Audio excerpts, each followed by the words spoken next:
Supervisor Schutte, Here. Mayor Bagwell. Here. A quorum's present. Thank you. May we please have the invocation? Our beloved Mr. Haskins is here to help us today. Let's pray. Our Heavenly Father, this is the day that you have made, and what a day. And we rejoice and are glad in it. And we see this beautiful spring morning, and Lord, it's good that we have this day as a gift from you to make good use of and to enjoy. I pray for our supervisors, I pray for our mayor today that they would make good use of this day as well, Lord, and that you would bless their decisions so that their decisions would benefit all who make Carson City their home. Lord, I pray it in the name of Jesus, amen. Amen. Thank you. Ken, will you lead us in the pledge? Sure. I pledge allegiance to the flag of the United States of America and to the republic for which it stands, one nation, under God, indivisible, with liberty and justice for all. Thank you. Thank you so much. Okay, we're on agenda item number 5. 2 quick public comments before I ask for the callers on the line. We will not be hearing item 9B that is on the agenda. It needs a little more work, so that item will not be considered today. And then in case you have a chance, April is National Child Abuse Prevention Month. So on Friday, they'll be planting the pinwheels at the Capitol, and everybody always wants to know what the colors stand for and what they are. So wear blue for the month of April to support National Child Abuse Prevention. Okay, and also we received public comment from Raquel Johnson. Just want to let her know we did receive that, and all of us have read it. Do we have any public comment on the line? I have 2 callers on the line. Caller, it's your turn to speak. After the beeps, please state your name for the record. Good morning. My name is Ken Mullen, and I would like to take this opportunity to extend my thanks to the city of Carson City for allowing me for the last 3 years to serve as your airport manager. My last day was March 22nd, and I would like also to take this opportunity to thank the city staff that I worked with over the last 3 years. I think we made great progress. I want to specifically thank Nancy Paulson, Stephanie Hicks, Janet, and Rachel in the executive offices. Also, I want to thank folks in planning, Hope, Heather, Lee, and Lena for their support. I also want to take the opportunity to thank Chief Slayman and Sheriff Furlong for the support they've given us. I also want to thank the DA's office, Dan Yu and Woodbury, for the support that they provided to us over the years. Last but not least, I would also like to thank Public Works and the awesome support they provided us, especially last October, particularly in Justin Tierney, that I worked with closely. Recently in engineering, I worked with Stephen Pote and also in IT. They were a big help in helping getting our meetings scheduled. That also leads me to the clerk's office, and I want to thank Aubrey and her staff, particularly Tamar and also Danielle, who assisted us with our minutes. I also want to thank the Board of Supervisors, who are always so gracious and helpful, particularly John Barrett and also Stacy Giomi and Lori Bagwell. Also, I want to thank recent acquaintances I made with Stan Jones and also Mo White and Lisa Schutte.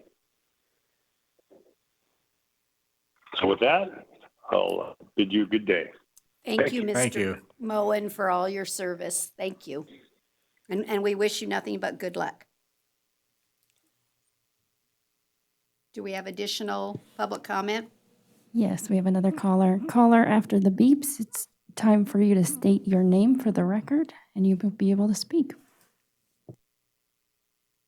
My name is Dawn Rickabaugh here in Carson City, and I'm just calling in to comment on the lockdowns and the whole pandemic response. I would really encourage, it's been very distressing to see what has been allowed in the name of science or following governor's orders. I think we're so far past that it's just unthinkable that we would even go, oh, let's wait another month.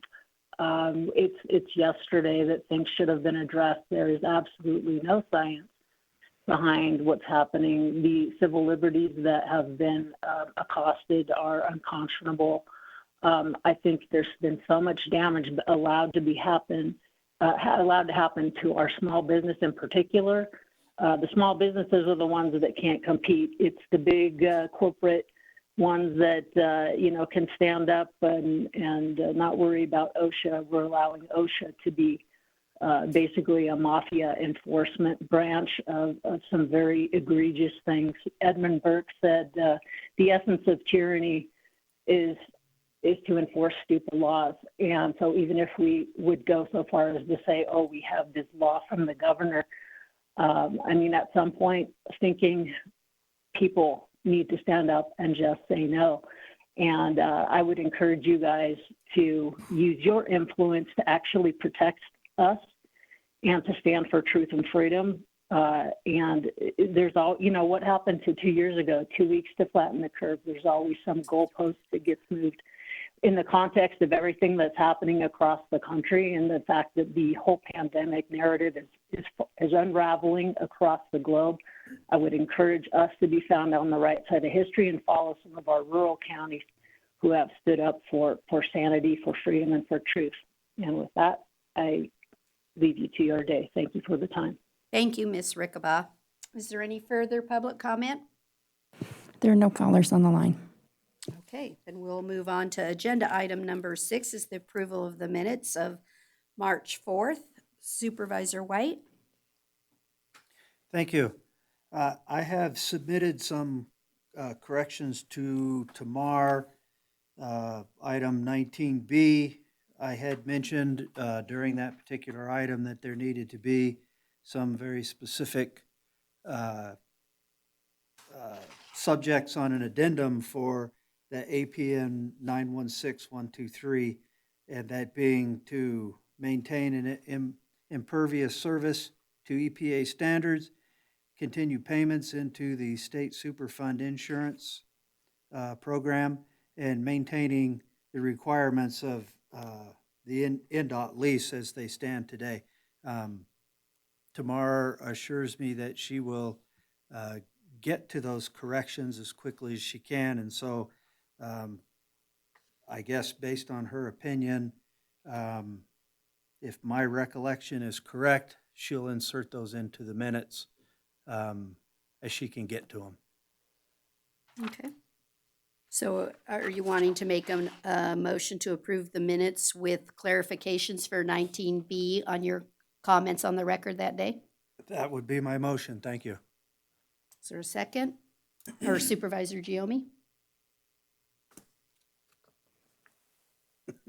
I didn't, no, I wasn't going to second. I was just going to comment that those might be substantive enough that we should wait to approve them. That's just my opinion. I don't know if I feel comfortable without seeing exactly how it's going to play out. She can verbatim his comment, if that's what we want to direct. We don't usually, but if you're concerned, do you want to verbatim on that? Or hold?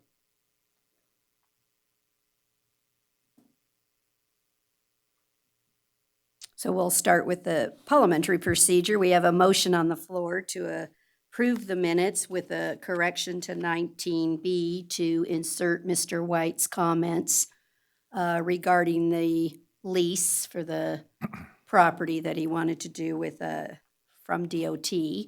Is there a second to the motion? Okay, so we have no second, so then the motion dies. Do we have a different motion? Supervisor Giomi? I move to table this item until the corrections can be presented to the board. Is there a second? we have okay, we're okay on time. Okay. I have a motion and a second to table the minutes. All those in favor say aye. Aye. Aye. Motion carried. All right. So we're going to move on to the consent agenda. Does any member of the board have any item they wish to have pulled? Seeing none, I'll accept a motion with the exception of 9B. Supervisor Giomi? I move to approve the consent agenda as presented with the exception of item 9B. I second. I have a motion and a second to approve the consent agenda with the exception of 9B. All those in favor say aye. Aye. Any opposed say no. Motion carried unanimously. All right, we're on to item number 12A, discussion and possible action regarding the appointment of a person to the position of Chief of the Department of Alternative Sentencing and the establishment of the annual salary. Ms. Burketta, who's going to come in first? Malaya Gonzalez is going to be the first candidate. Thank you.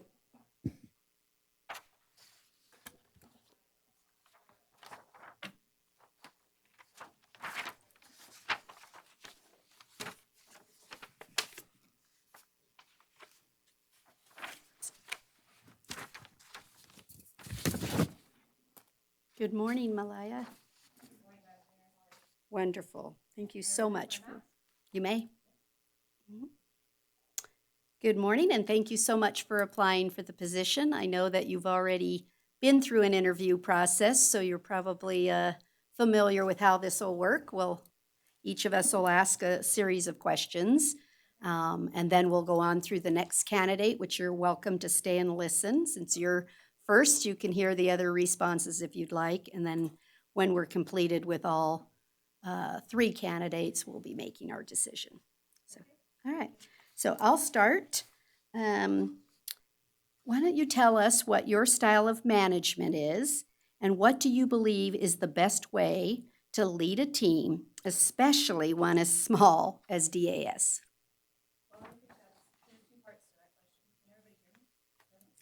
Put your green. There you go. Is that better? That's a lot better. Good morning. Morning. I think there's two parts to that question. I think management and leadership are two different things. My management style, obviously, is to make sure that there is compliance within the department, make sure the goals are being met, the objectives are being met. If they're not being met, then we need to address why. Is there somebody responsible for it? Is there a need for additional training? Why aren't the tasks being met that are required in the department? And then leadership is different. Leadership is your day-to-day tasks, how you take on a department, how you show up to work, when you show up to work, your attitude when you show up to work. How are you going to create a team that's effective, a team that trusts the leaders, that trusts all of the team members? How are you going to get the work done the most efficient way possible? So I think to answer that question, my management style and my leadership style are to be fair, firm, and consistent. I think your employees need to know what to expect from you every day. I think expectations are important for the department. Each member of the team needs to understand what the expectations are and how they're going to meet them. I think that leadership in general needs to be done with enthusiasm and positivity, passion. If you have a passion for the department in which you're overseeing and running, you would hope that that would carry on to the rest of your team members and they would get on board to carry out the mission that the department and the organization in which you are running is running well and running with the same passion that the leader has for the department. Thank you. What do you believe is the best way of resolving conflict between employees, including any possible conflict between yourself and your colleagues?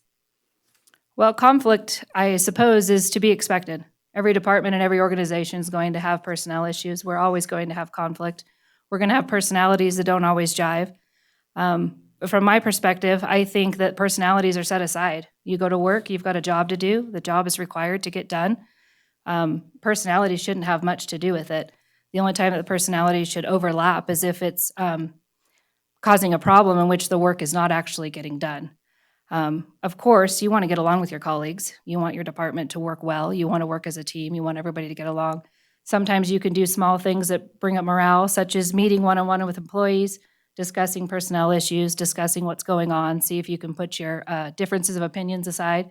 Sometimes it's as simple as talking something through. Maybe somebody has a different perspective than the other employee. Once you can understand each other's perspective, you're able to move forward and put the issue aside. I think that anything that you can do with employees in conflict to up the morale and get the organization running well is in the best interest of all employees because the work gets done better that way. So I think we approach it with teamwork, we approach it with positivity. There's somebody in my life that's overly optimistic, and I tease her sometimes and I say, "You are the most optimistic person I know." And yet every time I'm around her, her optimism and her enthusiasm and her smile carries without the rest of the people. And because of that, I'm sure that if I lead in that same capacity, people will follow. Okay. And then my last question for you is, the DA office is a small department that fills a big need in our community and the criminal justice system. If appointed as chief, how would you set an example to the rest of the team? And how would you measure your own success as a leader? I just need to clarify. You said the DA office. Did you say DAS. DAS office? Okay. Sorry. I may need you to repeat that question because I heard DA. The DAS office is a small department Okay. filling a big need for the community and the criminal justice system. If appointed as chief, how would you set an example for the rest of the team, and how would you measure your own success as a leader? Well, the first part of that, how do we set an example? We lead with the passion that we have for the DAS mission. The DAS mission is to help offenders. So in helping offenders, we improve the quality of life for the citizens in Carson City. We help offenders in many different ways. We will find people that suffer from addiction and need help. We will find people that suffer from life skills and need help. We'll find people that suffer from mental illness and need help. It is paramount that the leader of this department has a positive working relationship with all of the other stakeholders in Carson City and the other agencies, because a lot of the needs of these people that we will come across, we will need to rely on the other agencies in order to help them meet their needs best. So I think that that's one thing that you do. Secondly, I would tell you frankly that I think I'm already a positive leader in the Carson City Courthouse, as well as the Department of Alternative Sentencing, as well as Carson City. So I will continue to lead in the same capacity that I always have. Nothing will change. I am well known in the community. I'm well known in the Carson City Courthouse. I'm well known for my honesty, my integrity, my hard work, my dedication. There's no job that anybody's ever put in front of me that I haven't been able to do or been willing to do. I will continue to lead that department in the exact same way that I always have, meeting the mission. The mission of the Department of Alternative Sentencing is the most important thing to do. And as long as you are aligned well with the stakeholders and the other agencies, you can accomplish that mission. Ultimately, the goal is to reduce recidivism. That's a word you're going to hear a whole bunch today from probably myself as well as the other candidates. Frankly, I think recidivism is hard to measure. You have people that have gone to jail, you have offenders. How do we measure that? We can follow them for the next year. If they get arrested within Carson City, we'll have that information. If they move, they get arrested outside of Carson City, we will not have that information. So that goes back to the quality of life. How do we get to measure our success? If given the opportunity to be the chief of alternative sentencing, I assure you that I've been in this job long enough, 16 years total. I've already had the opportunity to see the good work that alternative sentencing does. We measure success by people returning to us, thanking us, being appreciative of the work that we did, appreciative of the work that we put into their life and changing their life, changing the outcomes of their family, their own lives, their children's. And so that's the best way that we can measure it. We can measure it by the quality of life that we are able to give to the community. Thank you so much. Mm-hmm. Supervisor Giomi? All right, thank you. And thank you, Malaya, for putting yourself out there and applying. Thank you very much.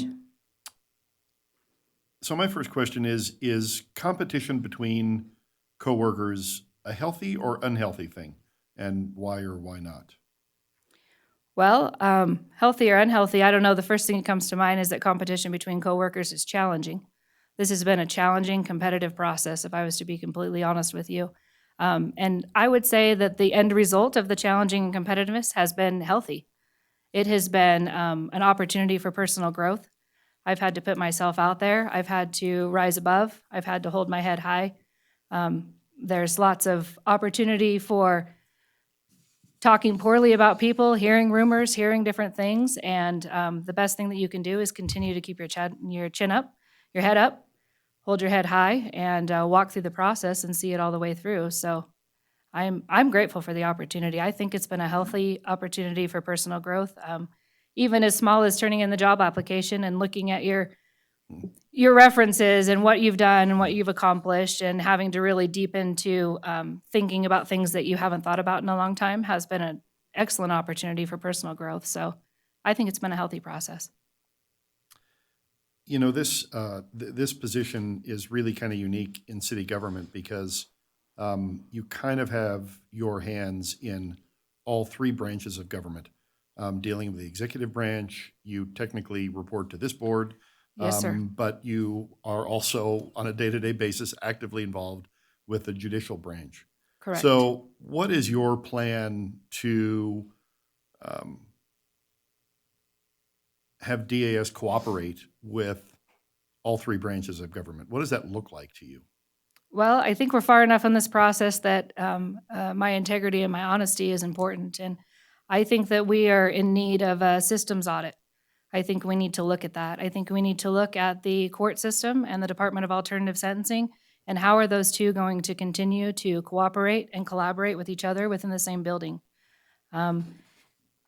Frankly, I have some ideas that if I'm elected to be the chief of this department, that I would bring forward at that time. But I do think that it's important to start to figure out what the chain of command looks like, what the span of control looks like. I think that we have two different entities running within the same department, within the same building. And when they cross over, which they cross over often, how does that work? How does it cooperate with each other? How do they collaborate with each other? How do they work well next to each other while understanding that they are two different separate organizations? You said an interesting thing that just triggered another question in my mind. You said if you're selected, you have some ideas. Does that imply if you're not selected, those ideas wouldn't be heard, wouldn't be brought forward? Absolutely not. Okay. I have said since the beginning of this process that I was going to put myself out there. I believe that I'm a highly qualified candidate for this position.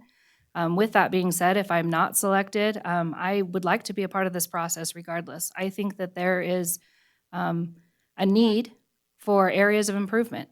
And that's not to say, by all means, please don't hear that that's in the negative context, that things are not working well. I think alternative sentencing works well.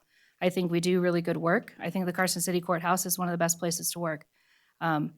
With that being said, I think there is an area to look at things for improvement and see how we can streamline some of those jobs, how we can either cross-train people or make a separation with the courthouse and DAS and still collaborate with each other. But there's definitely a need and room to look at that.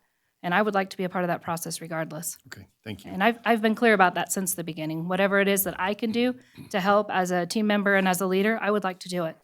I've worked in the courthouse 16 years, so I've spent all of my career working there. I've worked for numerous different chiefs. I know the basics of the department. I know where it was started. I know the foundation of that department. And with that being said, it has grown a lot over the years. And some of the systems in place have not grown with the department or with the Carson City Courthouse for that matter.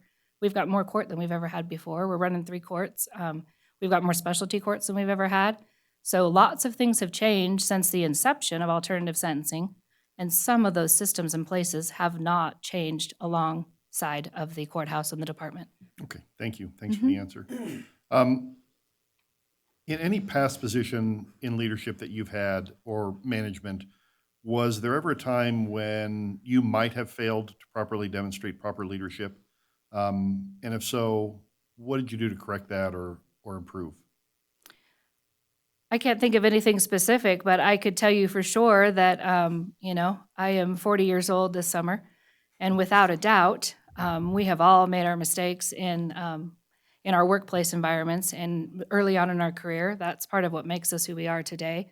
Along the way, you make mistakes. I am a firm advocate, whether it's in the workplace or my personal life, any part of my life. If I have made an error or a mistake, the first thing you do is correct it, make amends for your mistake, agree not to do it again. So if I have ever had a conflict in the past, I would hope that I have learned from it. I would hope that I have been accountable. I believe in accountability across the board. If you do something that you are not supposed to, or you have said something you shouldn't have said, you need to make amends for it and move forward. Okay. So, Thank you. Supervisor White? Good Good morning. How are you? Thanks for being here. I see that in 2003, you received a certificate from the Western Nevada Peace Officers Academy. Can you explain to us the difference, how that compares to the current post certificates that take place today? Well, unfortunately, my understanding is that currently Western Nevada is no longer holding a Peace Officers Academy. So it's been shut down in general. I know that the state is still running theirs, and I know that Truckee Meadows still has theirs. In 2003, I had the opportunity to receive my education alongside the police academy. So I'm not sure if you still have the opportunity to do that in Truckee Meadows or not. Our police academy ran from January to August. I worked full-time while I went to that police academy, so I had a regular job that paid me Monday through Friday, 8 to 5. I was due at the academy at 5:30 at night, and I was there till 10 p.m. at night. During that time, I received every kind of training anybody under law enforcement would. I could tell you, Mr. White, it was probably the most fun experience that I've ever had. I enjoyed every minute of it. I enjoyed the part of learning. I enjoyed the education. I enjoyed being busy. I enjoyed having my days too full. So I enjoyed the academy in comparison to what they're offering now. I'm not sure if the standards have changed much or if they are similar to what they were. I know the state of Nevada requires you to stay at their post academy. It's less in length, and you're required to stay there. Ours was not, which was why it was longer academy. I hope that's answered your question. It does. Okay. I see that you also have on your application here that you received a criminal justice degree from Western Nevada College. What years did you attend the college for that degree? And why have you never acquired a bachelor's degree? Well, I attended Western Nevada Community College in the spring of 2000. At the time, I was gifted the opportunity to go to school at no cost to myself, and I took advantage of that, and that was through WNC at that time. So that was why I went to school there. Included in that was the Post Academy. That was of no cost to myself if I chose to do it at the time period that I did. So in hindsight, we learn as we go along. In hindsight, my plan was to go through the Post Academy, which would be paid for and funded. And then I was going to get a job at at the University of Nevada, Reno. I knew that if I sought employment through the university, my education to continue would be at low cost. In hindsight, I didn't know how things would end. So at the end of the Post Academy, I was a reserve officer with alternative sentencing while I was waiting employment at the university. I was able to obtain that employment in the university, went further to be a law enforcement officer there, and continued my education at that time. A year into that position, alternative sentencing had recruited me, if you will. Because I was a reserve officer, they had a position open, and they wanted to know if I was interested in taking it. I very much was interested in the work, and I took the job. And in doing that, I probably should have continued on with that bachelor's degree regardless. I'm embarrassingly close to a bachelor's degree. I should finish it. It is a goal that I have, and I just have never gone back after I got the job at alternative sentencing. Life continued, took its normal course of action that life does, and again, I should finish. I'm embarrassingly close. Life does get away from us from time to It does time. sometimes. I see that as a reserve officer, you've mentioned that was a volunteer position. Yes. You have on your application here that you perform strip searches. I find it a little odd that a volunteer position would be involved in doing strip searches. Can you walk us through how that evolved? What was the criteria for, being qualified to do that, and how, just kind of give us an idea how that took place? Well, I agree with you, Supervisor White. Strip searches are uncommon. At best, they are humiliating for the offender. They are not something that anybody wants to be asked to do. At the request of the Carson City Jail, I have performed a handful of strip searches. They have been done at their request. So probably they had the information that the person was either trying to bring in contraband into the Carson City Jail. And at that time, there's a procedure for it. I'm not sure if the details of the procedure are necessary, but basically what you're looking for is any contraband that has been brought in through someone's person into the Carson City Jail. And if that happens, obviously it brings an unsafe atmosphere to the inmates that are in the Carson City Jail. I've probably only performed maybe at best 4 or 5 of them. I am somebody that believes very much that all humans deserve dignity. And anytime that I have had to do a strip search, I have always let them know that I am apologetic of their circumstances. I wouldn't want to be in their situation, and that we should get the process done in this manner as best that we can, and have always tried to save anybody their dignity and their grace while being asked to do such a job. I believe twice, and this is counting years on me, but I believe twice contraband was actually located upon those strip searches. So they usually are necessary in order to keep the Carson City Jail safe. Thank you. We're going to have a brief recess. We'll be back in about 5 minutes. Thank you.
Oh, thank you for letting me know.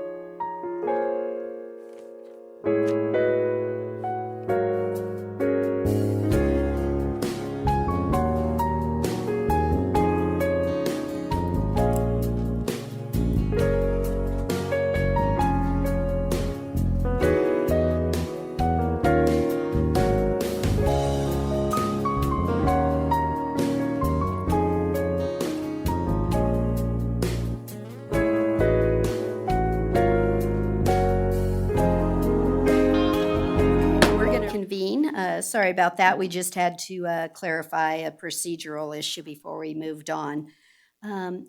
Supervisor White, were you concluded with your questions? I'm all done. Thank you. Thank you. Supervisor Jones? Thank you. Thank Thank you, Supervisor. Malaya. Take a morning. deep breath. You're doing good. Good morning. If you were to get the job, tell us how you would plan your first 30 days on the job. What would be your course of action? Well, I think the most important thing to do anytime a new leader comes in is, my assumption and perception is that anytime a leader comes into an organization, everybody's a little uneasy for a minute. So your first 30 days, you should probably just let everybody take a deep breath yourself. Listen again, and probably listen a third time. The employees will slowly trust the new leader, trust the new organization, trust the new expectations. And after that 30 days, you can start to work on building your team and your organization in the capacity that you hope to run things. I do think trust is going to be important within the employees and with the leader of alternative sentencing. And I think that that first 30 days, you ought to just take a little bit of time to let everybody get used to some new ideas. I think if you're willing to listen and stay open-minded, ask the employees what they think. Ask them what they think is going well. Ask them if there's any areas for improvement. Gather information. The more information you have, the better leader that you can be. And when I say gather information, it doesn't always mean you're going to gather accurate information, but you're going to let the organization and the employees within the organization understand that they've been heard. They've had an opportunity to be listened to. And after you gather all of the information within that first 30 days, you can then start to make a plan to move forward. I think it's going to be really important within that first 30 days to meet with the other stakeholders that have to do with alternative sentencing, meet with the city manager, ask her what the expectations of the job are. You're gathering information. Meet within the employees within the courthouse, continue to gather information. More information that you have, the better plan of action you can make. Visions are met with goals and objectives. So after that 30 days, you can then start to make informed goals and objectives, set them out for a couple of months, 6 months, 1 year, and then slowly, with time and with trust, you build a team full of dedicated employees that can fulfill the genuine mission of alternative sentencing and meet the benchmarks and make sure that you're doing a good job. Thank you. Would you describe a time when you had to work with somebody who needed to improve his or her performance and attitude? Sure. I think, again, that kind of alludes to what I talked about earlier. Often we run into people that our personalities don't quite jive, and that's okay for me. I believe, this question kind of reminds me of my daughter. She comes home from school, she's 9 years old, and her feelings are hurt. And she's mature at 9, and I decide that up until this point, she's always been told, you get to go to every birthday party, everybody gets invited, and everybody gets to belong. And at this point in time, she's mature enough to be told, the reality is, not everybody likes you. And that's okay, because you don't like everybody either. With that being said, all people deserve respect. They deserve to be safe in their work environment. They deserve to be able to be treated with kindness. And so I think if everybody operates under that model, that's okay. If you've got a personality conflict with everybody or anybody within the office or employees within the office have personality conflicts, that's okay. It won't be tolerated to be disrespectful. It won't be tolerated to talk poorly of each other. We've got a job to do. We're going to roll up our sleeves and we're going to get the work done. Thank you. That's all I have. Thank you. Supervisor Schutte? Welcome, thank you, and yes, we appreciate your willingness to apply for the position. And so I would like to ask, tell me about a successful experience you've had when implementing something across organizational boundaries. Well, I think to think of something specific, I'm not sure it really comes to mind. I'll have to give that some thought as I speak here for a minute. But I think success is measured every day. And I think that there's room for improvement in every day that we show up for work. Anytime that we have had a quote unquote successful day at work, no matter what that looked like, whether we were working in alternative sentencing and we were able to help somebody, we were able to get them treatment, we were able to secure, this sounds ridiculous, but one time I had a offender and they didn't have a vacuum. And every time I went over to their residence, they were depressed and their house wasn't functioning well and they were genuinely trying to change their life. I helped them get a vacuum. And I asked her to do the vacuuming of her residence and that I would return in a couple of hours and check on her. And the change in her circumstances was night and day. The smile on her face was there again. She felt like she was capable of being able to continue on this forward movement in changing her ways of living. And she was successful that day. So to measure something specific, I'm not sure, but I am sure that at the end of every day, we can look back and see whatever that particular day's success was. Each day is different. Sometimes you get to make a positive impact on somebody's life. Sometimes you get to increase morale within the department and uplift your team while you're doing that. Sometimes you get through a stressful jury trial where safety was an issue and you were successful at the end of the day that nobody was hurt and all parties were safe within that trial. So every day is kind of measured differently, but I believe that you can find something that was successful that day every day. Thank you. Mm-hmm. And then I'd like to hear about a time that actions that you were taking were met with resistance and how you managed that. Sure. I think this is an interesting line of work because often people will have different ideas on what the quote-unquote correct approach is in managing offenders and in rehabilitating them, offering them life skills. My approach has usually always been to be a little bit more slow. I think home visits, if they're done correctly, they take longer. I don't think that you can just enter into somebody's residence, collect yourself a drug test, and head back out the door. I don't think that's meeting the mission or the goal of the Department of Alternative Sentencing. I have worked with officers who were interested in getting into the residence and leaving the residence as rapidly as possible, and I was more interested in figuring out what the big picture is. What can we do to actually change their lives? They may have been arrested for something silly, like, I guess no arrest is silly, but maybe something smaller like petty larceny. But once you get into their residence, you can see that they have a whole bunch of other things that they're suffering from that led to that petty larceny. And if we can start to address some of those outlying concerns, then we're able to make a positive difference in their life and address the full picture, not just the small picture of that petty larceny. So I have worked with officers that have different approaches than I do or have different ideas than I do. I'm somebody that's usually known to be pretty strong-headed and will continue to do whatever it is that I think is best, regardless of what the people around me think is best. I have also been in a situation more than once where I've had to work with officers who do things differently than I do. Obviously, if there was ever anything that was happening that was illegal or unethical, I've been the one to say something and stop that from happening. I have always been somebody that will do the right thing. I believe in the right thing. I believe it should always be done that way. So a specific time, I'm not sure, but you always will run into somebody that has a different idea or a different approach than you do. And sometimes that's positive. Sometimes somebody else's positive approach can lead you to take different action on your end. But if it was ever something that I felt was best and they didn't, then I would hold my head up high and follow through with it regardless. All right, thank you. Mm-hmm. I'm finished. Thank you. So, Malaya, is there anything else you want to add? Well, there's probably lots of things. Like any job interview, we'll all walk out of here and say, oh, I wished I had said this or this.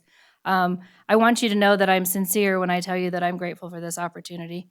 I am sincere to have the opportunity to interview. I'm sincere when I say that I appreciate your candor, your questions. I care deeply about Carson City, and I want you to know that. I've lived here my entire life. I choose to live here. I raise my children here. I will continue to live in Carson City. I will continue to do good work in Carson City. When I'm your chief, if I'm given the opportunity to be the chief, I promise that I realize that that bar is high, and I will meet the expectations of that bar. I will stand alongside the other good leaders in Carson City and continue to do good work that you can be proud of. You have my word that if there's something that I need to do a better job, I'm willing to hear it and I'm willing to do it. I also understand very much that this job is a challenging undertaking, and I am not naive to that. I spent a great deal of time thinking and discussing with my family whether this was a best career move for me. I am midlife, if you will. I am interested in a career change. It is timely for me. It is an opportunity for me to do something different. I realize that this job is not Monday through Friday. This job is not 8 to 5. This job will take a lot of work, and it will take work in the nights and on the weekends and after hours. I am prepared to do that. I have the support of my family to do that. I have 2 retired parents that are incredible grandparents and are awfully helpful with our children. I have a husband who's supportive, and he will also continue to help me rise in this position. I very much would like to be the chief of alternative sentencing, and I appreciate the opportunity to apply. Thank you so very much. Thank you. Thank you. Thank you. Uh-huh. Okay. We're going to take a recess so we can, it takes about an hour for one, so we'll take a brief recess and we'll come back like at 20-ish till. Thank you.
Continue on our interviews. This one, yeah, it's a better. Thank you. Good morning, Mr. Guthrie. Good morning. Thank you so much for applying for the position. May I take this off? You may. I'm sure you're familiar with how this works. We're going to ask you a series of questions. At the end, you're welcome to stay and listen to the final candidate, and then we'll make our choices. Thank you. Okay. Yeah. So I'm going to start. Yes, ma'am. So why don't you tell me what your style of management is, and what do you believe is the best way to lead a team, especially one as small as DAS? My style of management is a participatory style. I want buy-in from my partners, from my team. There are times when a manager, leader, must make a decision. I understand that. But I think if you incorporate your team members to help with your decision-making, there's more buy-in for them. Now, that doesn't mean what they may be saying is right. There's a discussion. Being the chief of alternative sensing doesn't mean that you're necessarily smarter than anybody. You need to be open to opposite opinions, to listen to different viewpoints, because maybe yours isn't the correct one. Maybe someone else may have an alternative position that could be more effective in managing the department or leading the department. And Mayor, what was the second part of the question? What the best way is to lead the team. That's the And part. then you're, I apologize. it's okay. I lead by example. I will not ask anybody, member of my team, to do something I myself either am not willing to do or haven't, or ask them to do something that I myself have not done. I don't ask anybody to be unethical, to change their morals. I ask them to act in the best manner most professional way they possibly can. And I show that by example. I said this in my last interview. There was one person that generally beats me to the office. That is Judge Russell.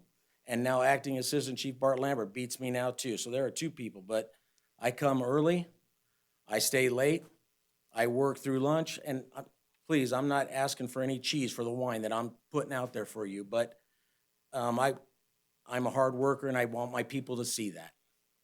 Okay, great. What do you believe is the best way of resolving conflict between employees, including any possible conflict between yourself and your colleagues? Well, first off, conflict, you need to try to address it at the lowest level possible. And that would hopefully to correct maybe it's a behavior or to correct the conflict that you're having. If you can address an issue at the lowest level before it balloons out of proportion, keep it as small as possible. I think it's just going to benefit you. It's going to benefit any of the employees involved in it. It's just to keep it as small as you possibly can. And you said conflict with myself? Yourself and a colleague. Open discussion is, if you keep things in the closets, keep things in the shadow, that's just going to manifest itself into bigger issues. If the issue can be resolved by talking with that employee, I think it's very valuable. There are times, however, it would be very important to include human resources in it, especially if it directly affects you that has supervisory responsibilities of an employee. The sooner you can get, if it rises to that level, because that's HR's expertise, they can help give guidance. Maybe they can help set up I like the roundtable approach to conflict amongst employees and with myself. Get them in a room. What are your issues? What are your issues? In say in this instance that it wasn't directly involving me. If we can get them together, maybe there is a reason why this person has an issue with this, and maybe you can try to find some common ground, a neutral place to where both parties can agree to the resolution, and maybe not necessarily be completely happy, but the roundtable I've been involved in at DAS with employees. I've had a roundtable with myself and former Chief Fletcher with HR where we've had differences. It was very effective, but you have to communicate amongst yourselves. You have to communicate. Don't hide things. When you start doing that, then rumors start happening, things start growing, they start manifesting, they compound themselves, so. Thank you. Okay. Carson City DAS Yes, ma'am. is a small department that fills a big need for the community and the criminal justice system. Yes, ma'am. If appointed as chief, how would you set an example to the rest of the team, and how would you measure your own success as a leader?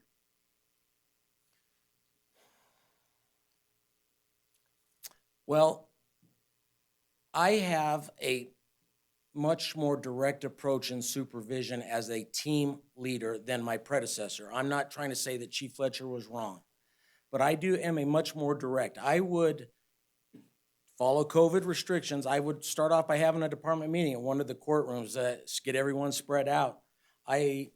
What my expectations are moving forward, the professionalism that I expect from everybody, including myself. I would make it clear what they know, and it's not much. You have a job description. You are entrusted by the citizens of our community to provide services in a professional manner. Represent yourself, represent the agency, and represent this community that we live in. I think that would be just a start. And ma'am, can you say that? And the other parts, measure your own success as a leader. I think part of success of a leader is looking at your internal reflection of the morale in your agency. Again, I have a difference than former Chief Fletcher. Is my agency perfect? Absolutely not.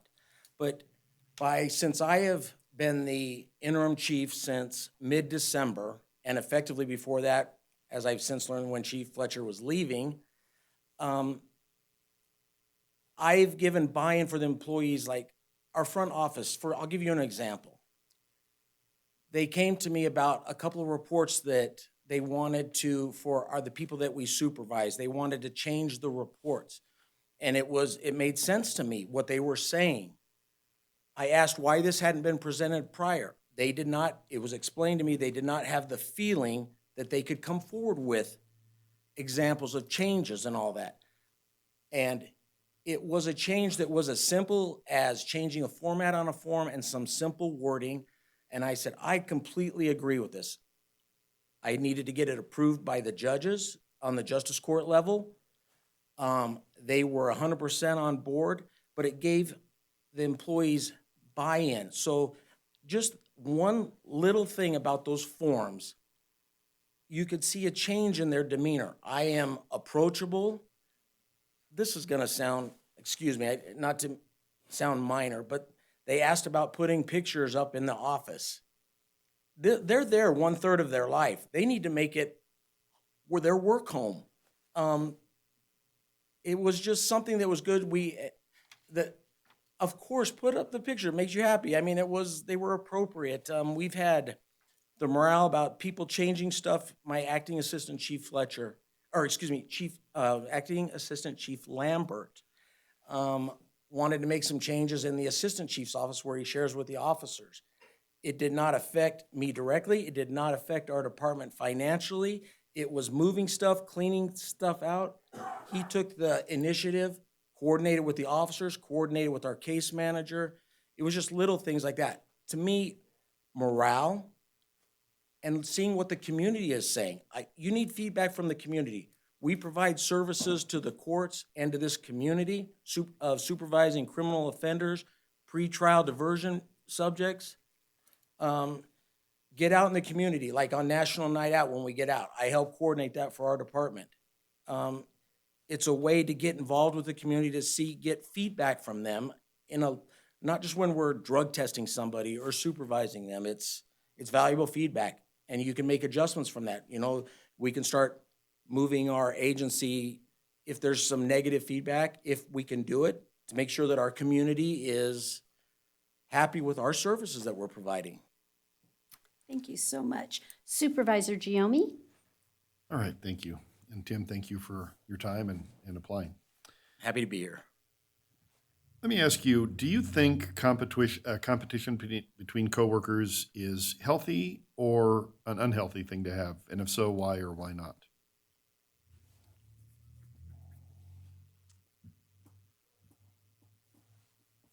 Can you explain competition?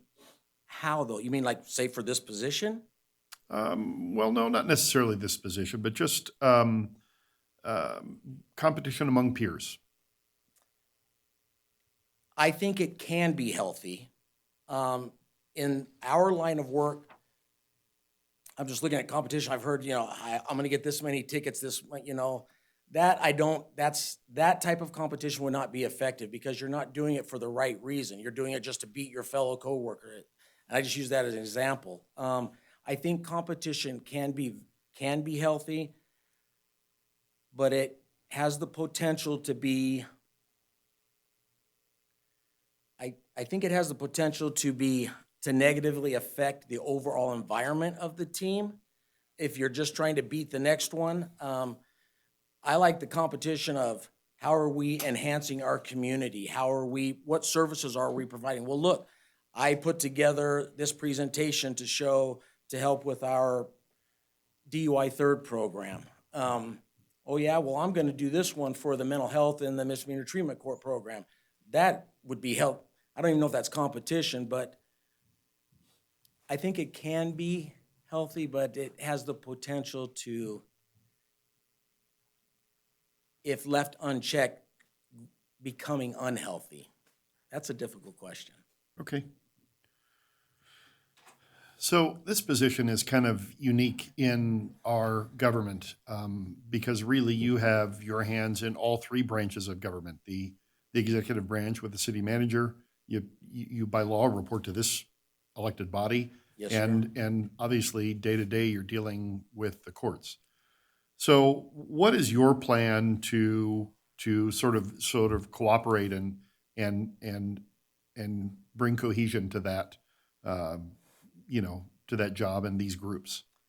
Well, let me just start off with, I didn't quite realize the complexity of being the chief of alternative sensing till stepping into this position for the last, as I said, 5+ months. Because as you said, you answer to many different groups. I believe in communication.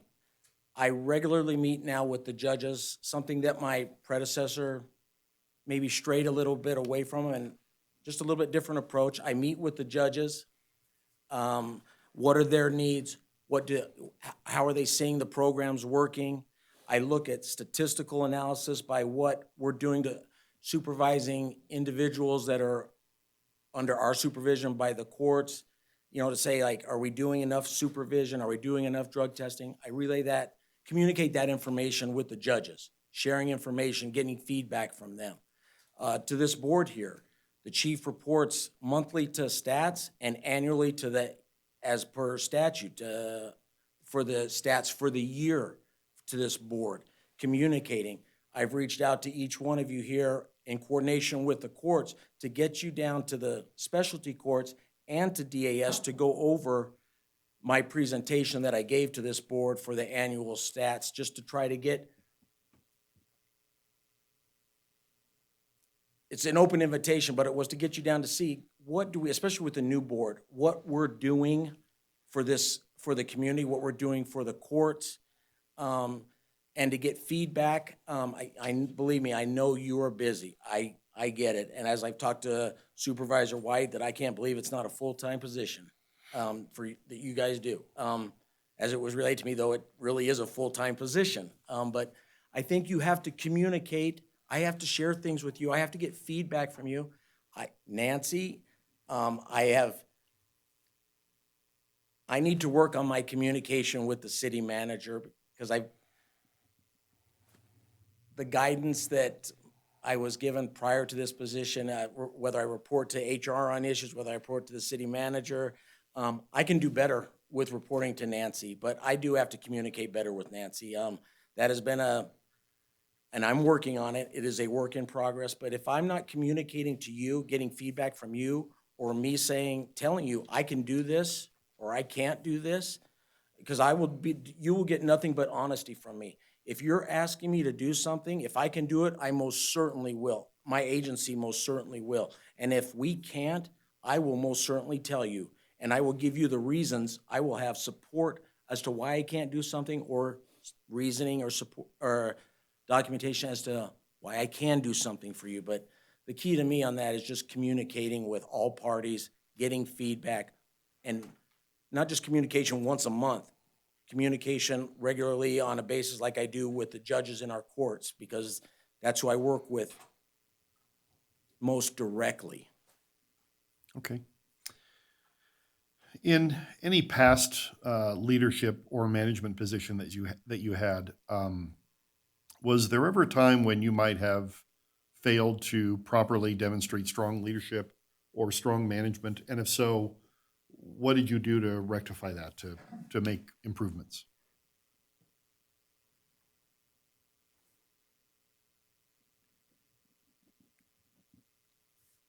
It was the one that comes to mind was when I was a sergeant in Story County.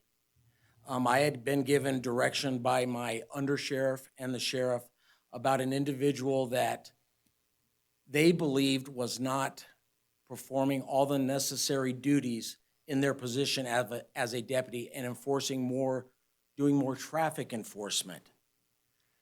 I became, I don't want to say argumentative, but very defensive of that individual prior to looking at the total stats of what was being brought forth to me.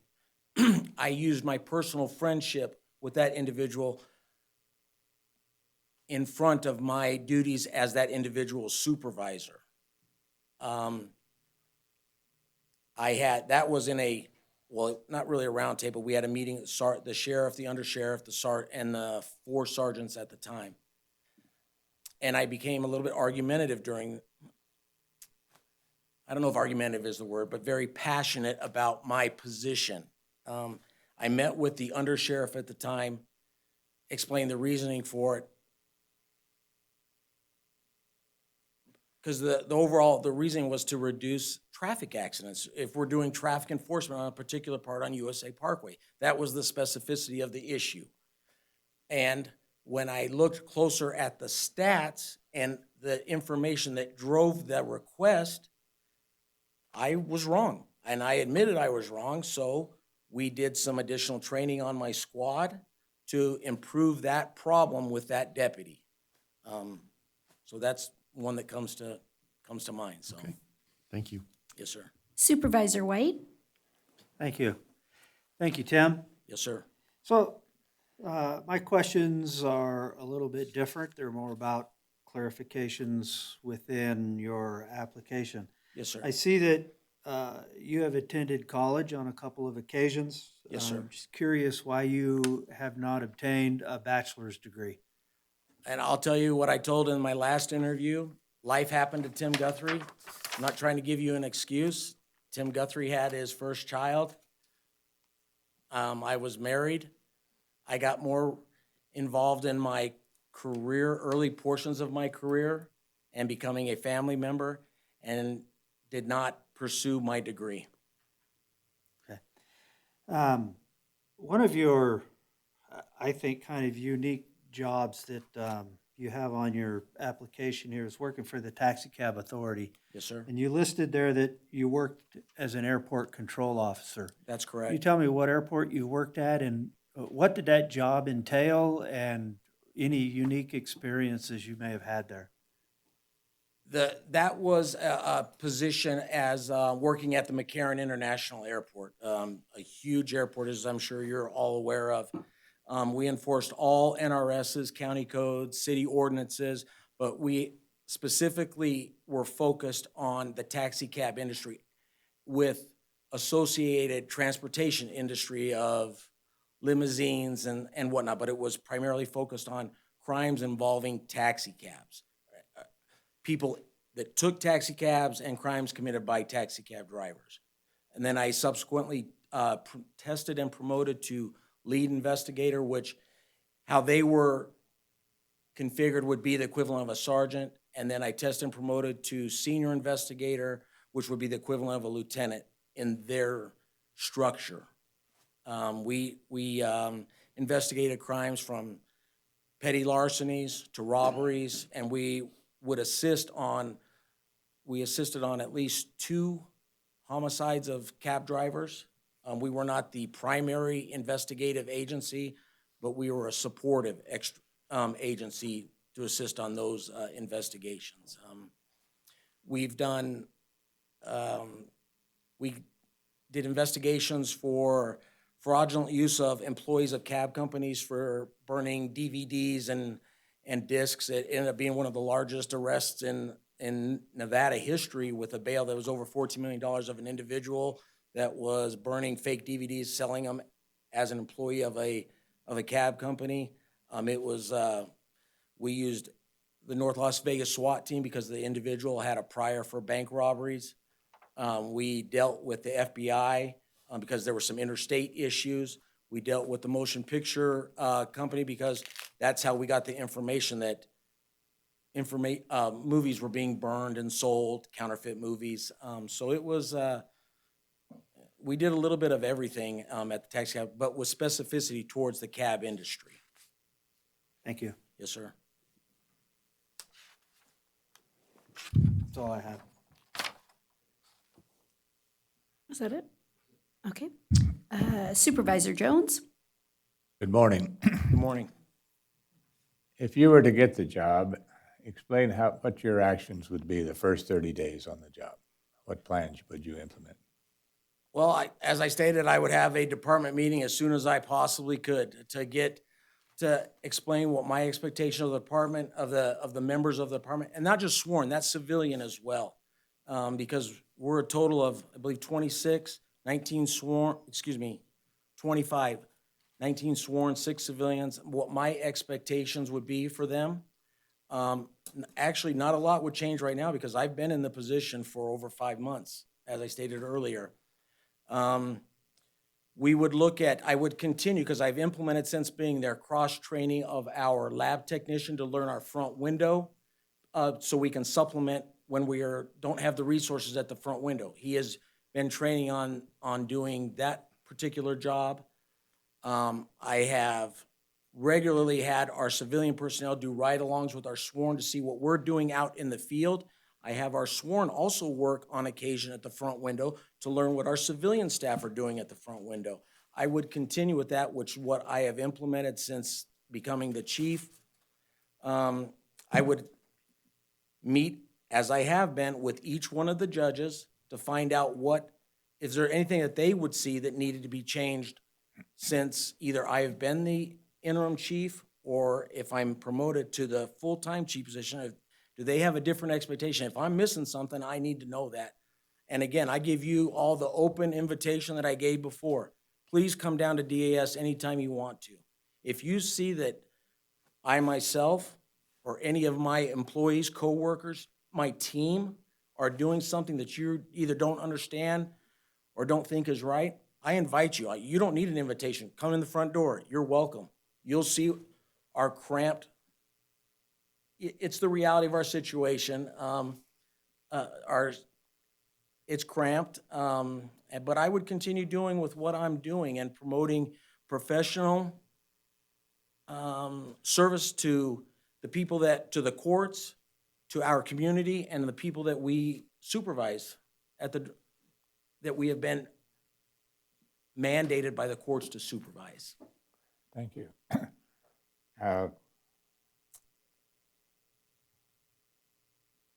Tell me about a time when you had to lead people who didn't want to be led or it was contrary to what you wanted.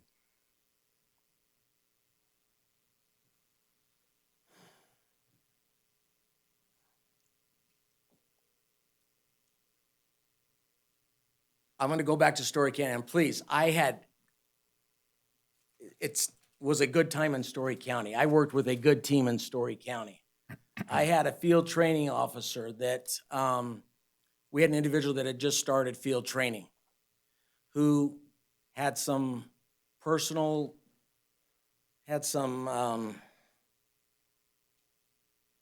friendship with the sheriff at the time, who was going through our field training program. So I met with my training officers, because I was in charge of the field training program, and advised them, not that we don't always do this. This is a by-the-book individual. My expectation was we follow the book on training. You got to set the groundwork, to establish a foundation for officers. But I gave a little bit more emphasis on this because of the friendship and between that trainee and the sheriff. I found out that my FTO was, I want to be politically correct on this, maybe not following the direction that I given him, maybe doing things. He was having the trainee buy him lunch. And so that can be construed as, well, if I didn't buy him lunch, I wasn't going to get a good grade. When I found out about that, I brought that FTO into my office. I had a discussion about that. He admitted to me, and I said, well, why are you doing that? I almost said his name. I apologize. And, well, he won't take no. And I became a little bit more direct, saying, you are the supervisor in that vehicle. You are the one that dictates what happens in that vehicle. And my expectation is that you are going to follow the guidelines that have been set forth as a field training officer and what I spoke to you directly about. There was, in my interaction, something was started to be said that was contrary to what my direction was being given, and I was a little bit more forceful and said, that's a yes or no answer. Do you understand what you're being told? And yes, it was finally understood at that point. That individual is a friend of mine to this day, that training officer, but he was a little bit reluctant to be led and to do the right thing. Thank you. That's all I have. Thank you. Supervisor Schutte? Welcome, Thank and thank you for applying. You're welcome. I'm pretty sure. No, I'm just kidding. You're welcome. Be careful what you ask for. There you go. Tell me about a successful experience you've had implementing something across organizational boundaries.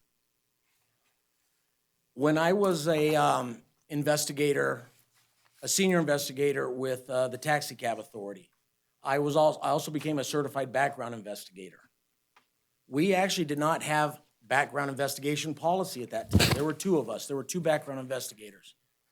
Myself and, I won't say his name, the other background investigator worked with Post to see about requirements of, and we got policies from other departments so we could start to develop our own, because we did not have one.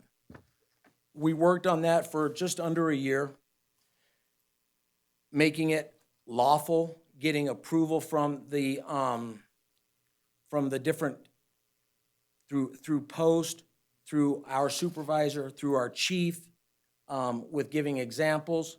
We were able to implement that, get it approved, and use that as our standard for doing background investigations. We went from not having a policy and a procedure where we were able to develop it, get it approved, and implement it.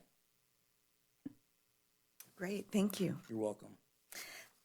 The second question I have, and this kind of piggybacks on what Supervisor Jones asked, except that now it would about you. So tell me about a time when the actions that you took were met with resistance, and how did you manage that?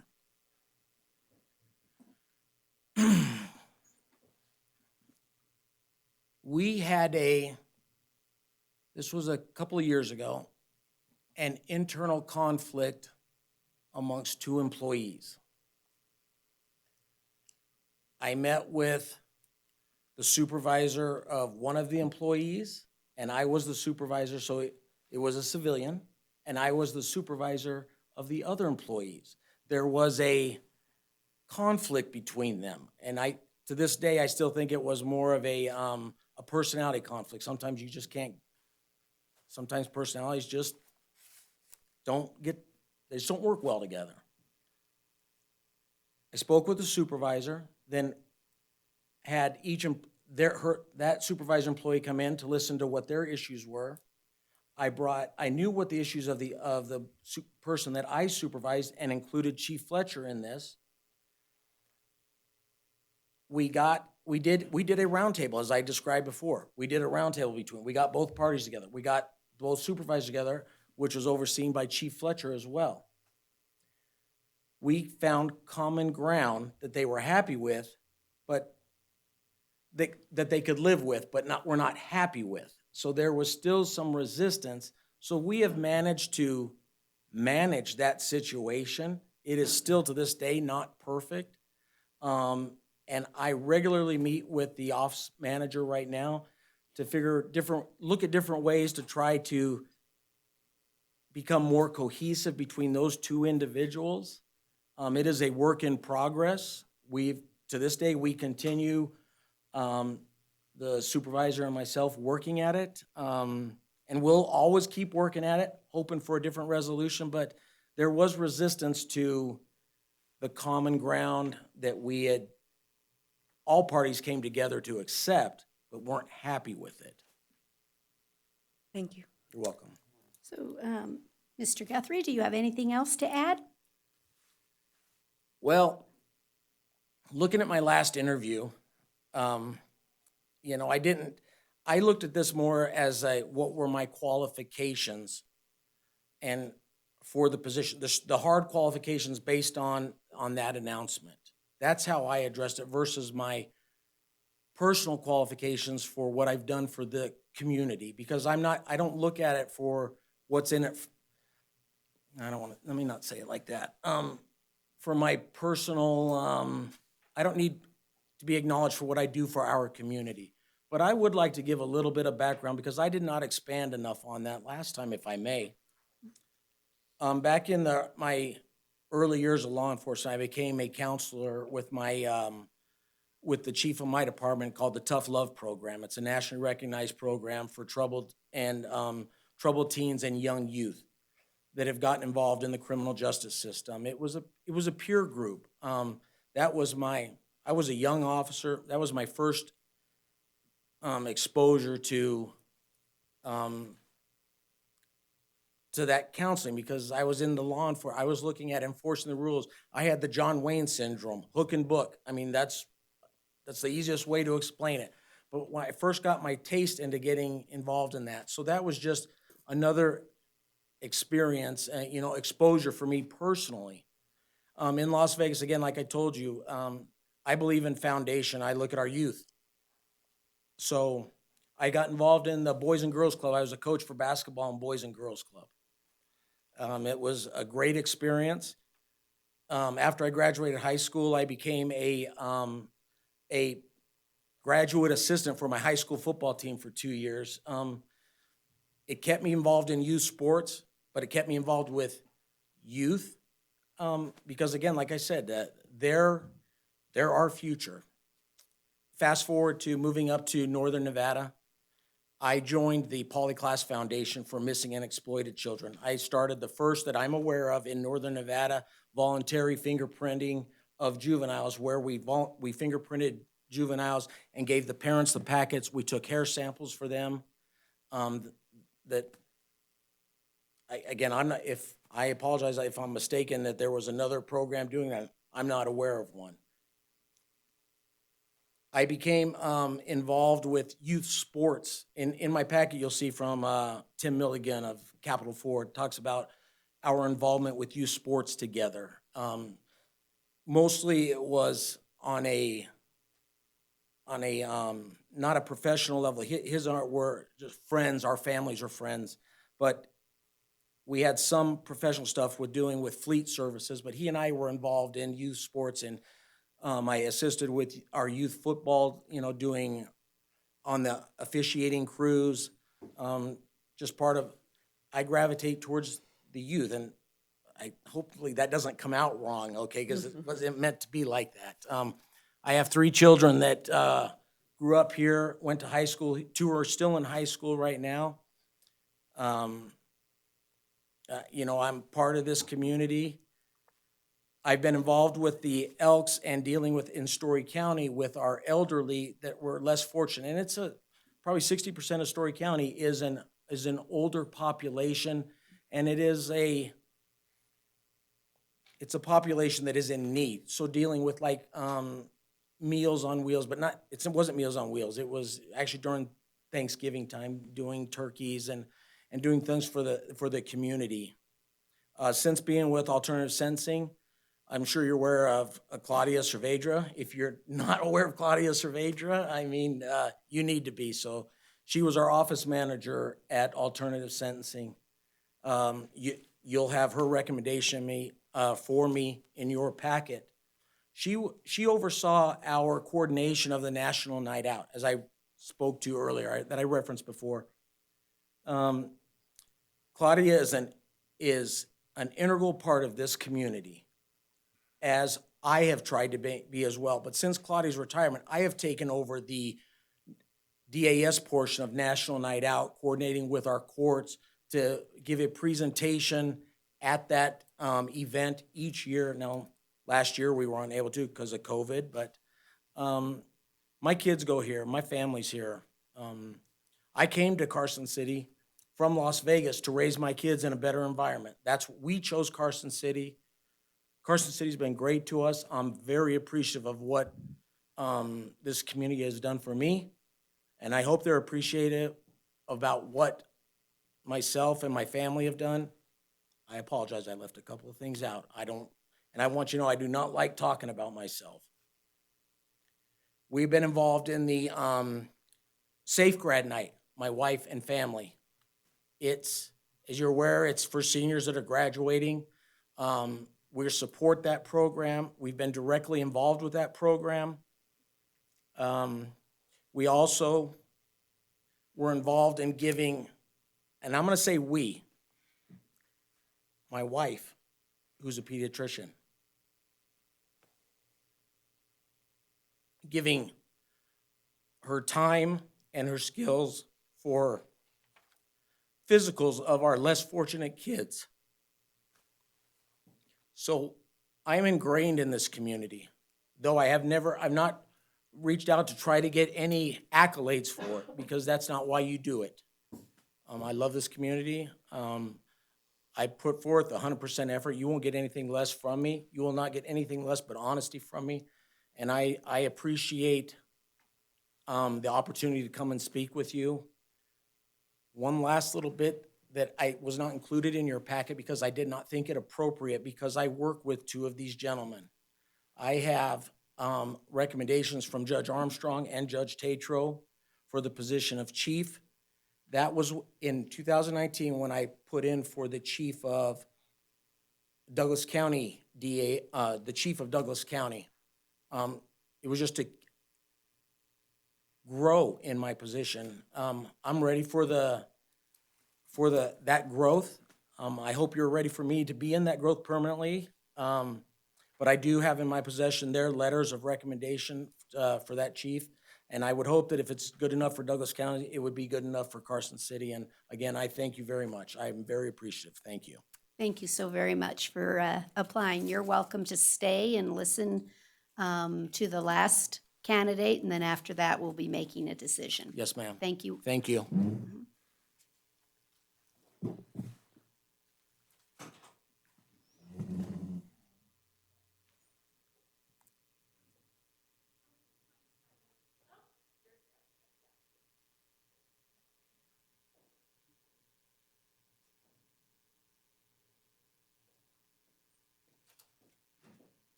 Good morning. If you'll sit at the one with the hand sanitizer.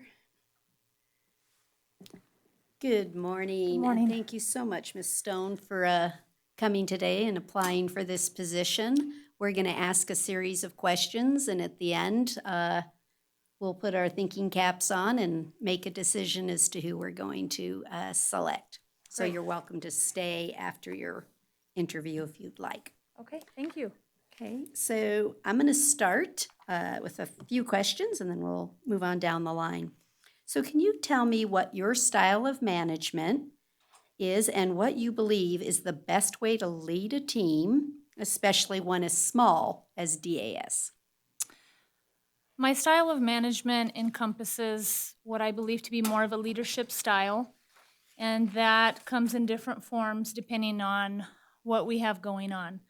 Sometimes that is an opportunity to make a difficult decision or split-second decisions in a timely manner, depending on what the situation is. Sometimes that's being a really good listener. If one of the members of my team is struggling with an issue or has questions about a policy that's been implemented or changed, maybe doesn't agree with what's going on, just listening and providing positive feedback and reinforcement that decisions are made for certain reasons and explaining what the expectation is. Sometimes that involves doing the job that everyone else is expected to do because either we're short-staffed or I want to teach myself and understand what they do on a day-to-day basis so that when I have certain expectations of what they're expected to do, I understand the day-to-day grind, so to speak, and get involved. And sometimes being a good leader is just sitting back and watching and ensuring that our mission and values are being executed on a daily basis and providing positive reinforcement when those values and missions are being executed, and also identifying if there's any ethical or behaviors that are below standards and addressing those accordingly. So I believe it's fluid, it has to be depending on what's going on. There isn't one necessary style that I feel that I fit into. I feel it's just fluid in nature depending on what's happening. Thank you. What do you believe is the best way of resolving conflicts between employees, including any possible conflict between yourself and your colleagues? So one of the things that I have implemented as a supervisor is anytime there's a conflict with an employee, they typically come to me and they're venting their frustrations about something that's going on. I like to hear both sides of what's happening with the two employees, and I will encourage them to speak with one another and try to resolve it at their level. Having done this approach has kind of eliminated a lot of the issues that have been going on because they know that my first initial response will be to listen, but then guide them and encourage them to resolve it on their own. If for some reason they can't resolve it amongst each other, then the three of us will sit down, we'll discuss what's going on, possibly get down to the root cause of the problems, and collectively come up with a solution to resolve the situation. I would also apply that if I was the individual that was having an issue with a colleague. I would try to resolve it at our level first. So if there was something that was bothering me or I didn't agree with, I would talk to them first. Usually we can hash it out. It's just typically a communication issue. But if for some reason that didn't work out, then myself and the colleague would then go to the next level, whatever that may be, if it came to that. Okay. Carson City DAS is a small department that fills a big need for our community and the criminal justice system. If appointed as chief, how would you set an example to the rest of the team, and how would you measure your own success as a leader? Can you repeat that question one more time, please? Carson City DAS is a small department that fills a big need for the community and the criminal justice system. If appointed as chief, how would you set an example to the rest of the team, and how would you measure your own success as a leader? So as the chief and being an outsider coming in, I would begin by developing relationships with not only the staff, the sworn and civilian staff, but also our judicial partners. So get in there, really understand how our judicial system works, what our specialty courts provide for our communities, understanding what the community's expectations are of us, and ensuring that the city's vision of the quality of life for our residents mirrors what DAS's vision is as well, and the judicial vision of providing impartial and fair treatment to everyone that walks through those doors. And as a leader, I would hope that once I can establish those pillars of developing those relationships, understanding our mission, and hoping that our employees believe in the mission and that we can execute that I feel that as a leader, that would be building the foundation for success for our department. Supervisor Giomi? All right, thank you. And thank you for taking the time to apply and go through this lengthy process. Do you think competition between coworkers is a healthy or an unhealthy thing to have? And why or why not? I think it depends on what the competition would be. I have an example I can reflect back on. I remember at one time when I was in our fugitive apprehension unit, we would compete against each other, who would serve the most warrants. And at that time, it was a healthy competition, because the overall mission was to clear out as many warrants as we could, whether that meant taking people into custody or giving them an opportunity to file a motion with the court to get a new court date or having them post their bail. I think if the situation allows for healthy competition in those types of situations, it can be a good thing.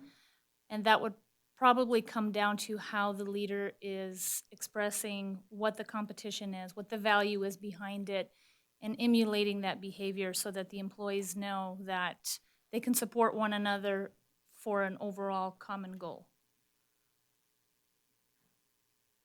Okay, thank you. Mhm. This position is unique in our government, really, in any government, this DAS job, because you kind of have your hands in all three branches of government. Certainly you have interaction with the city manager, the executive branch, you answer to this body, which is a legislative branch, and you have day-to-day interaction with the judicial branch. So I'm curious to know what your plan is to cooperate and bring cohesion to the job while considering all three of those groups. I briefly touched on this before, but I think one of the vital elements to making all of that work is beginning by developing those relationships, allowing, the board members, the judges, the community to understand who I am, what my value systems consist of, what my intentions are with the department, what we bring to the community, why we're involved in the community. And by developing those relationships, I feel that we can make some really strong connections and communicate what our goals are, and just the sky's the limit. I think that would just equate to success on all levels. How do you get community feedback? How would you get community feedback? So I think there's different platforms that we can utilize, involving the department in implementing a strategic plan, which I believe DAS already does that now, is one way to open up those channels for communication and understanding what the community values, what their expectations are, maybe what their wants and needs are, and knowing that you may not be able to accomplish all of those things, but connecting with them maybe on one or two of their goals or objectives and implementing that, and then showing them your involvement and commitment to the community safety, I think would be one way that that can be accomplished. Okay. In any past position of leadership or management that you've had, was there ever a time where you might have failed to properly demonstrate strong leadership or management? And if so, how did you correct that? What changes did you make? So for me, I'm very transparent with the team that we work in, and as a supervisor, I feel that I don't always have all the answers, and so I rely on a brilliant team that I work with and extract ideas, suggestions, and feedbacks. And if something didn't work out, I'll be the first one to admit, hey, listen, my idea didn't work out. Let's talk about this. What can we do better to improve whatever that may be? And that goes back to communication. We start our day with morning briefings, communicating with one another, looking at things as a team, having an objective and a focus. And so if there are mistakes or decisions that were made that didn't benefit the team, I'd be the first one to bring that up and try to make that a learning experience for everybody. Thank you. Mm-hmm. Supervisor White? Good morning. Good morning. Thank you for being here. So my questions are a little bit different, more related to clarifications about things within your application. Okay. I see that you have a number of certifications along with your bachelor's degree. And if we could get some clarification on a few of those. The Indico Plus Operator Certificate, walk us through what that is and how that folds into this job. Absolutely. So a few years ago, our court was fortunate enough to implement their own drug testing lab and facility. And so we went through a company called Thermo Fisher, and they provided us with the lab equipment. And so at that time, we didn't have any civilian personnel to run the lab. So myself and one other marshal were tasked with learning the machine, running the specimens through the machine, understanding the reagents and how to calibrate the machine, read the results. And so having gone through that training, I was able to become certified. And I was responsible for running the equipment for quite some time until we were able to obtain civilian staff, and then they got trained as well and earned the same certification. Thank you. Same question for the Mentor 360 Blueprint. What is that? How does that fold into this job? So before I promoted to a sergeant, I was always seeking ways to get involved with our community, specifically with our youth. And so an opportunity came about where the Mentor 360 Blueprint program was actually advertised on the local news. And so I called the phone number and spoke to one of the representatives, and it just so happened that he was an officer with the Reno Police Department. And what it was is they would take uniformed officers and assign them to one of the Title I elementary schools. And the officer would then be paired up with either a classroom or several students, and they would help with whatever they needed, whether it was reading, writing, mathematics. Oftentimes that involved just playing sports with them. I was assigned to one of the schools actually close to where I worked, and I had several students, and I would sit with them after school for an hour, and we would just do some reading. We'd go over some of their worksheets that they were having issues with, and I would do that about once a week until I couldn't do it anymore. My time had expired, and so how that relates to this job is that one of the things that I pride myself on is finding ways to give back to our community and being involved with our youth because they're our future. And so I was fortunate enough to be involved with that and just give back and make a positive impact on some of our youth in our community. Thank you. I noticed on your application, Marshal Sergeant is listed twice with two different timelines. The job description looks fairly similar between the two. So can you tell us, really what's the difference between those two jobs and what's uniquely different? What does those different experiences bring to this job? So I'd like to apologize. That's actually a typo, and that is my fault. So the first one, Marshal Sergeant, that's my current position now, and I was promoted back in 2016. What I do now is that I have a team that I'm responsible for, and what that entails is ensuring that everyone is performing their duties or adhering to policy and procedure. We're not violating any laws, ensuring that the marshals that are assigned to the specialty court programs are not only, maintaining their caseloads, adhering to best practices, if there's any grants involved with those programs, that they're adhering to those timelines and expectations as well. I do performance evaluations. I'm part of recruiting new employees for the court, not only within the marshals, but I've been asked to be a part of other interview panels for civilian staff. With the performance evaluations also comes any type of discipline. So if there's any progressive discipline, if it involves any type of verbal or written reprimands, coaching, performance improvement plans, I'm responsible for instituting those as well. Unfortunately, I've also been involved in a few termination processes as well. So in my current role, though, that's kind of a broad definition of what I've done. The way that we're structured, I'm the second in command in the Marshal Division, so there's the chief and then myself. So in his absence, I step into his role and I fill whatever needs to be conducted while he's out. The Marshal position that I unfortunately made a typo here, that's a line level position. And so when I was employed back in 2006, I started off in our court operations unit, and I was responsible for court security, the monitoring of informal probation cases. I then graduated to our fugitive apprehension unit, so a lot of field patrol work, apprehending subjects that had misdemeanor warrants. And then from there, an opportunity came about where we had entertained the idea of beginning our own alternative sentencing unit. I was instrumental in the development of that for our court. And so with that opened up a position where I actually became an alternative sentencing officer within our department. And I just went through all of the programs. I was fortunate enough to have DUI court. We had a program for quite some time that was targeted towards the transient population of Reno. I worked with them.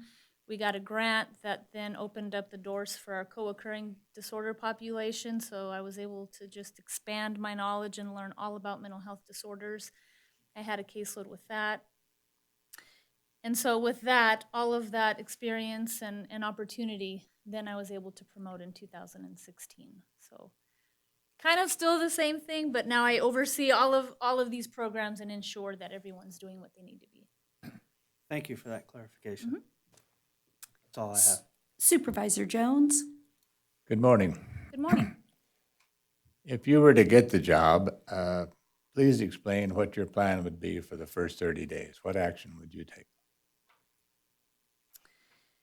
If I was afforded this opportunity within the first 30 days, I would submerge myself in the department and just really understand what our mission is, what we do, what we need to accomplish, work with all of the employees at all levels, whether it's, the DAS officers, the bailiffs, the marshals, our civilian staff that, works day to day with our clients that come in there.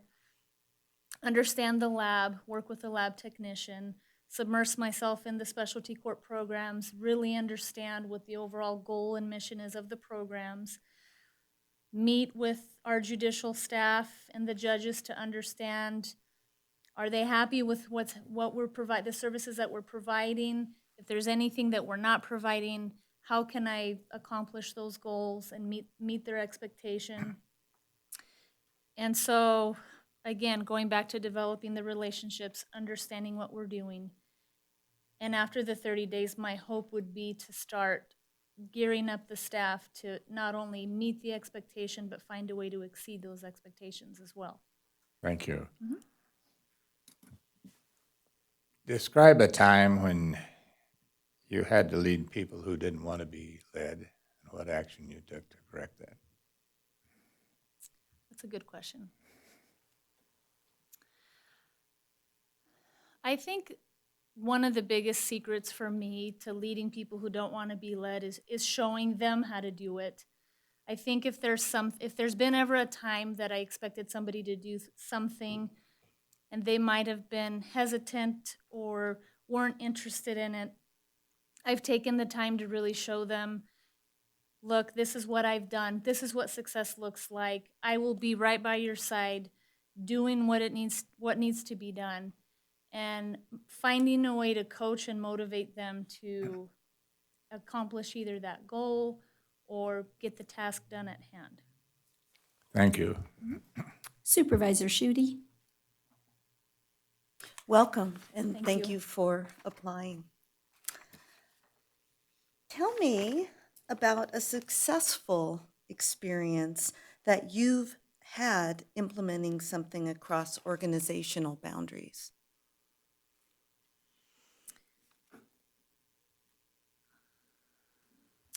I would say that'd be twofold. I kind of touched on it already, but one would be implementing a brand new unit, which was our alternative sentencing unit. I have a background in parole and probation, so I was able to bring a lot of that to the department as far as what supervision looked like, what it entailed, a lot of the documents and policies that came along with that. In addition to that, I was fortunate enough in those days to actually come here to Carson City's Department of Alternative Sentencing and coordinate with the chief back then, which was Chief Planeta. And he was kind enough to let me come in and kind of observe, look at how they did their processes, and then take that information back to the department. Since then, we've implemented this unit in 2009, and it's just grown exponentially, just with, like I mentioned, it started with DUI court, and now we have DUI court, co-occurring disorder court, young adult recovery. We're relaunching a community court that, again, is targeting our transient population. We now have a veterans program called Camel Court. So for me, I see the successes in it every day because it just seems like the sky's the limit. Something that started kind of small has just grown into something so big and so successful. Also, another thing that I feel has been really successful has been our community outreach that we've done as a department with not only our youth, but different organizations that provide for our community. One being the Special Olympics always hosts different programs throughout the year where they have different law enforcement entities come in, they conduct fundraisers. I feel that we've been very successful with that. We have a great working relationship with Elise Pearson, who's in charge of that program. And so I feel those two have been two successes in my career that I feel that I've been very involved with.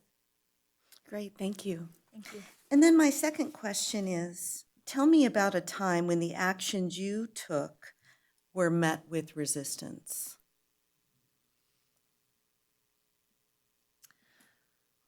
So I would say there was a time in my career where I felt I had done everything, I had done all the assignments, and so I wanted more responsibility, but there just wasn't any more to give at that time.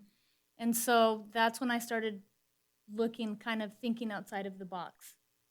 And that's when the opportunity for the 360 blueprint came about, where I was able to be a mentor for our young adults in our elementary schools. And so although that wasn't really met with resistance, once I brought that back to the department and showed the value, it turned into a positive thing where it opened up, for me, it opened up a lot of doors, and it opened up my eyes to the needs of our community just weren't being fulfilled as far as what we had to offer at that time. To then, how were you able to convey that? I came back with a positive attitude, and I just shared how wonderful it was to take a student that was kind of closed off, didn't really understand law enforcement or have a huge appreciation for it, and how that relationship had changed, evolved over time. And that was just one student.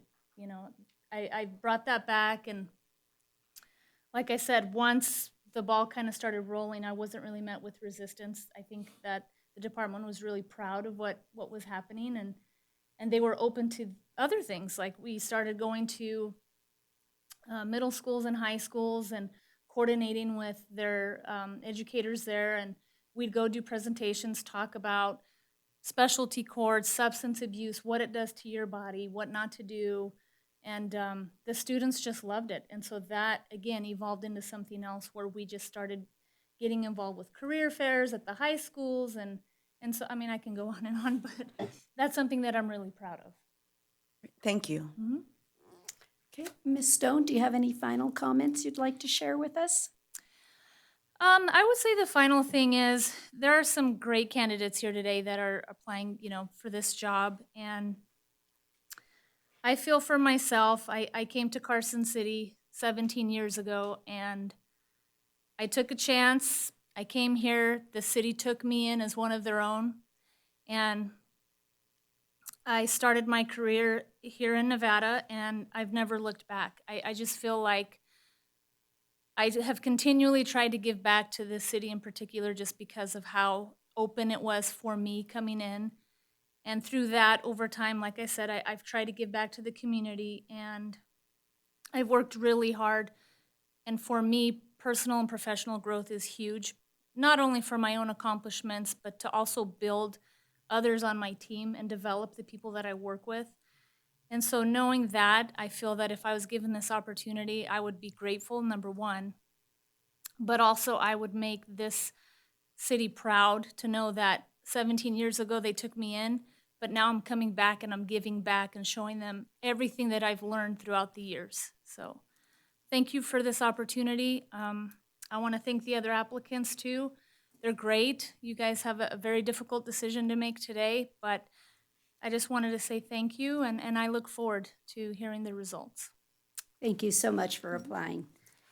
Okay. Wow. Is that a good word I can say is just wow? We do have a very difficult decision to make here today. Generally, what we do is we kind of go around and say who's the top choice for each of us and see if we can come to our own, I think I heard something earlier, a round table resolution or whatever. So I think I'll go ahead and just start first. We'll just get it done. So it is a difficult, yeah. Well, I get it done first, then it's done, right? So during my time on this board, I've really seen a lot of candidates apply for different positions. And I'm always impressed. I'm just completely impressed with each and every one of you that came before us today. It's no exception, right? We have Ms. Gonzalez, Mr. Guthrie, and Ms. Stone.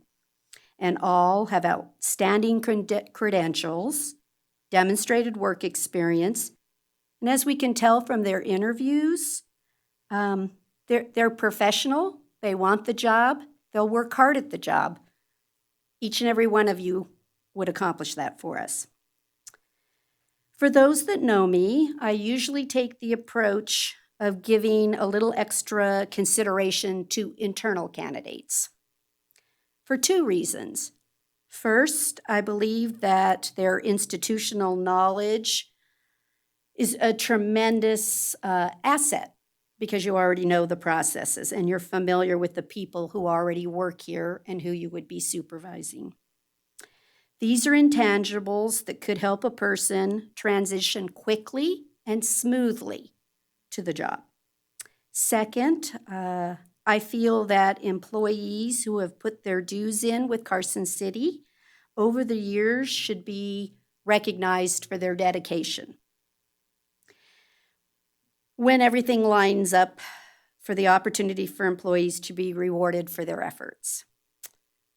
However, there are also occasions when an external candidate can be the best choice based on things like the portability of experience, skill sets, and the potential for bringing a fresh perspective to the job. In this case, I'm going to give a slight edge, and it's slight. You guys making this really hard. To Miss Stone, because I think that she checked all of the boxes that we were looking for in the job announcement. She has the bachelor's degree. She has the management already, post-certificate that's already been achieved. She has supervised employees and set the programs in place. And those things just showed me a slight edge. So she's got my vote. I do want to say it is no shortcoming of any of the other employees. I am completely impressed with each and every one of you.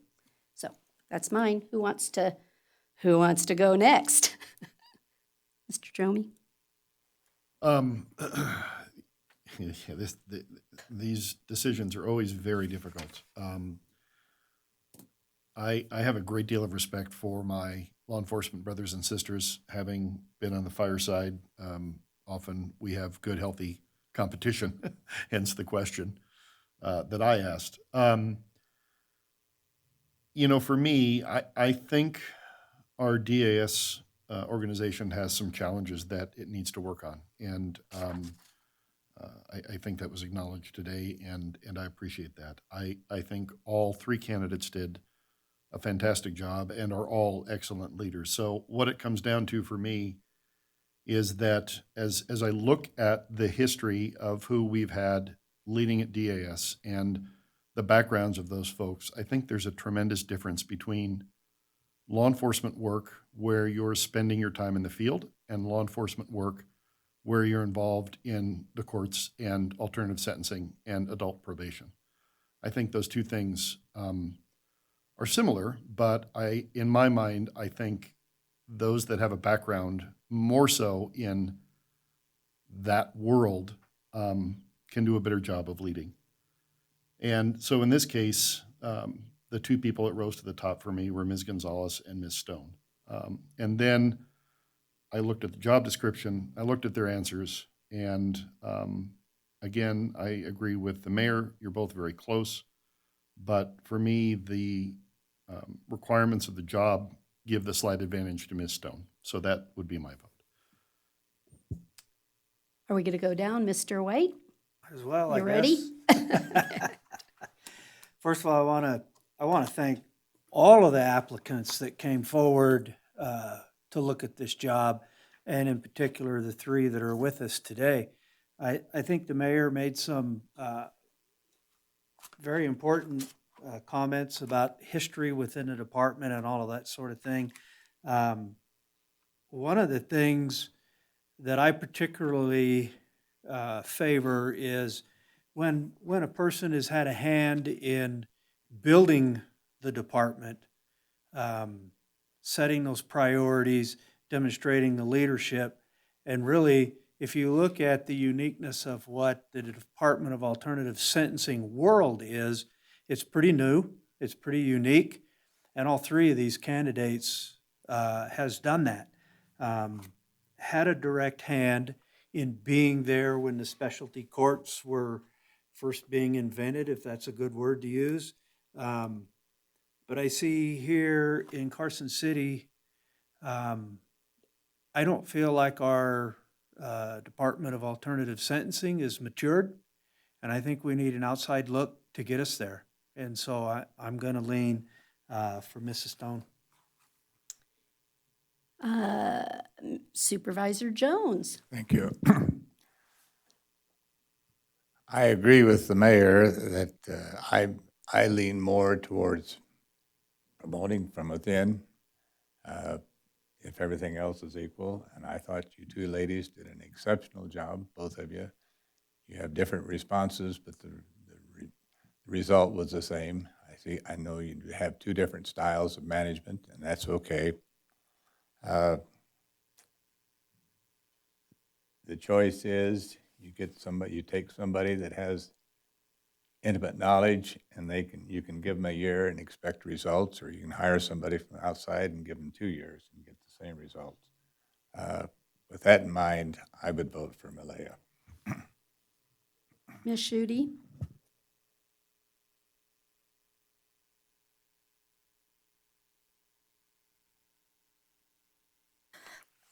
First of all, thank you to all three candidates. I'm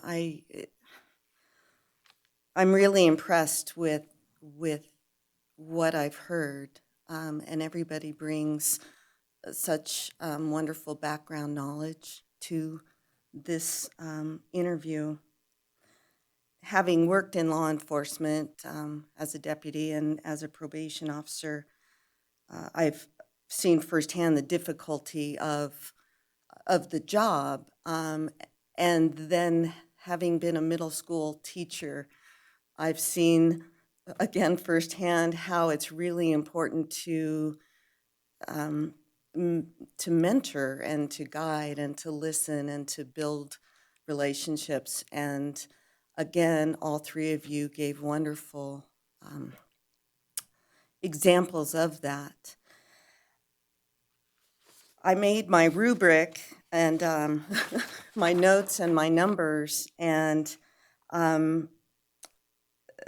while there were some, answers that's like, oh, wow, that's amazing, I know this would be very difficult, and so I'm just going to have to stick with the numbers.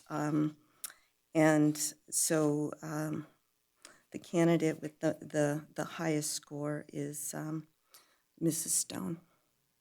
Okay. All right, so it appears, Board, it's really at our pleasure. Do we want to separate this motion and first do the appointment, and then we'll discuss the salary portion? Sound good? Supervisor Giomi, did you want to make a motion?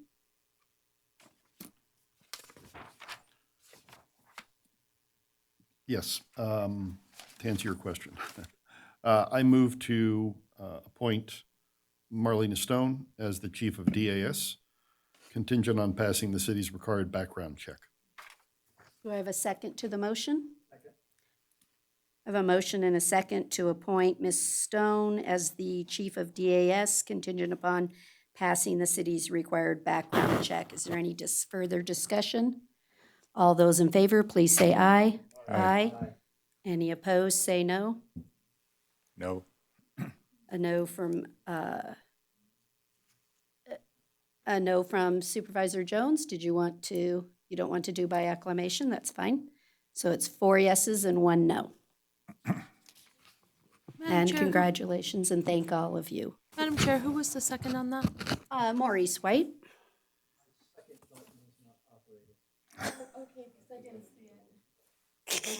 You got to have the first to get the second.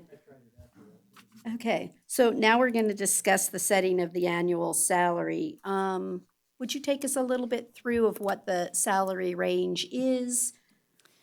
Sure. So we can have a... The salary range is a D1, $104,152.95 to $167,232.75. Okay, that's a That's a large range we have to work with. Does anyone have a feel for where we should go, Supervisor Giomi?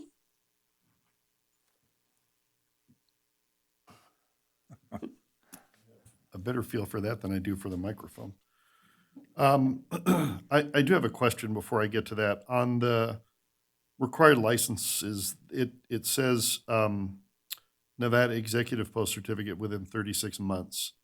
So, which is something we would also put into the offer, is that correct? That's correct. We do that in the offer letter. And that's obtainable in that period of time? I guess I'd like to hear from Ms. Stone, if that's okay with you. She can come to one of the other seats. You don't have to leave.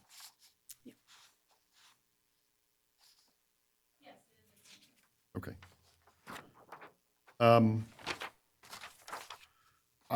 Given the salary history we have in the position, I would be comfortable at 115. That would be my recommendation. Is everybody okay with the 115? Based on, again, where they're going to get additional certification stuff, everybody's, okay? All right, then I will accept a motion. Supervisor Giomi. All right, I move to set the annual salary for the Chief of DAS, Ms. Stone, at $115,000. Do I have a second? I have a motion and a second to set the salary at $115,000. Any further discussion? All those in favor say aye. Aye. Any opposed, say no. Motion carried unanimously. Thank you. Can I just, Yes. again, I want to thank everyone. And your interview was amazing, and it's just so tough. We had some really great candidates, and my hope is through this process that you continue to apply and don't be discouraged because there's great things ahead.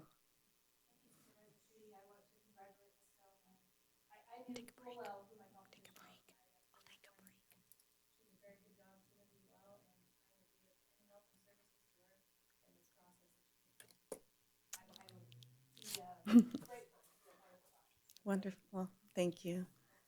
Yeah, agreed. Okay, we're going to take a brief recess. We'll be back.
going to be 2 weeks.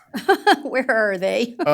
Yes, Madam Mayor, I would like to move to reconsider the last motion we had on setting the annual salary. Do I have a second to that motion? I have a motion for reconsideration on the salary. In a second, all those in favor say aye. Aye. Aye. May I have a new motion? Thank Yes, you. ma'am. Mayor, I'd like to propose that, or I'd like to move that the city manager negotiate with the new chief of DAS on an appropriate salary within the range. Can I have a second, please? I have a motion and a second to allow the city manager to negotiate with the new chief of DAS within the range. All those in favor say aye. Aye. Any opposed say no. Motion carried unanimously. Thank you. Okay, we're gonna move on the agenda, and again, congratulations. Look forward to working with you. We're gonna move on to item 13A, which is discussion and possible action regarding the adoption on second reading of Bill Number 105, a proposed ordinance amending Title IV to establish the reporting requirement and remove the expiration of the existing 1% transient lodging tax. Ms. Paulson, have we had any further public comment on this? No further public comment. Changes? Okay, if there's no other questions, I'll accept a motion. Supervisor White? I move.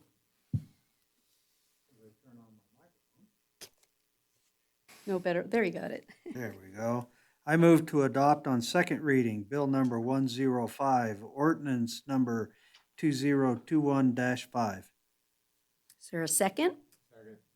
I have a motion and a second to adopt on second reading Bill number 105, ordinance number 2021-5. Any further discussion? Seeing none, all those in favor say aye. Aye. Any opposed say no. Motion carried unanimously. Thank you. We're going to move on to item number 14A. Discussion regarding determination of universal service recycling is the lowest responsive and responsible bidder for scrap metal recycling at our landfill. Does any member of the board have a question? Seeing none, I'll accept a motion. Supervisor Giomi? I move to award the contract as presented. I second. And a second to award the contract. All those in favor say aye. Aye. Any opposed say no. Motion carried unanimously. That was really good. There you go. We're going to move on to agenda item number 15A, which is discussion and possible action regarding a business impact statement concerning a proposed license fee methodology to be applied citywide for license agreements executed within the city's right-of-way. Does anyone have any questions of Mr. Stuckey or Mr. Nellis? Oh, Supervisor Giomi? The comment that was in here was the comment we received before. They didn't re-comment, correct? Dan Stuckey, Deputy Public Works Director, for the record. Yes, that's correct. From Mr. Campani. Yeah, it was the letter that we've already discussed during the NID methodology. Very good, thank you. NID. Supervisor White? Thank you. And just to reiterate again, I understand this is about the business impact statement, but that particular property, APN 916123, is going to have some addendums when the leases do come back to us. Specific parcel. That is, yes, that is correct. That's the plan. Thank you. Okay. All right, I'll accept a motion. Supervisor White? I move to approve the business impact statement as presented. Second. Second by Supervisor Giomi. All those in favor, please say aye. Aye. Any opposed, say no. Motion carried unanimously. Thank you. We're going to move on to discussion, presentation regarding the Open Space Advisory Committee report. Ms. Boyer. Get you move to the other seat if at all, Paul? It just lets the people on the end hear better. Thank you so much. So, good morning, everyone. For the record, Lindsay Boyer, Open Space Manager for Carson City Parks, Recreation, and Open Space. I have with me today Donna Inverson. She is our co-chair for the Open Space Advisory Committee. So I'm very proud and I'm excited this morning to share the Open Space Annual Report for 2020. I think we all know that 2020 was an incredibly challenging year for everybody. But I'm just so pleased and impressed with how much our staff was able to accomplish during that time, despite a whole suite of new challenges that we needed to adapt to. So I know you have the report before you, but I wanted to go through and highlight a few different things. So I think the biggest thing to mention in 2020 was that we saw unprecedented numbers of visitation in our parks and open space and on the trails. Especially early in the pandemic, really popular areas like the Waterfall Trail were pretty inundated with people. We were seeing, 60 cars parked up there at times. So that was a challenge that we quickly needed to adapt to and figure out how to manage that increased use. So we did things like put in signage directing people to be aware that the trail was very full and perhaps, seek other opportunities. We put out PSAs about how busy the trail was, and directing people to other areas. So that was just, one example of a challenge that we needed to solve. Other things that we did in 2020 to try to manage the increased use, we started installing a lot more signage throughout parks and open space. We really wanted people to be able to see a presence of Carson City. A lot of the lands that we got that are considered open space, we received from the Bureau of Land Management. And I think there's still some members of the public who aren't aware that that change happened. And so really trying to get more information out to the public, both in terms of rules and regulations, but also just directional, wayfinding, those kinds of things.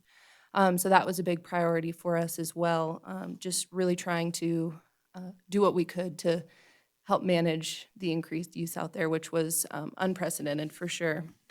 So within your report, there's a couple different sections it's broken out into.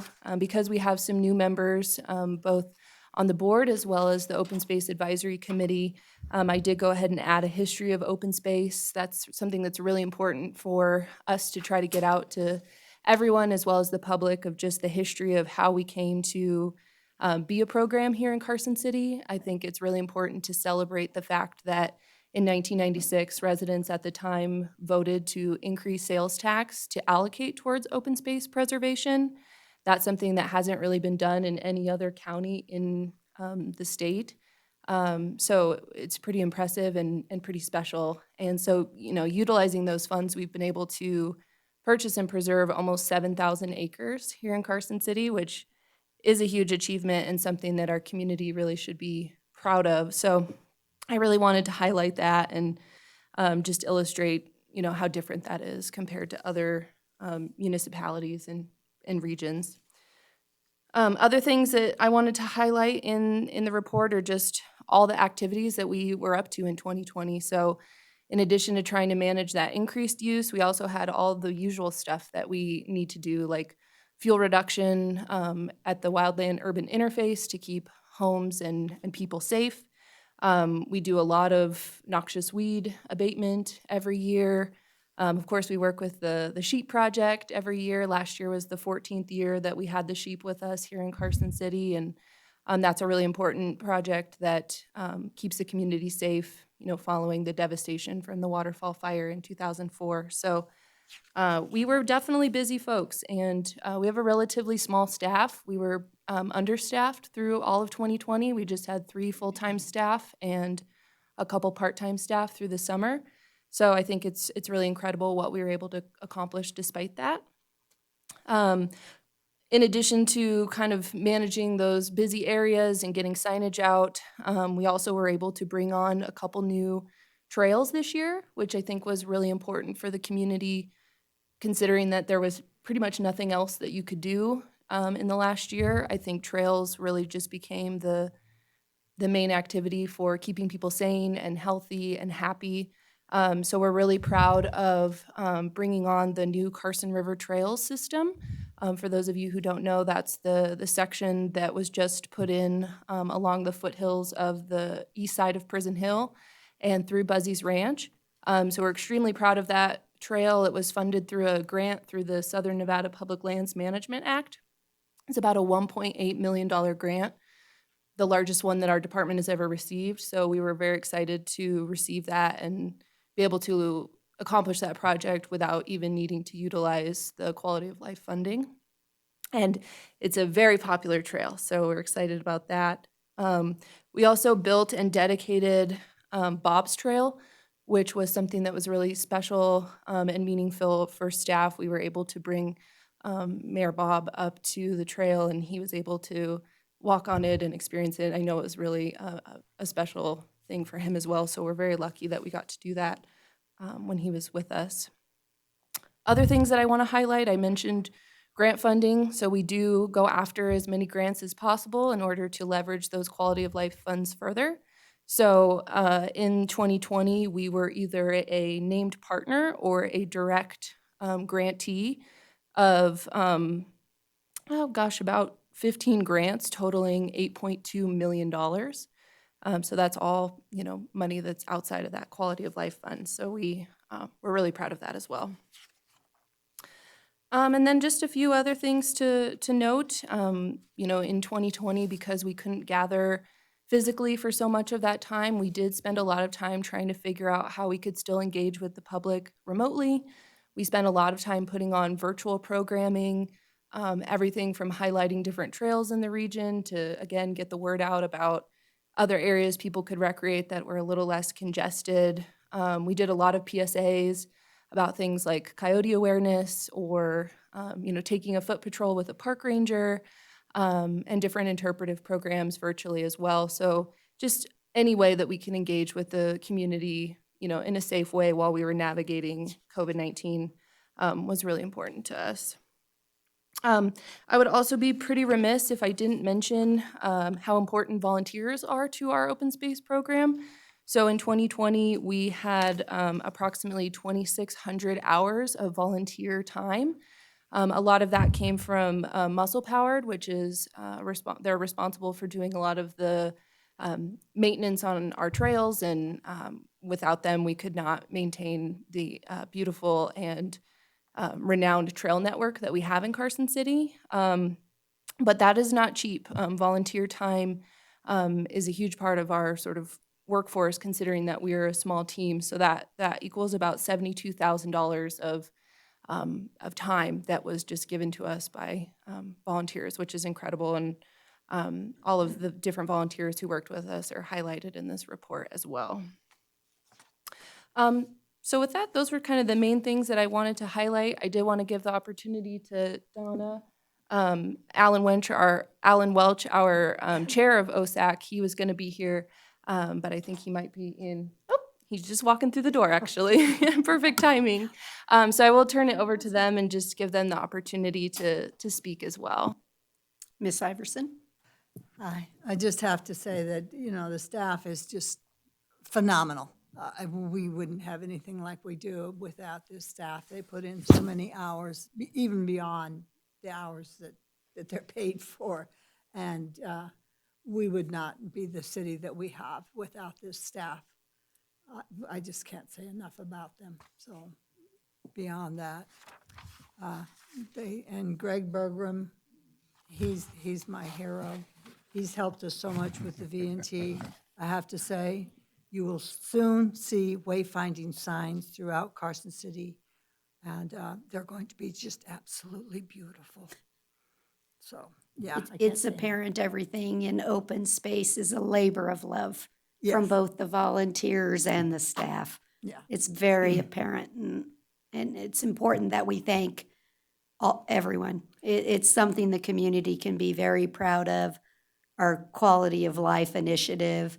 I'm as proud of the residents for recognizing and taxing themselves to to enjoy this. We couldn't have done nearly the things we've done without that initiative to have the wherewithal. And as I said, and then our volunteers and staff, I don't know why anyone wouldn't pick Carson City to live because it's so beautiful. We're being recognized nationally. And a lot of it is because of the open space, you know? And we'll be even more recognized nationally soon. Alan, did you want to say something? And then I'll come to you guys. Yeah, I completely agree with Donna, the quality of our staff and their accomplishments. And I think it doesn't hurt to reiterate that by having a dedicated open space staff, we've almost doubled the amount of money coming into that program because they're able to go after a whole variety of grants. They've been very inventive, and I'm really proud of what they're able to accomplish with, the funds that are being spent. So I think, it's been a great investment for the community, and they've really done an outstanding job. One thing I would like to pass on to, which is a slightly different topic, is that I know you're going to appoint 2 more members for our committee because we lost 2 at the last meeting. We gained 2 excellent ones as well. I'm really happy with both of those people. They're going to bring a lot of expertise that will help fill in some of our gaps. But one gap that I would like to point out as you consider who you are going to appoint is we no longer have anyone in the cultural resources area, and we have a need for that. I would really hope that you get a good applicant, and that you would consider filling that with somebody with that expertise. Thank you. Thank you. And I do want to say one other thing for the record, just because now it's a public opportunity to thank Bruce Scott for all his years of service. So I just thought, I better put that on the record because it's our first chance as the Board of Supervisors to indicate that. So if you're listening, Bruce, thank you for all of your years. Just a tremendous asset to the community. And so with that, Supervisor White. Thank you. Indeed, this is a really unique and important aspect to our community. I really want to say thank you to the volunteers that are helping put this program together. It is a team sport, if you want to call it that. It is amazing to me the depth of energy and expertise that the volunteers do bring. I know sometimes my philosophies don't necessarily align, but it's not lost on me the amount of effort and the work that goes into this program, and it is certainly appreciated. With that, I think this report is a really good resource that we should share with the public. I know it's a public document, but I would encourage you to get this placed pretty predominantly on your website. One of the things that I do when constituents come to me and, well, what's the city doing? Why are we doing this? Where's this going? This is the kind of stuff that helps me calm those nerves, because there's something tangible that I can say. It's not just my opinion. Well, don't you go to the meetings? That kind of thing. So if you could get this posted on that website, it would be incredible help. Thank you so much for what you do. Supervisor Jones. Well, I would like to echo, I live in the East 5th Street area, and my wife and I hiked the new trail this last weekend. My wife also rode almost 11 miles bicycling over the weekend with her friend. It's a wonderful addition, and it's very well built, and it's going to last for a long time. And you also mentioned in here the Bee City, and I don't think that gets the publicity that it does, and it's a great little venue also. So I congratulate all the work that you and Greg and everybody has done. You're doing a great job, and thank you. Supervisor Giomi. The comments that I got the most this past year, outside of the complaints about COVID, was people, as you said, Lindsay, discovering our trails and our parks, and how, they just, it's kind of cracked me up because they came back to me and said, "Wow, we've got some really good trails here." And I said, "Yeah, I know." So just kudos to you, because I think one of the positives of the pandemic, and there aren't a lot of them, but finding a silver lining is that there are a lot of people in this community who discovered trails and parks, and thank heavens for the foresight of our, I don't want to say forefathers, it sounds a little too old, but our predecessors, to put together a unified trails master plan, and to tax ourselves, and to develop ordinances that trade lot size for open space in development. And I think that's something that we don't think about enough, because we here consider development and often get a lot of pushback from the community that we're overdeveloping our town. And, one of the responses I have is that we are developing the community, but we have a growth management ordinance. But more importantly, we have a way for developers to include open space in a development. And that's rare in communities. You don't see that happening. And it all ties together with a package that happened back in the late 90s when that ordinance was passed. And the last thing I wanted to mention was that, if I'm not mistaken, we're coming up in November on the 25th anniversary of that ballot question. I believe it was November of 1996, if I'm not mistaken.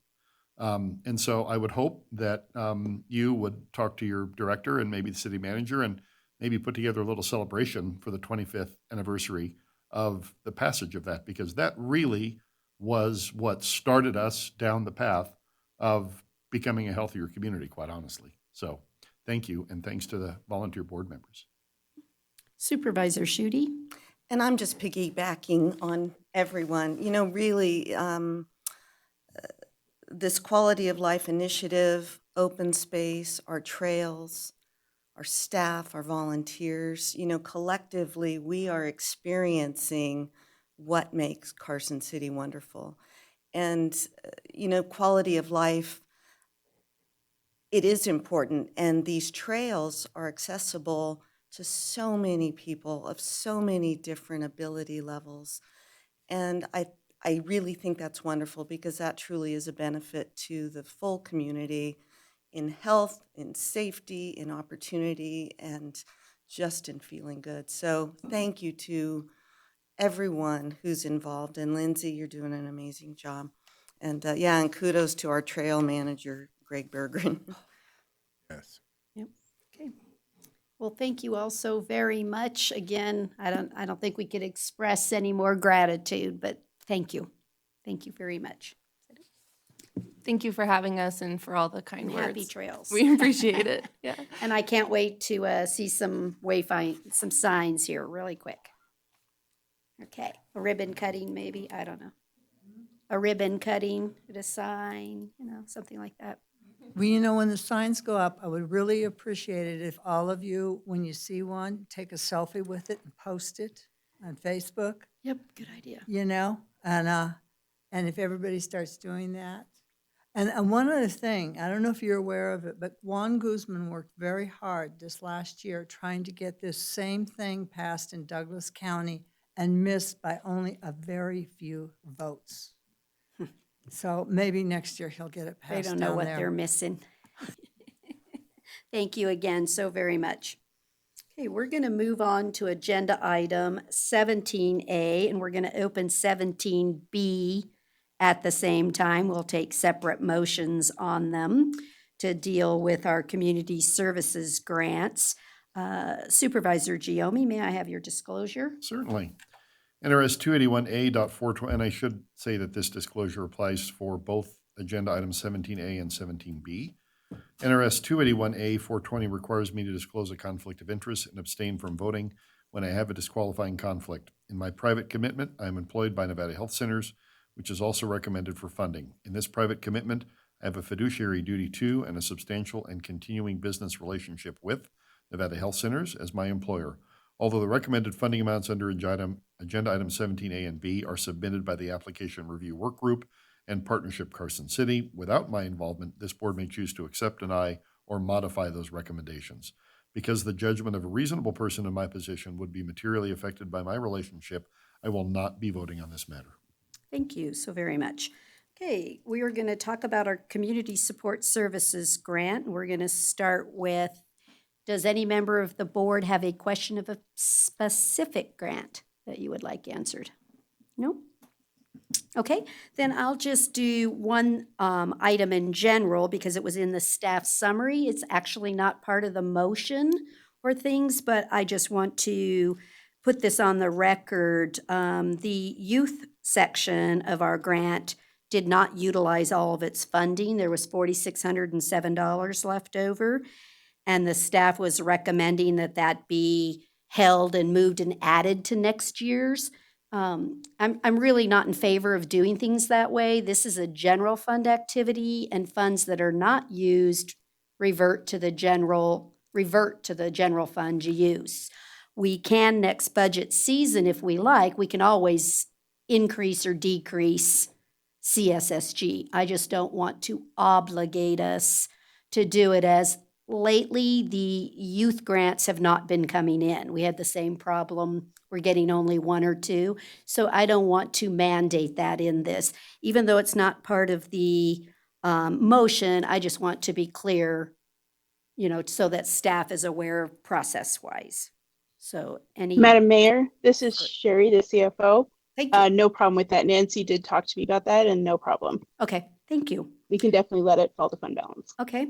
So if there's no further discussion, Mr. Jones? It does not carry over. General fund reverts to the general fund balance, not in a program line, usually, unless there's a legislative mandate like court fines or something like that that requires us to spend money. This is an open general fund program. So what are we going to do with the fund? It just drops to the ending fund balance, and then next year we just decide how much of an allocation. Great, okay. So if there's no questions, I will accept a motion on 17A. Supervisor Jones? I move to approve the CSSG funding for fiscal year 2022 as recommended. Is there a second? I second. I have a motion and a second to approve the CSSG funding for fiscal year 2022 as recommended. All those in favor say aye. Aye. Aye. And all those no, there's no no's, and one abstention by Supervisor Giomi. Thank you. We already opened item 17B when we did 17A. I will accept a motion on 17B. I move to adopt resolution number 2021-R-6. Do I have a second?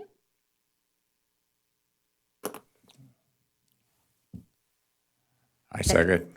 I have a motion and a second to adopt resolution number 2021-R-6. All those in favor say aye. Aye. Any opposed say no. Let the record reflect one abstention by Supervisor Giomi. Thank you and all the hard work, and please pass on to your review group what a great job they did. We really appreciate, again, great volunteers in our community that work hard. So please thank them. Okay, now we're going to, is the Board of Health ready? Because we're going to recess as the Board of Supervisors. We have the other members of the Board of Health. We'll take a brief. Most of us are here. Most of us are here. We have a quorum. Yeah. But I think the sheriff's right here. Give it just a second. Because, and is Miss Lyons coming? Oh, there she is. Is she actually, yeah. Let's see if she's going to chair, or are you chairing it?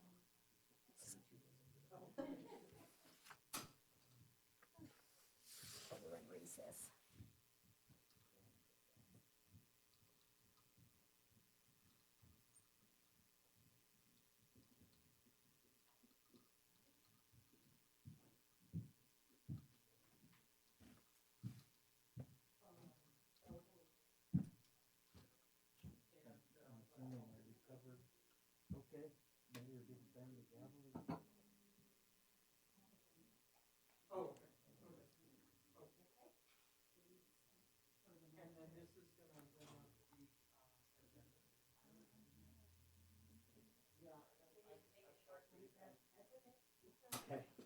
quorum without Kenny.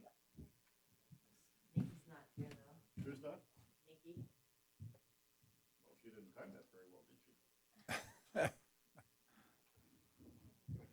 Get her fast.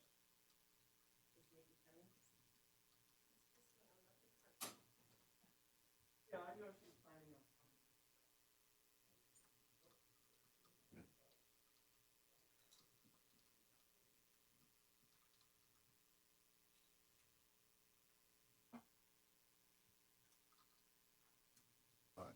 To a new electric bike. Ooh. She is just loving it. Oh, I bet. First time to get it over with. We didn't, we bought not Okay. one at the throttle. You have to pedal to use it, because they say right down the road soon, if you have a throttle on that electric bike, they're not going to allow the trails because they regard it as a motorbike. But she says, I can just go up that hill and then just pedal and fly right away. Oh, that's Yeah, they rode, I think she said they rode 11 miles Sunday in about an hour. They went down, around, by the river and up. wow. Yeah. They're really fun. Yeah. That's cool. Yeah. But we walked the new trail from right there at Carson River Road down. God, that's like a freeway. It is. It's beautiful. It And all the, the railings and the culverts, and they've done a great job.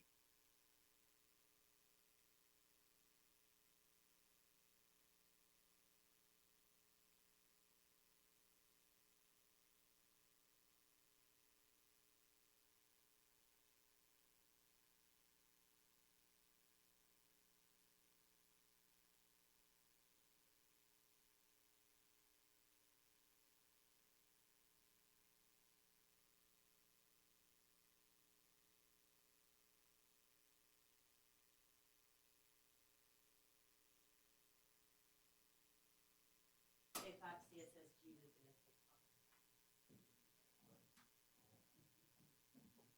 off. There's snacks over there. You can have another donut.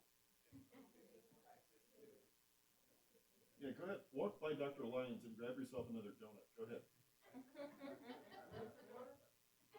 You're the donut guard now.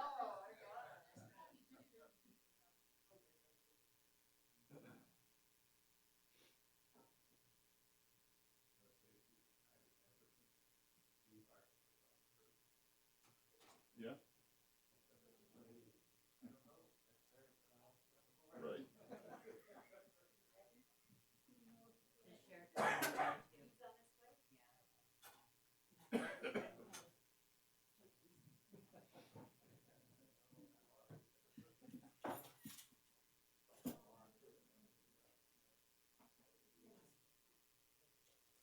Who did? Oh, yeah, oh, yeah.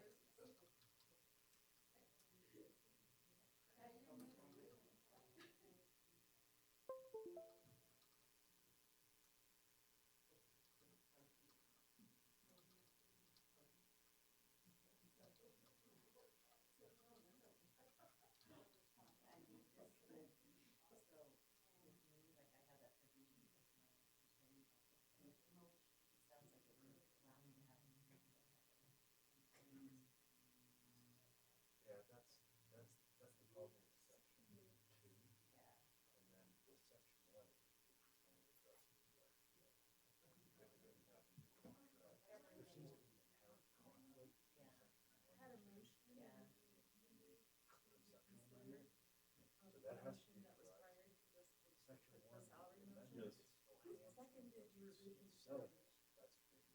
I think standard.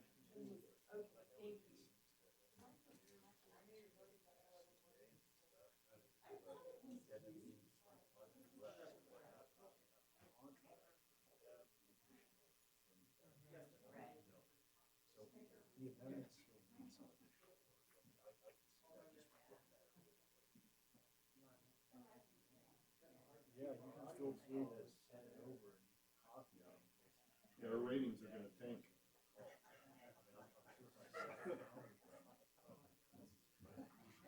We'll be down to one viewer instead of two. He doesn't have very far to drive. He just, right? Did he say he was coming right? You can add in, you can add in your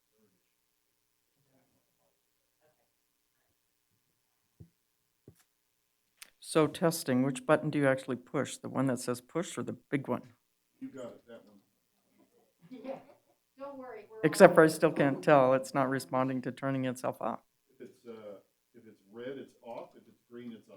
Right, but It is not easy to push.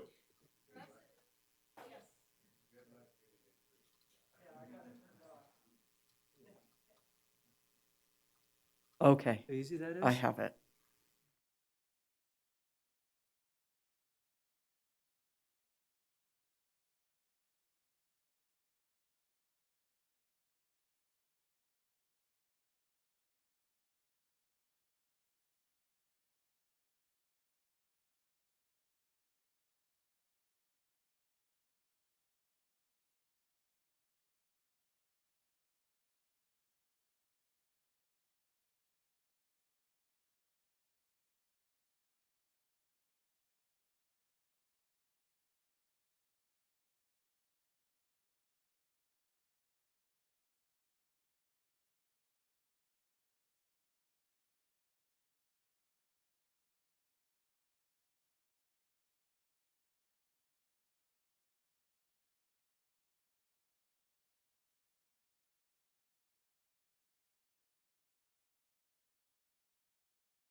And our new health officer, Miss Lyons, is going to start us off with the Board of Health. Yeah. Welcome.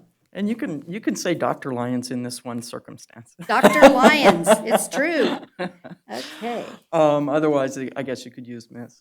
Thank you, Sheriff.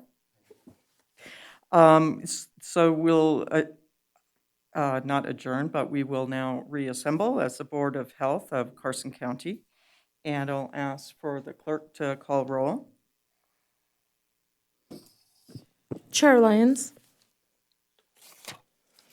Here. Vice Chair Giammi.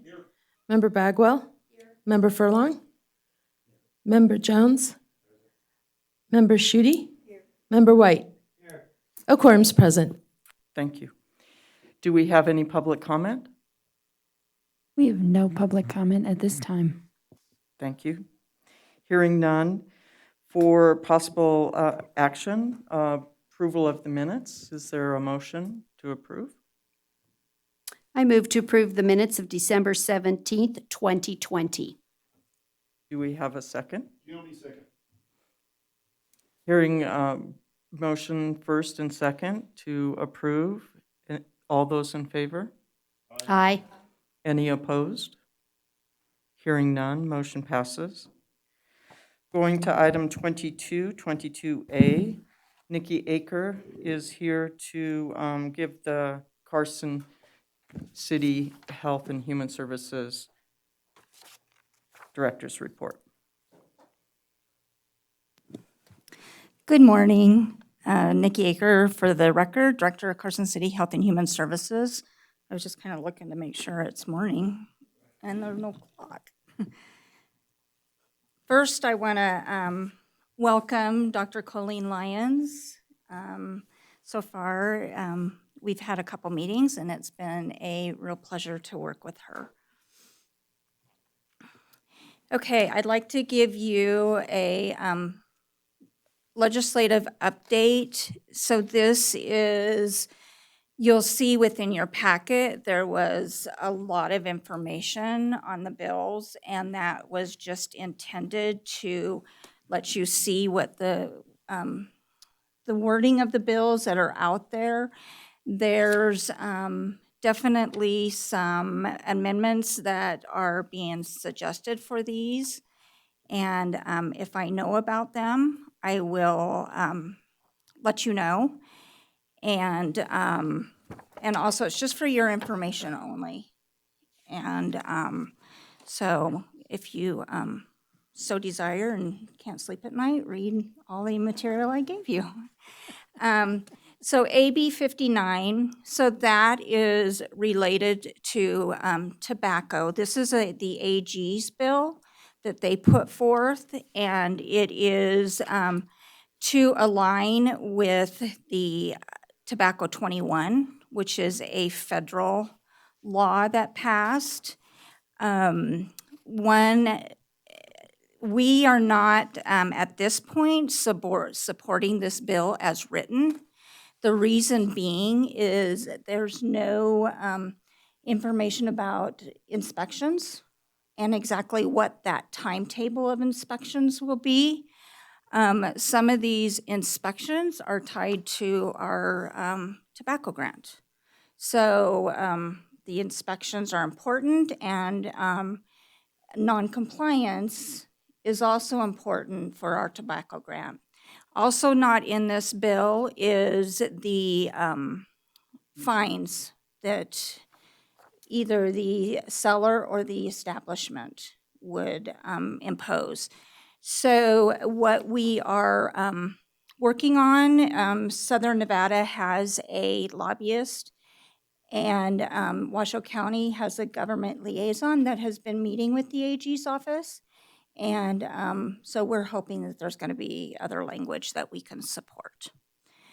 SB 44, that is a bill put forth by the Rural Regional Behavioral Health Policy Board. And this is about behavioral health professionals and the licensing of those professionals. It has been determined that it is difficult for some of the licensing to go through the different boards. One of the problems right now is getting their transcripts because of COVID.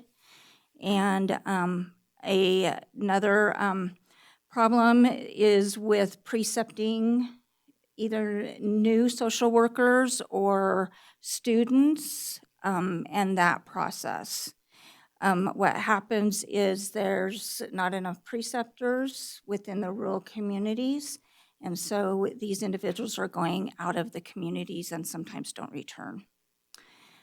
SB 56, that is another bill put forth by a regional behavioral health policy board, and this is concerning telehealth, and it is looking at telehealth the same way that would be for an in-person appointment, and insurance would cover it.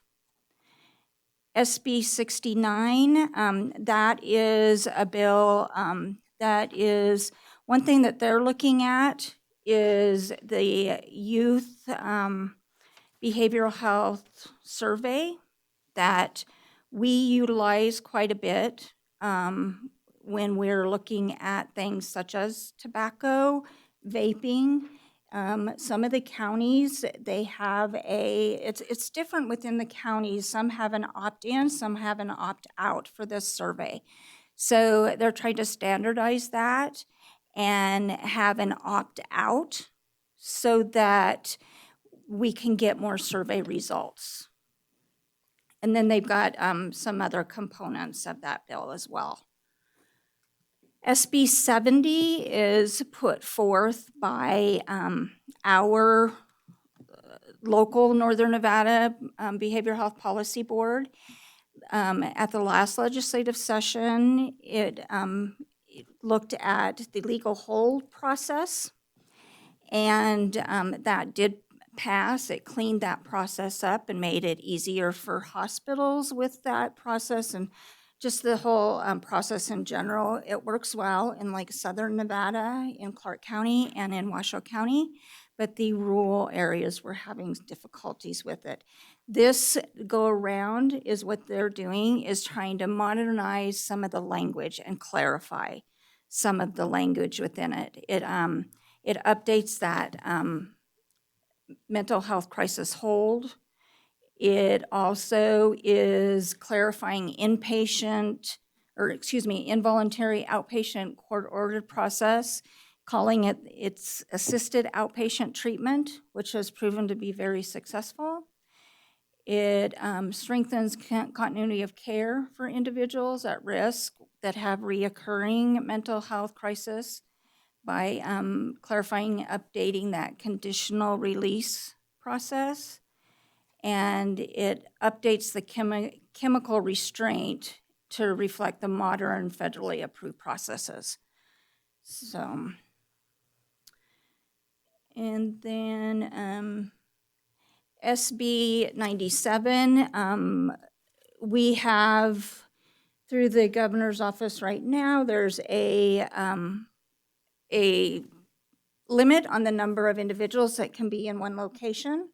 What this bill does is it excludes COVID vaccination events, because in these buildings, you know, we try and get as many people in there. We do maintain the 6 feet distancing, but this actually, early when we started the vaccination process, this was a concern that we brought forth. The SCR 5. Nikki, before you proceed, I'll just ask for some clarification here. It looks like Supervisor White has your hand raised. Thank you.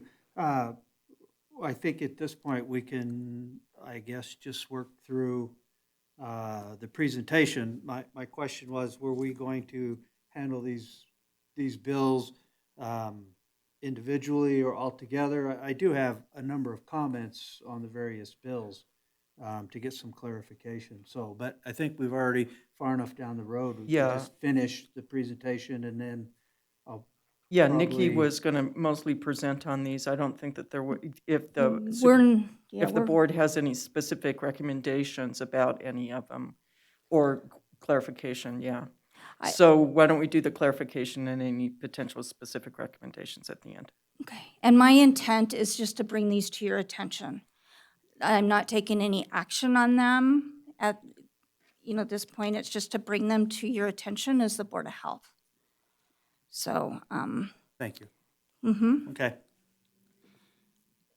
And SCR 5, that is addressing racism as a public health crisis, and to try and work through that. If you'll notice that the governor is very vocal about making sure that vaccines are given out in an equitable manner. And so, we are complying by that, and but this is just addressing that racism is a public health crisis. And then the last one, SCR 6, it expresses support for expanding the testing capacity for COVID-19 in Nevada through the use of pooled saliva testing. Interesting on this bill, it just calls out Washoe County and Southern Nevada Health District. This is happening in areas, especially in some of the larger companies. What they'll do is get a small group of people, do a pooled saliva testing, and if that specific test or that specimen is positive, then they would go further and test those individuals.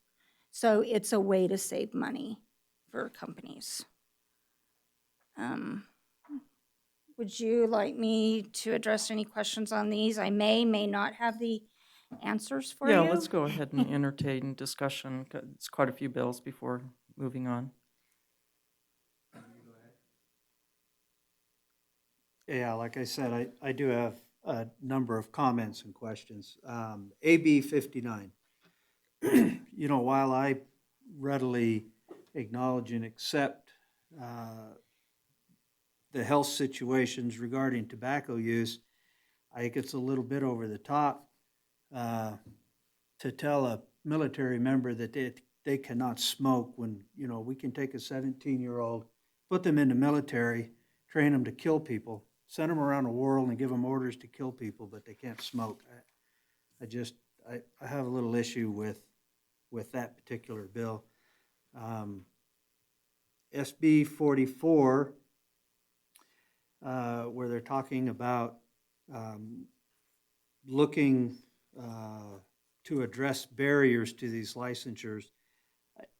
The issue I carry with this particular bill is I don't see where the barriers are defined in a manner that doesn't allow this to become a fishing expedition. I know the idea is to identify barriers, but as I read this bill, it's a wide open fishing expedition. SB 69, through my recent exposure with the mental health courts and all of that, through history, friends and associates of mine that have been through situations where they needed help.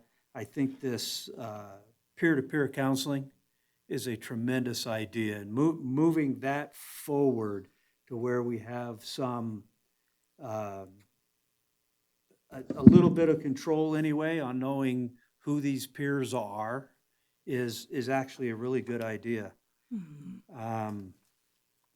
SB 70.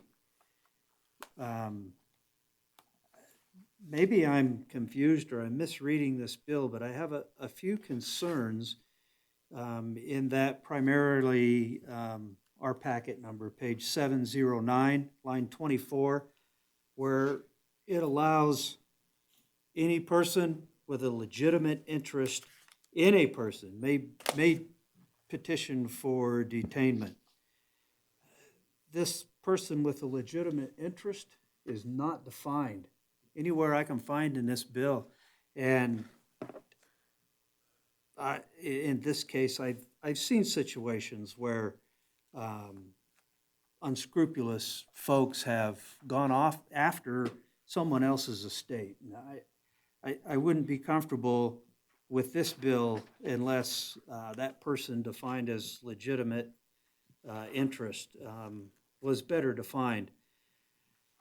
On line, or page 709, line 26, allows the court to issue an order if it is satisfied there is probable cause.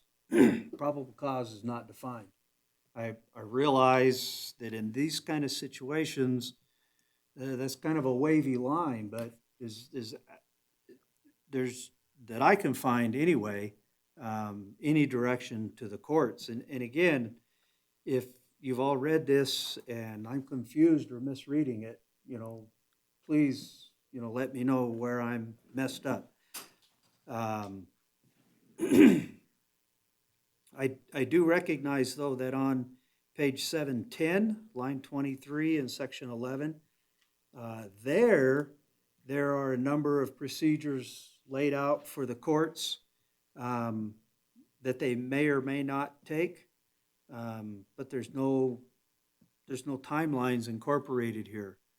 And I think, especially in the case of a mental health situation, we need to have some movement installed in the courts. On page 17, line 3, section 12, it says that you will have a hearing must be held within 30 judicial days. Well, that means you're not counting weekends. That could be 45 days. Somebody's in the system before they get a hearing.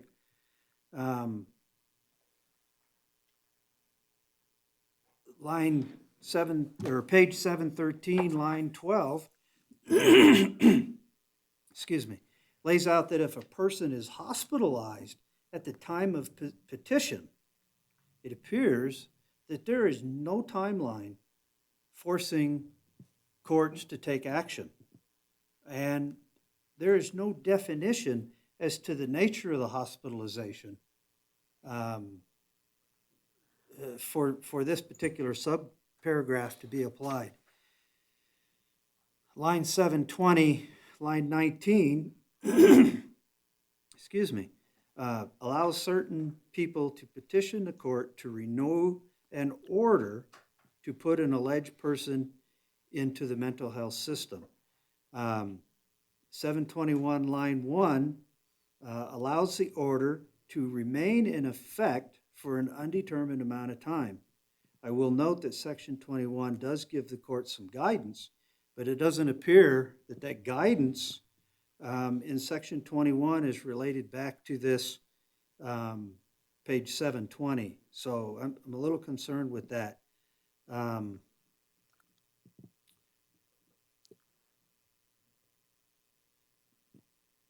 So again, as I stated when I started with this particular bill, my concern is that, the real concern is that I don't think the courts are being given a clear timeline on when to address these issues. And I see the door being opened up for some unscrupulous people to get involved with the situation. Can I also provide some information too? I know that they are working on an amendment on this one. Okay. And we're lucky in that we have access to Jessica Flood, who worked specifically on this bill.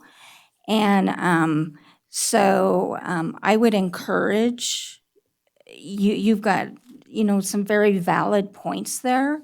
And I would encourage you to speak with her. Okay. And that's kind of, that's one reason I like to bring these to your attention, so you're aware of what's out there.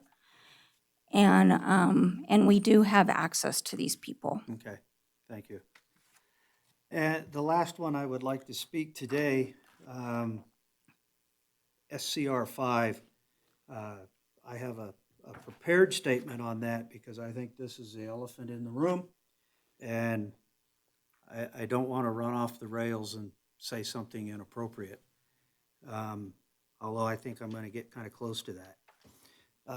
Indeed, we have to fight racism anywhere that we find it. And considering the date of our present meeting, when I read this resolution, I thought this was some kind of an April Fool's joke. This is nothing but an act of racism by Senator Spearman.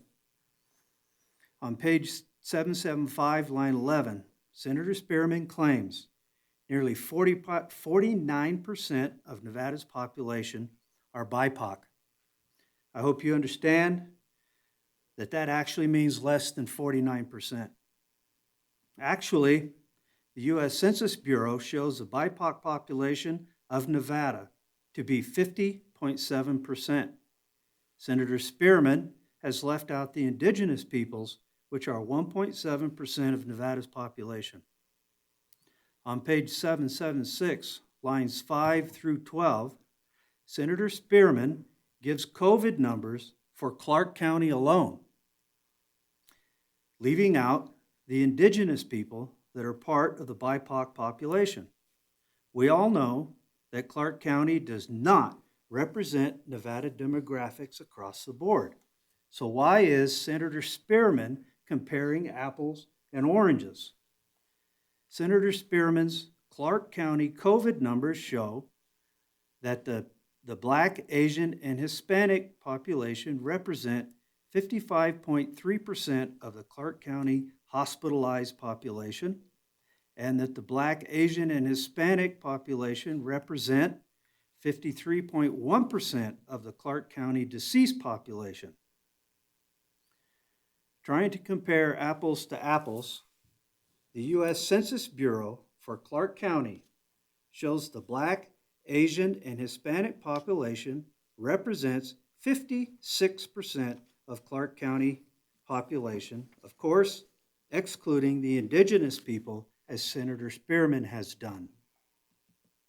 Neither the hospitalization rate of 55.3% nor the deceased rate of 53.1% for the Black, Asian, and Hispanic population presented by Senator Spearman add up to the actual 56% of the Clark County population that they represent. It appears in this inhumane manner of statistical comparison that Senator Spearman prefers. Her claims of systemic racism against the BIPOC population is patently false. Don't forget, Senator Spearman does not include indigenous people in her statistics, but claims there is systemic racism against the BIPOC population that does include indigenous people. It is obvious to me where the real racism is coming from.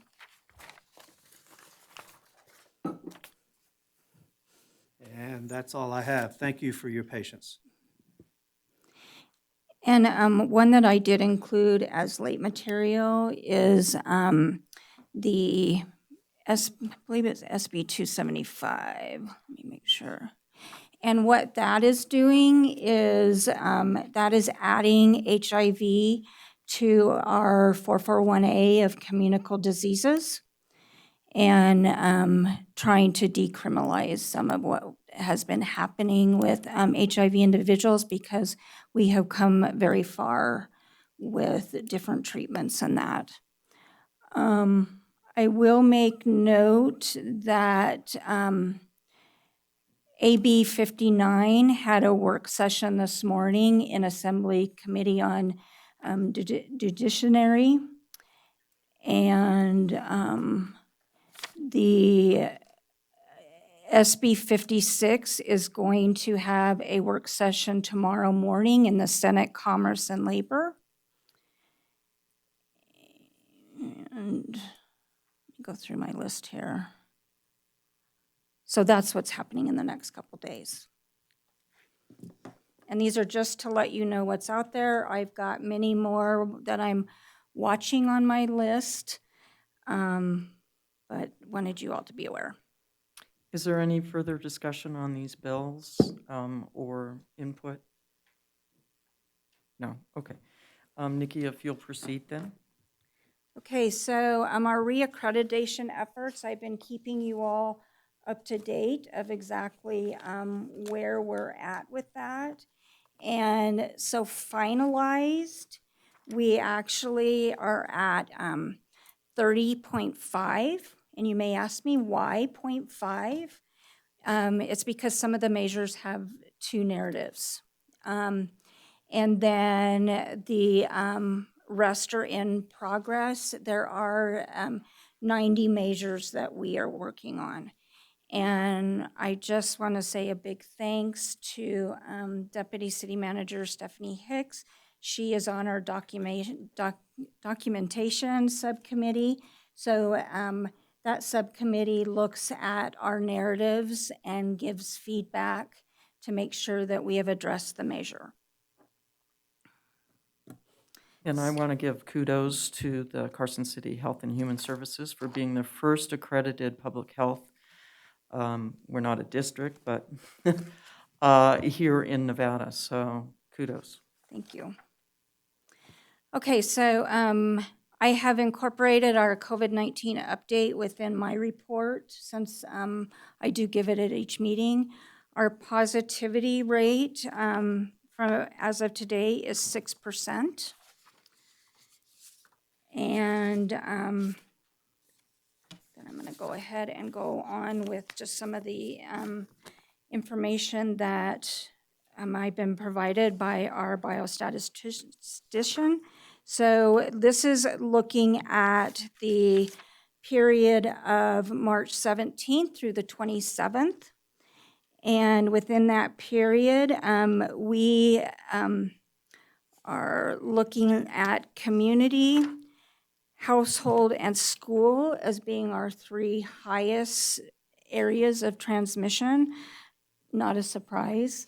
Our daily cases reported based on the 7-day average is 6. We've done 8 student case investigations within that period. So, and one thing the schools are doing now, Carson City, Douglas County, and Lyon County, they're using the Abbott Binex Now, which is a rapid antigen test. These are not a confirmatory test at this point within Nevada, so they still, the positives to be confirmatory need to get a PCR test. There's discussions about that on the state level about where that's going to go. So in our vaccination efforts, we're continuing to get out there, vaccinate. Vaccine comes in, we do our best to get it out. One thing that we are seeing is some of our events are not filling up.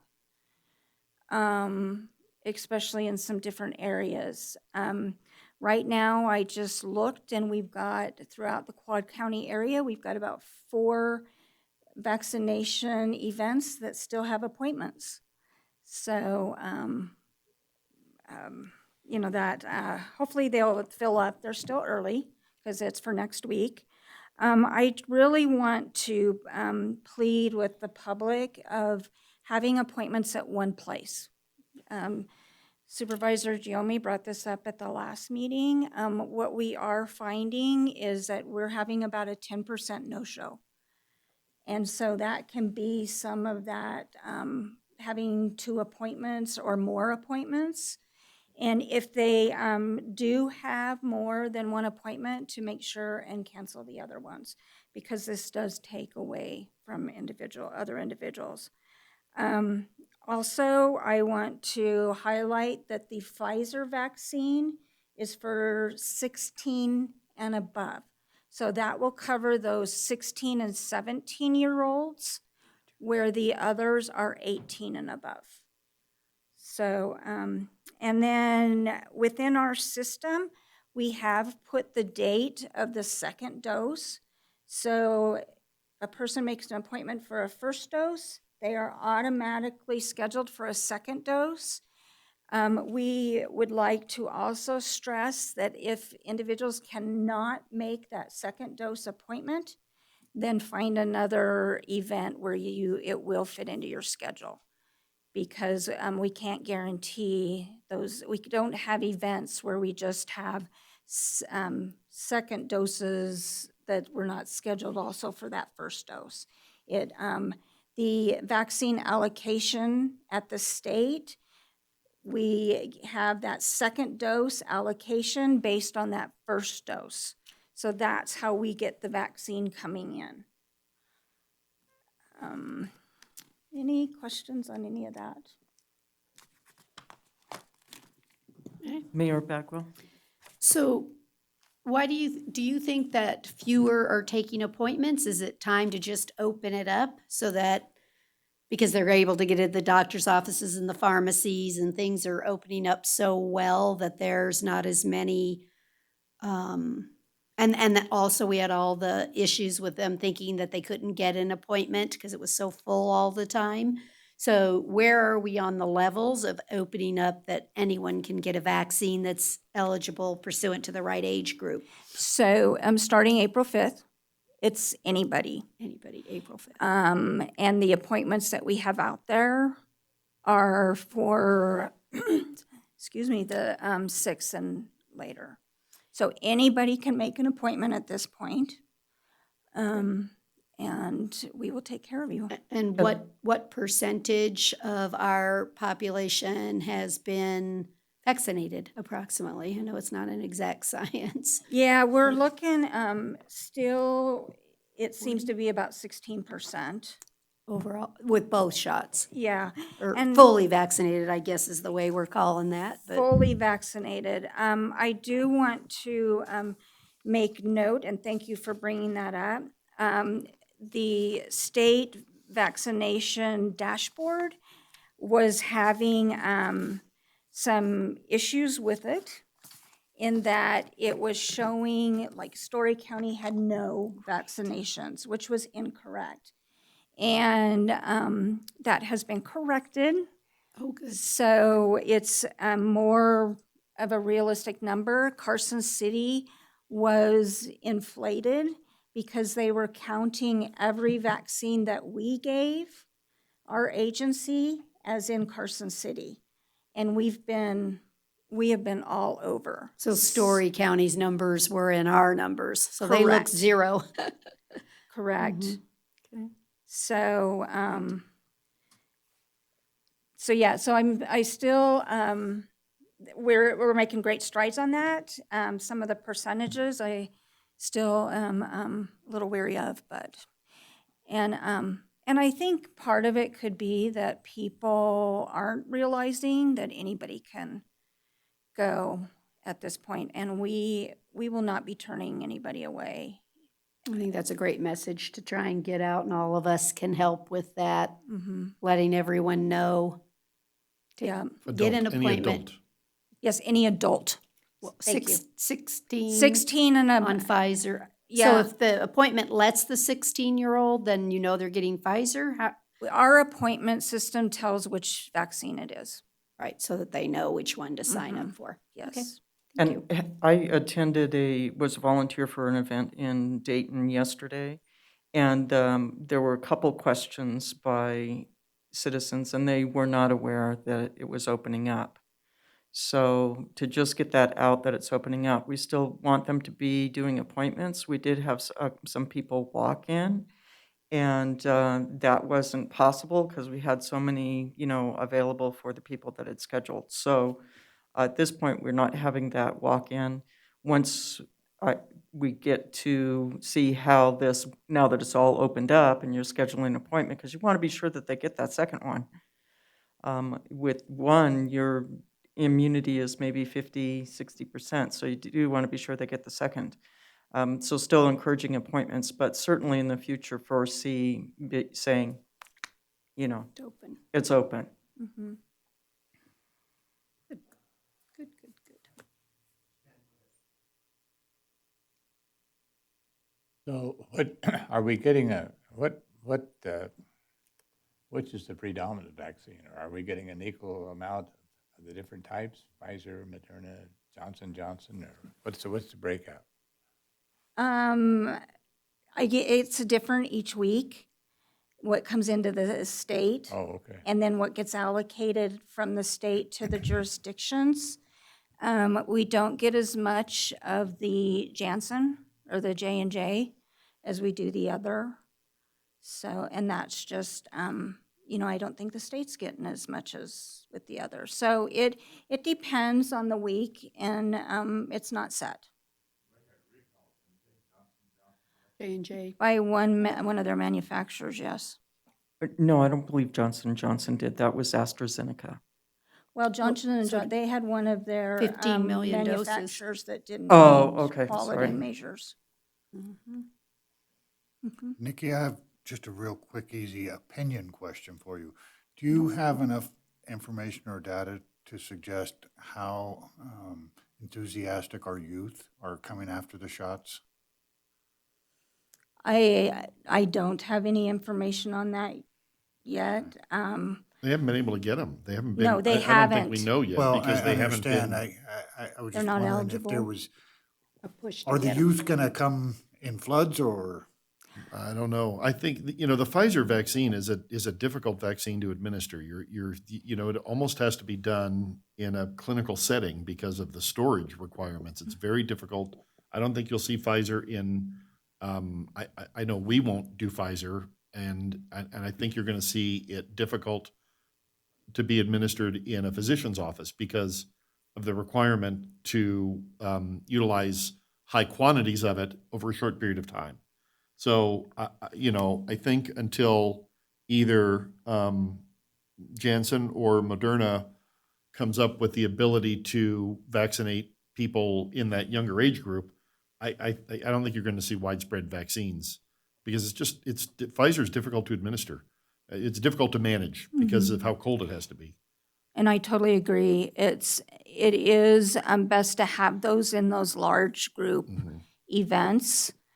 And some of the cold storage requirements have loosened a little bit, but it is a difficult one because of the storage. But we do have events. Are you pulling data from WebIZ for the percentage of vaccinations in the community, or is it only based off of because not everybody's reporting to you, right? I mean, No. So if a private physicians group vaccinates 100 people, you don't have that information unless you're pulling it out of WebIZ. I'm pulling information from the state. Dashboard. So, Okay. and the state's getting that information from WebIZ. So they are pulling it from WebIZ because some organizations are getting, like we're getting direct HRSA disbursement of vaccine, which the state doesn't even know the quantity of vaccine we're getting. But we are reporting to WebIZ, obviously. So if they're Yes. pulling it out of that, then that's good. And any provider that vaccinates, the requirement is that they put in to WebIZ. Right. Yeah, that's any So- vaccine, not just Yes, COVID it's every vaccine. vaccine. It's part of the law. So, any other? So I've included within this agenda item calendar of events for all of you. I've given you the dates of the different meetings, and everybody's welcome to attend. I know Supervisor White attends our Carson City Behavioral Health Task Force, which thank you, and I'm glad to have you on that. So, any other questions? So moving on to item 22B for discussion only. Nikki?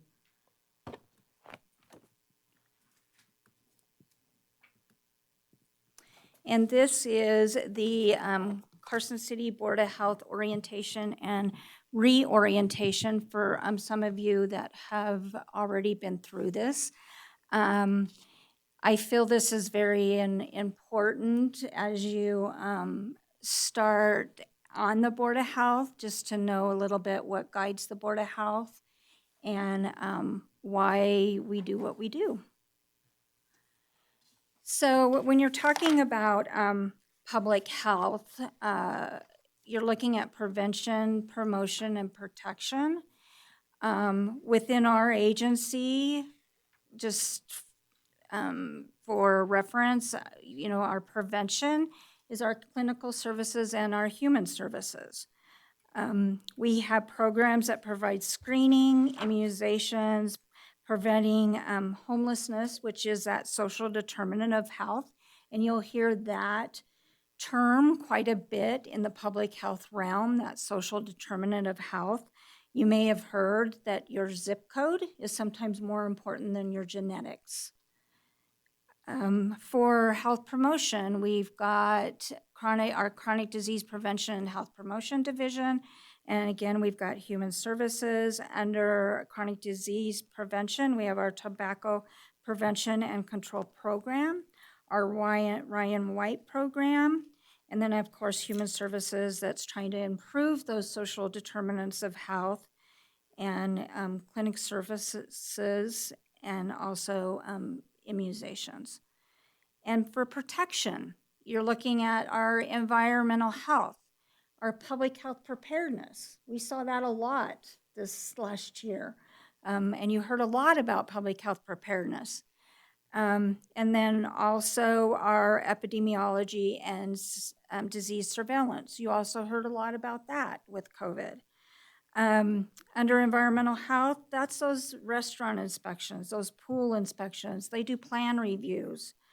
And when public health preparedness is not in the limelight with COVID, they're the behind the scenes working on those plans that if there's a disaster, either man-made or natural disaster, of what's going to happen. And luckily we had those plans to fall back on when COVID started. And we're exercising those plans. If many of you may remember the big point of dispensing exercises that we would do to give out flu vaccines. We had done those for years. Even before I came, I was a volunteer to help with those before I started working at the health department. That prepared us for those events, these events that we're doing now. And when we did all those pods, we learned something every year. And we still are learning sometimes of what sites work, what flow works. We do have challenges that pop up that we'll learn from. So as far as with the Board of Health, the governance, we've got Carson City's Board of Health. We also have the Board of Supervisors. That is our governance as well. Under advocacy, we're involved with the Nevada Public Health Association and the Nevada Public Health Foundation. We have different public health groups that we meet with. and then also our public health accreditation. For capacity at the health department, you're looking at our workforce. We have a workforce development plan. We have a committee that looks at what trainings do our staff need. What certifications do we want to require? What's our competencies? And then for information purposes, we've got our surveillance systems, our community partnerships, our government partnerships, our national partnerships. As far as a national organization, the National Association of County and City Officials is a good one to go to. And any of you can get on that website and look at their information. For all of you, there's also NALBO, the National Association of Local Boards of Health. And you are all welcome to get on there. We are a member. So Dr. Lyons has been in there, and if you've got questions, want to look further into that website, get information from them. If you need a password in that, I can help you with that. So, and then of course our Public Health Accreditation Board. So Public Health in Nevada, we're focusing on that health of the population. It's the entire population. What can we do to better the health of our entire population? Public Health in Nevada is kind of unique. We have our agency, which is a local health authority. We are not a district because we do not encompass 2 or more governmental agencies. Like you take Washoe County Health District, they are a district because they have Washoe County, they have the city of Reno, they have the city of Sparks. So they are a district. Southern Nevada Health District. Again, they are a district that is over 700,000, and that will become important in a little bit. So we've got those 3 health districts. We all work very closely together, especially when it's legislative season. And then the state of Nevada, they cover the rest of the state, other than some of the little fingers that we have into some of the other counties. Like we have an interlocal agreement with Douglas County to do environmental health. We have public health preparedness that does the Quad Counties. We have disease surveillance that we are granted from the state, and we do it in Carson, Lyon, and Douglas. And I'll just input that public health preparedness, that is 100% grant funded, so that is grant funds that provide funding to do that. So the NRSs that we have to comply with, NRS 439 is the Public Health Administration. And that's what determines, is it a city board of health? Is it a county board of health?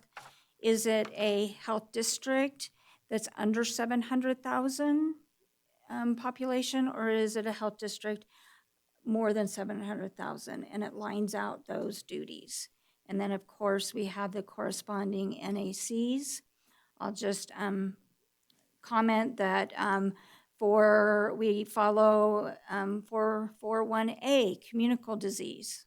So there's all sorts of diseases that have to be reported to the health department, and we do disease surveillance on those.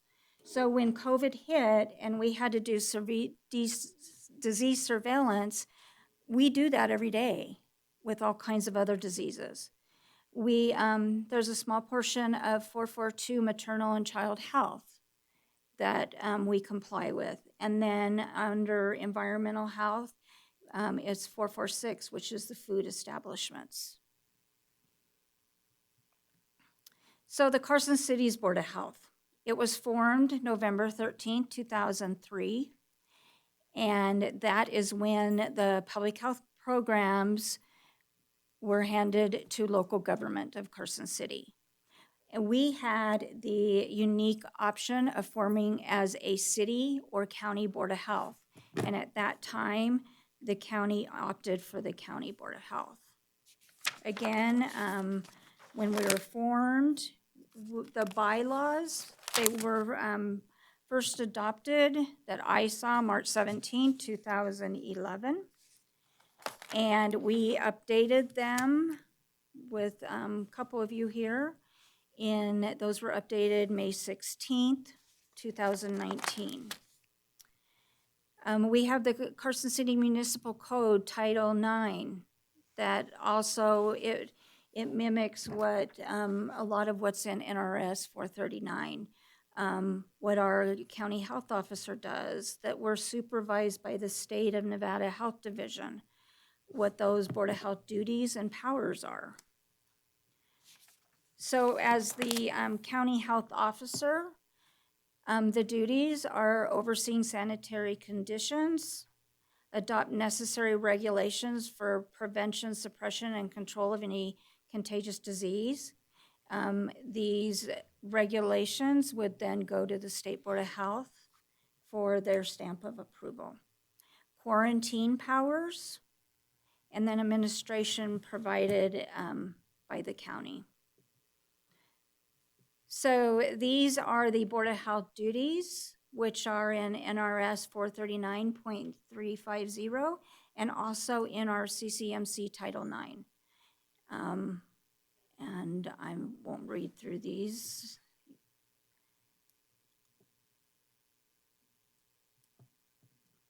And then the powers. So the County Board of Health may exercise these powers. And some of this came to light as we were starting COVID. You know, we had to isolate and quarantine individuals, and we sent the necessary paperwork to them, and we didn't take legal action, but and these are the powers that are continued within that same NRS.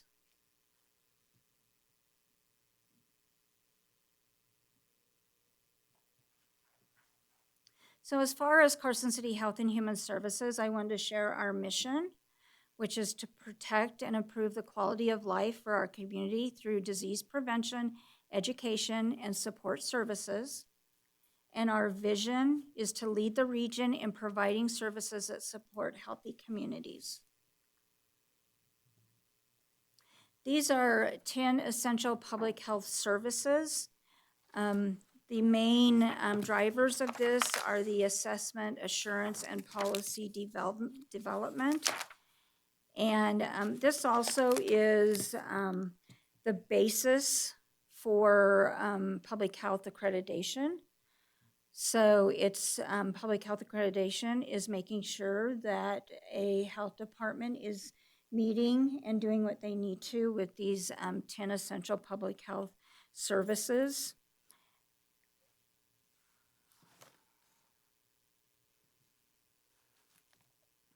So I'll talk just a little bit about public health accreditation and where the Carson City's Board of Health and even the supervisors fit into this.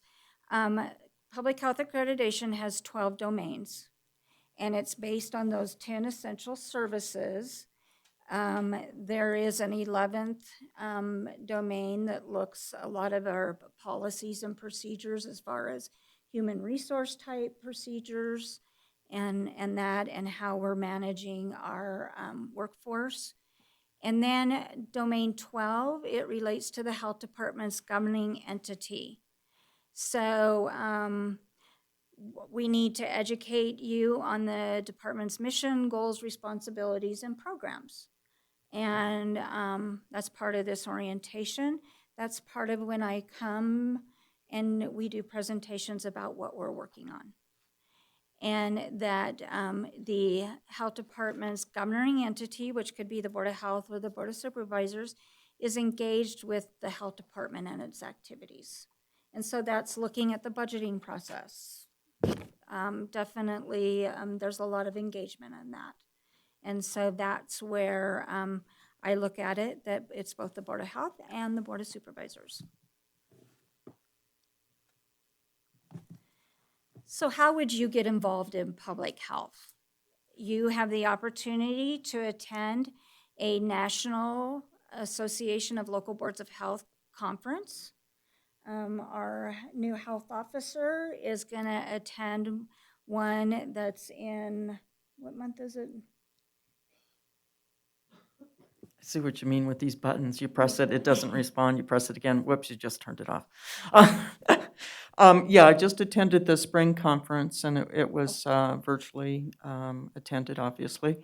And it was good. It was informative for the local boards of health. And then they will be having their national annual will be in August. So it's interesting. You might consider taking a look at their agenda, what's going to be covered, and see if there might be something you want to poke your head in on, especially, virtually. So. Yeah, that does make it a lot easier. Being a member of our sexual assault response team, we can only have a maximum of 3 members. So, and the chair is 1 member, and our new chair is Dr. Lyons. Participating in our Carson City Health and Human Service Resource Stewardship Advisory Group.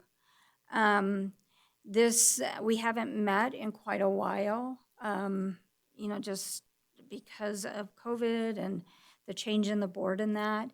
But this is looking at what grants we have, what services we provide.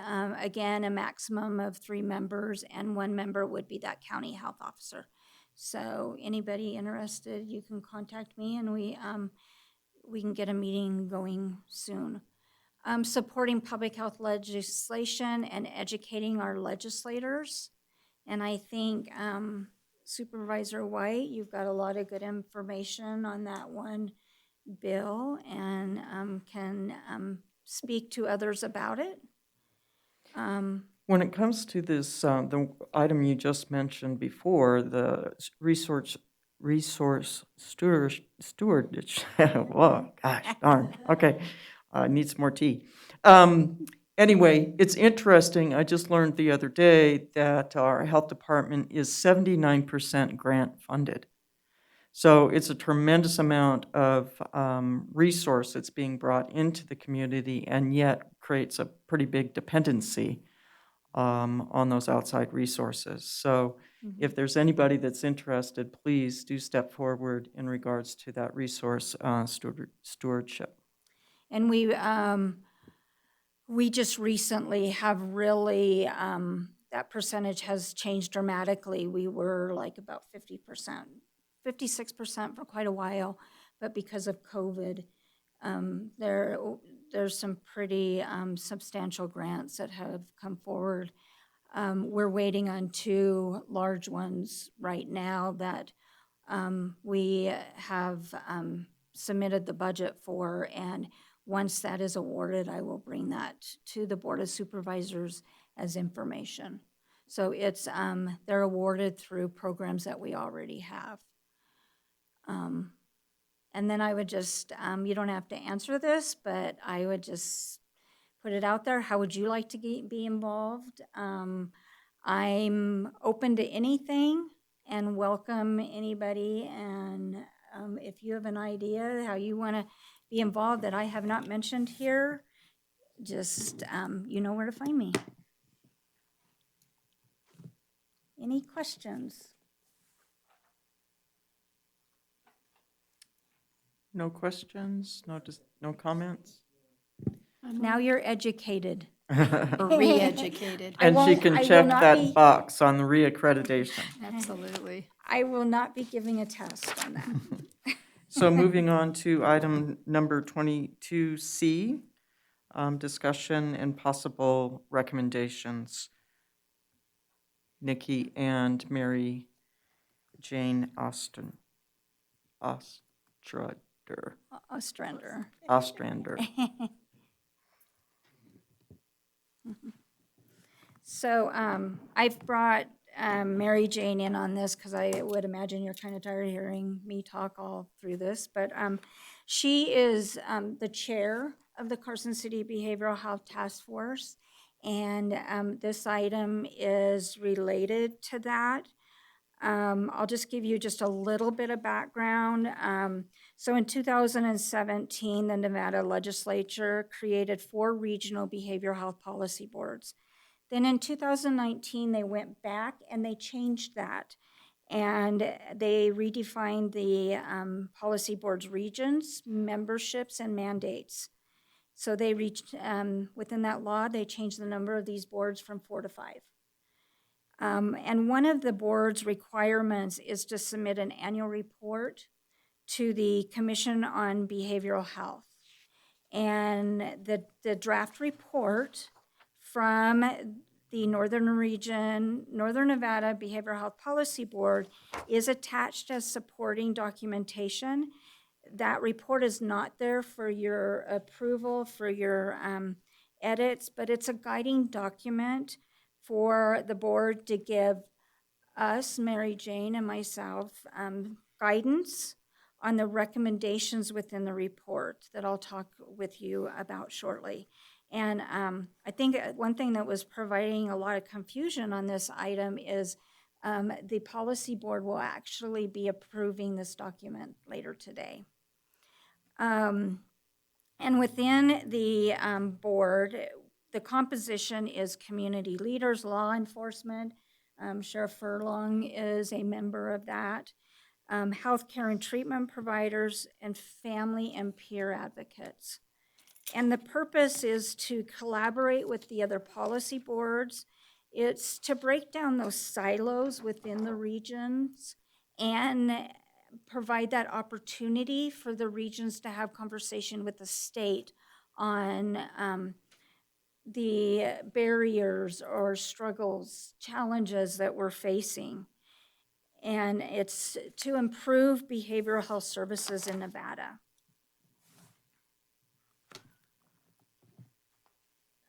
So within that report, the gaps and needs they identified the needs for the Crisis Now initiative. This is a state initiative.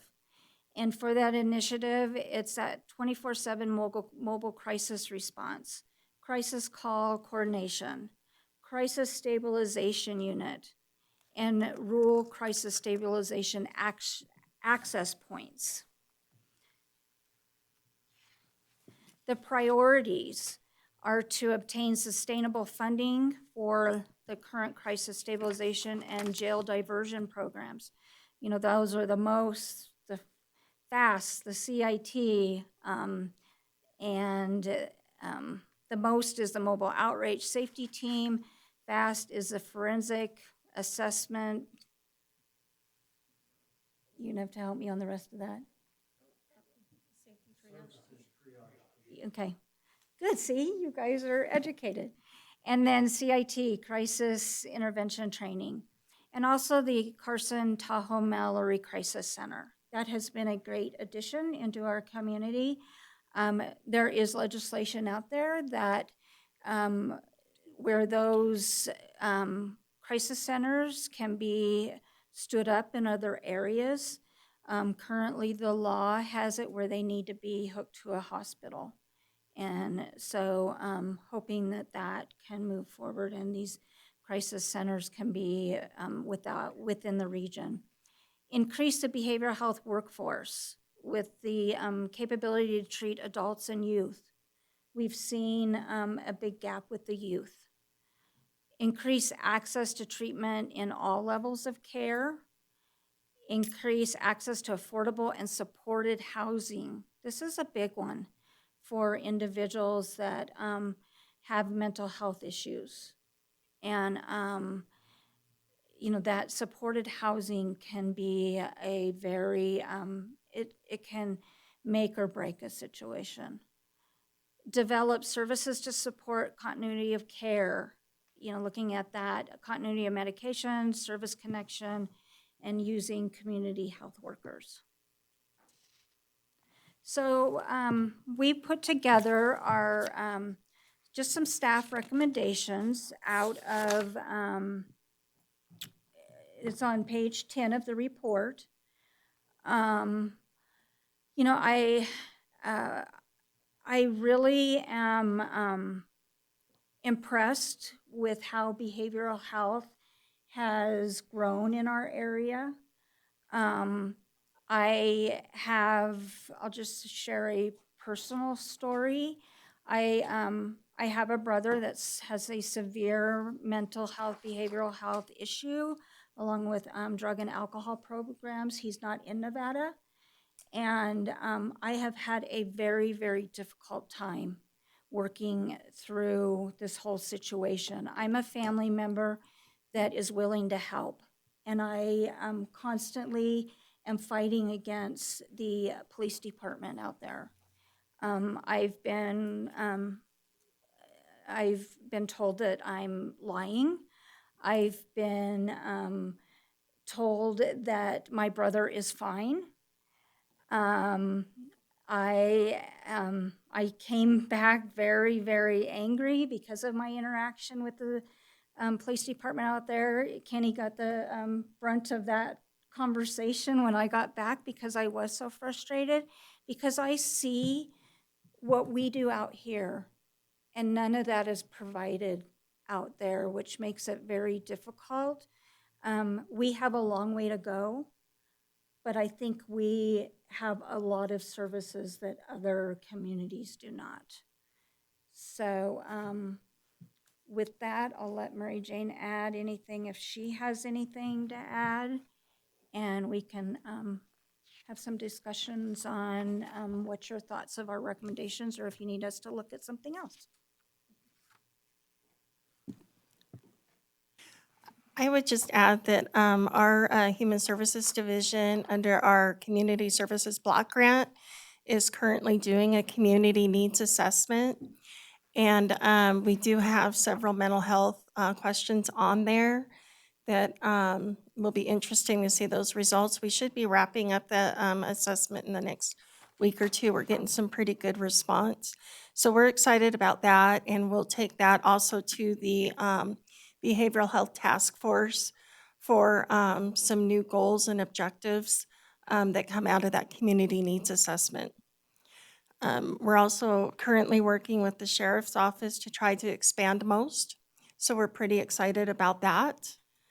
And on our next task force meeting is April 21st, at which time we're going to be having the group do some more brainstorming to update our strategic plan. And we made several accomplishments with that task force in the last few years since we've convened. And it's been exciting, and it's now time to take on some new challenges. So any ideas are very welcome.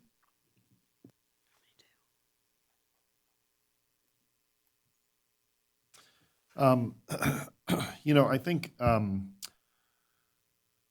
one of the things I maybe you can bring up for consideration is just is integration of the recognition of behavioral health issues within the physical health environment. And so by that I mean I think we're missing a lot of opportunities in our primary care provider offices to educate them on screening for potential mental health issues. I think it's a great way to, I think there are a lot more mental health issues that don't reach the level of severity where a MOST program would catch it, but that are the beginnings of mental health issues in people that need some intervention and possibly some kind of a warm handoff in that healthcare environment. And I know that through experiences where I work, we're finding that there's a lot more willingness to participate in behavioral health counseling if it's co-located with their physical health environment, because it reduces the stigma of going to a special behavioral health provider when that's all that they do, for instance, where you can go to the same place that you're getting your physical and have a behavioral health appointment, and no one really knows what you're going there for. It seems like such a small thing, but it really is big because it helps people get over that hump. So I think really educating, and I just went to my private physician for my annual physical, and they asked me a screening question. And that was the first, and I've been going to that particular group for 10 years. That was the first time in 10 years that they've ever asked me behavioral health screening questions. So I think just, I think it's really a small thing, and they may not catch a lot of people, but I think it's really important to integrate that and maybe educate our primary care providers on the role that they can play in helping our citizens get into the behavioral health system. Maybe that's the overarching goal is to educate primary care providers on screening and access for behavioral health treatment. No, I think that's excellent, and I know that Behavioral Health Services with Carson Tahoe has a first episode psychosis grant that they've been working on and stuff like that, which is addressing just what you're saying. And so I will definitely talk to them over there and see how we can incorporate that in primary health. Mayor Bagwell? Thank you.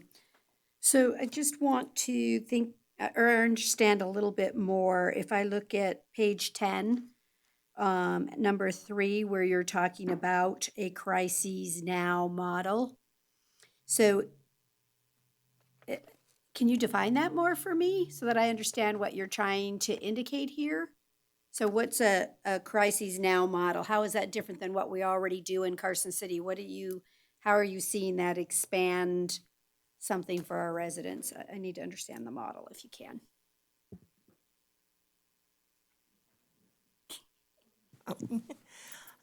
It's really getting that early intervention and getting people to where they belong as quickly as possible, increasing our triage, our jail diversion programs. We're not quite there yet because of resources and stuff, but we are making, I think, big steps toward that type of model. There's good things and bad things about that model, but and funding has to do with a lot of bad things. But, having the Mallory Center has really set us up for that model. Having MOST has really set us up for that model. Having the some of our mental health care providers being able to take walk-in people, and our deputies are able to take them right over to their offices for early intervention is a crisis now model. We need more beds. We need more mental health beds. We need more mental health housing type of situations. But we're making steps toward that crisis now model. I think we're kind of, Carson City is larger than most of the rural communities, but not big enough, to really be able to implement a lot of the pieces. So if I can follow up, I'm trying to understand the request here. You're asking the state board to do what? Develop more of the resources so that we can do a crises now model? I guess that's what I'm trying to get to. When I read it says supporting the efforts. So what are you asking the state to actually do or recommending here? So the state they are initiating the crisis now, or they're leading the efforts for the crisis now model throughout the state. And the regional behavioral health boards would be attempting to support them in that effort. But there's different things within, the local level to support those efforts, like that 24/7 crisis response, and which, is one of our suggestions about obtaining sustainable funding for MOST and CIT. It's that crisis call coordination. So someone calls in in a crisis, what does that entire crisis call system look like? And how can they get them to the right place? How do we make sure that they have the right information? That crisis stabilization unit like Mallory, having those in different locations. Because just having one in Reno, one in Carson, one in Southern Nevada, Is insufficient. yes, I mean, there's, a lot in the rules, and some of these rural areas are transporting people many hours and miles to get somewhere. So, it's more that the communities are looking at how can we put different things in place to work with that Crisis Now initiative. And I know you had brought up about the open beds. So that they're working on getting that going. I am familiar, I equate open beds to half bed. I'm familiar with half bed at a hospital level. So what that is, it's a system that everybody can get on, and you know that X, Y, and Z treatment center has 2 spots for an individual in this type of crisis. So it's being able to pull all that information into one place where someone could look at it and it's like, okay, we need to get you to this place. So that's what they're working on. Do you see any issues with, is that right, mental health crises beds? So like you said, the objective is to expand that so that it isn't just Mallory Center and things like that, because the adage is we get them here, they treat and help them for 3 days, but there isn't any service for them to go to next and to continue it. And so I get concerned that we're doing a front end crises now, and I'm going to stabilize somebody for 2 or 3 days, but then we're growing our own population of those in need in Carson City because they're coming out of Mallory and now they're here instead of where they originated from.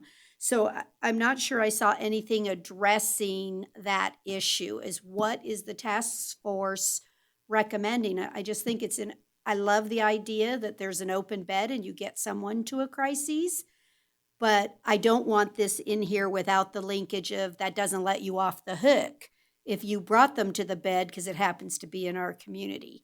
So I just wonder if there's anything you can weave into this that, again, you're still responsible for the patient or the client or you don't get to just transfer them to someone else. I guess that's what I'm after. And I do hope that legislation passes that lets them get their Medicaid money and not have to be hooked to a hospital. But I question that anywhere in here, any discussions. There has been some discussions at the Carson City Behavioral Health Task Force of what is that next level, that be it a supportive housing or where do they go next?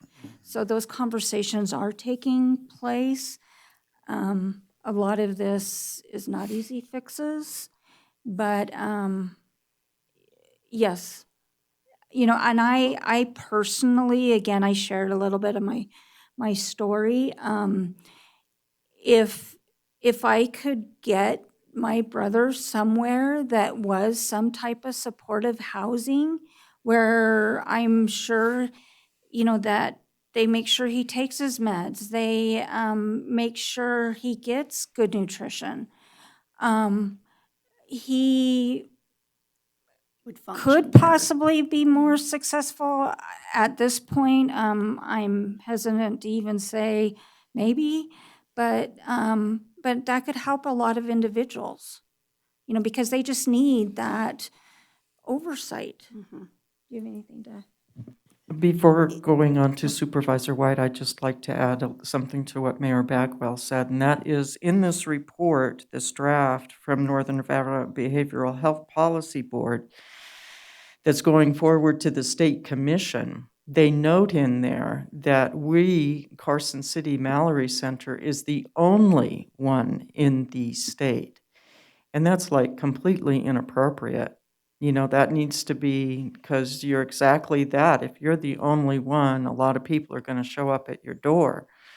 So Carson Tahoe is a nonprofit hospital, but certainly Douglas has 2 hospitals. Both are for-profit hospitals. Reno has 1 nonprofit hospital. And when it comes to the Vegas area, my God, what are they doing down there? You know?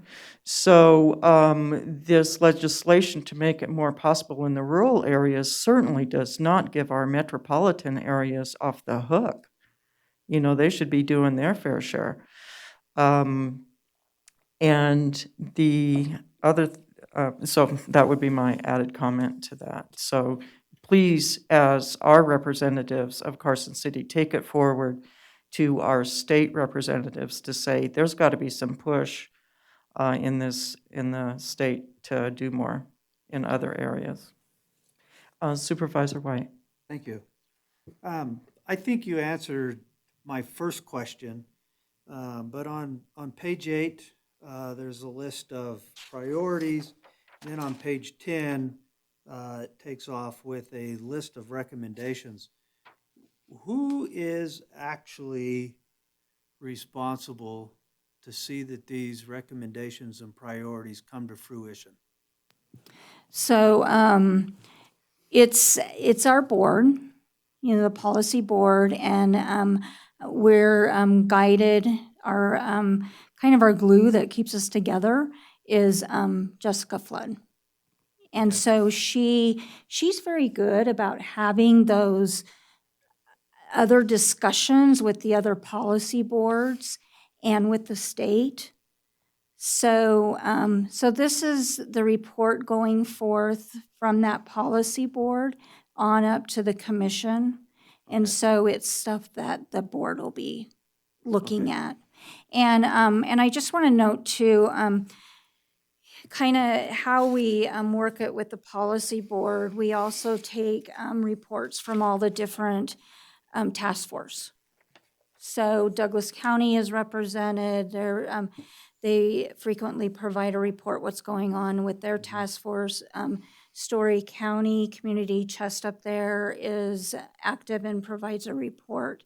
So so it's that we see it as a two-way communication.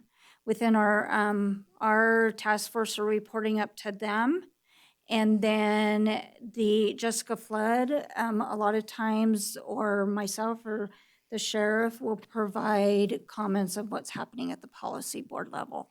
Okay. So we're trying to make sure we've got that two-way communication. Okay, thank you. Kind of going back to that crisis now model, I know Mayor Bagwell's already brought up the open beds. I'm glad you're taking a look at how that can fold into our system. I think it would be helpful for the rest of the board if you forwarded to them that PowerPoint that Elise Monroy presented, because that really explains the inner workings of it and really how it gets from one agency to another. I mean, it's a pretty powerful tool in that regard. I think we kind of do that a little bit just within Carson City now because we've been working on this mental health situation for so long.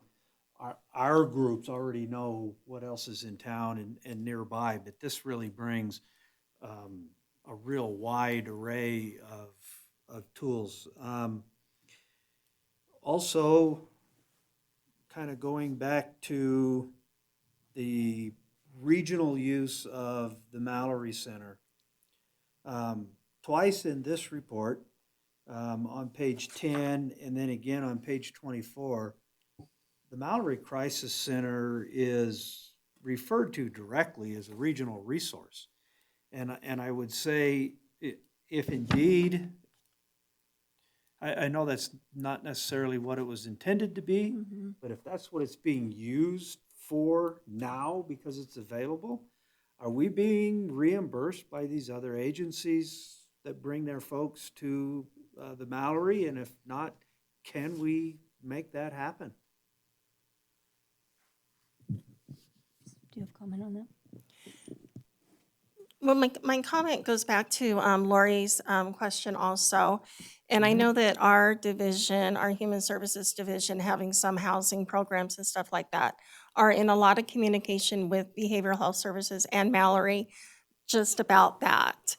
And so we've done a lot of educating on their discharge case managers and stuff like that. So I want to make sure that you guys understand that they are currently saying that they are contacting the counties of origin and trying to get those resources, and they're telling them as they're dropping them off, okay, you're going to have to come back and get this person. And I know they've talked to the sheriff's office about just that, and as well as our office. So they are making those efforts to get them back to their county. As far as reimbursements from the county, not that I know of. And that's something that, I'm not privy to what they're doing as far as reimbursements and that, but, they're charging insurance, all their normal Okay. stuff. I don't know what percentage of individuals going in there are uninsured. If they are uninsured, we have expanded Medicaid, so I would think that they're getting them on Medicaid. Okay. So that there is reimbursement. Okay. Yeah, I'll just add that the state has provided Medicaid outreach people that go there, or they might do it remotely now, but that we're going there to make sure that everybody was on Medicaid. We have not paid any medical bills from Mallory on anybody. And Mary Jane, am I correct, Mallory is expanding as we're talking?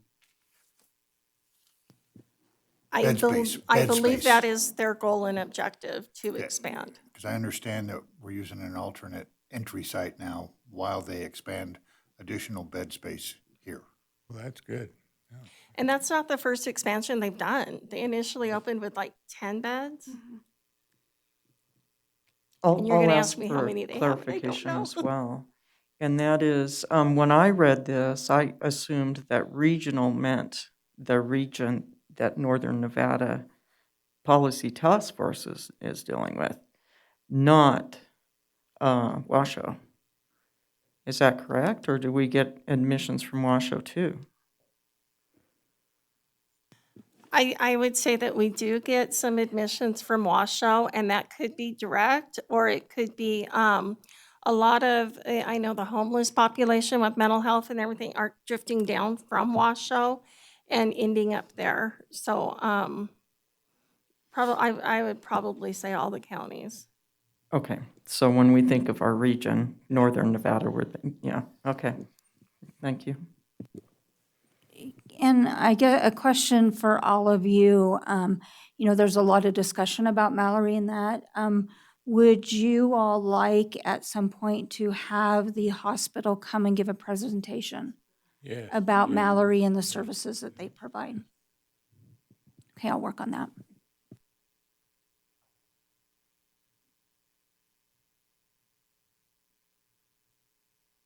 Supervisor Jones? Would you elaborate on the most team? Are you getting another team or another person, Kenny? When you said you're adding to the most. My microphone doesn't. I think that's a discussion that's going to be coming up down the road here for the board to address. There have been discussions, and Mary Jane and I and Nikki have all been engaged. I think Mayor Bagwell has. We did talk with IFC yesterday. You're asking the question probably a little bit before Nancy Paulson wouldn't hit me. We're not ready yet. I don't want to put the cart before the horse. The board, all the way across the board, at a recent MOST meeting, absolutely supported the concept of what we have here in Carson. I know that concept was expanded or stood up, I should say, at Washoe County just in this, just very, very recently. We took your recommendations to heart, and Mary Jane has some information that will be presented at the appropriate time. I'm not sure if we're going to talk about it today, but at the appropriate time. Does that make sense for you? Yeah, I think everybody recognizes that there's a need for an expansion. We are all talking off the same sheet of music. Okay. And Supervisor Schulte? Shooty. Thank you.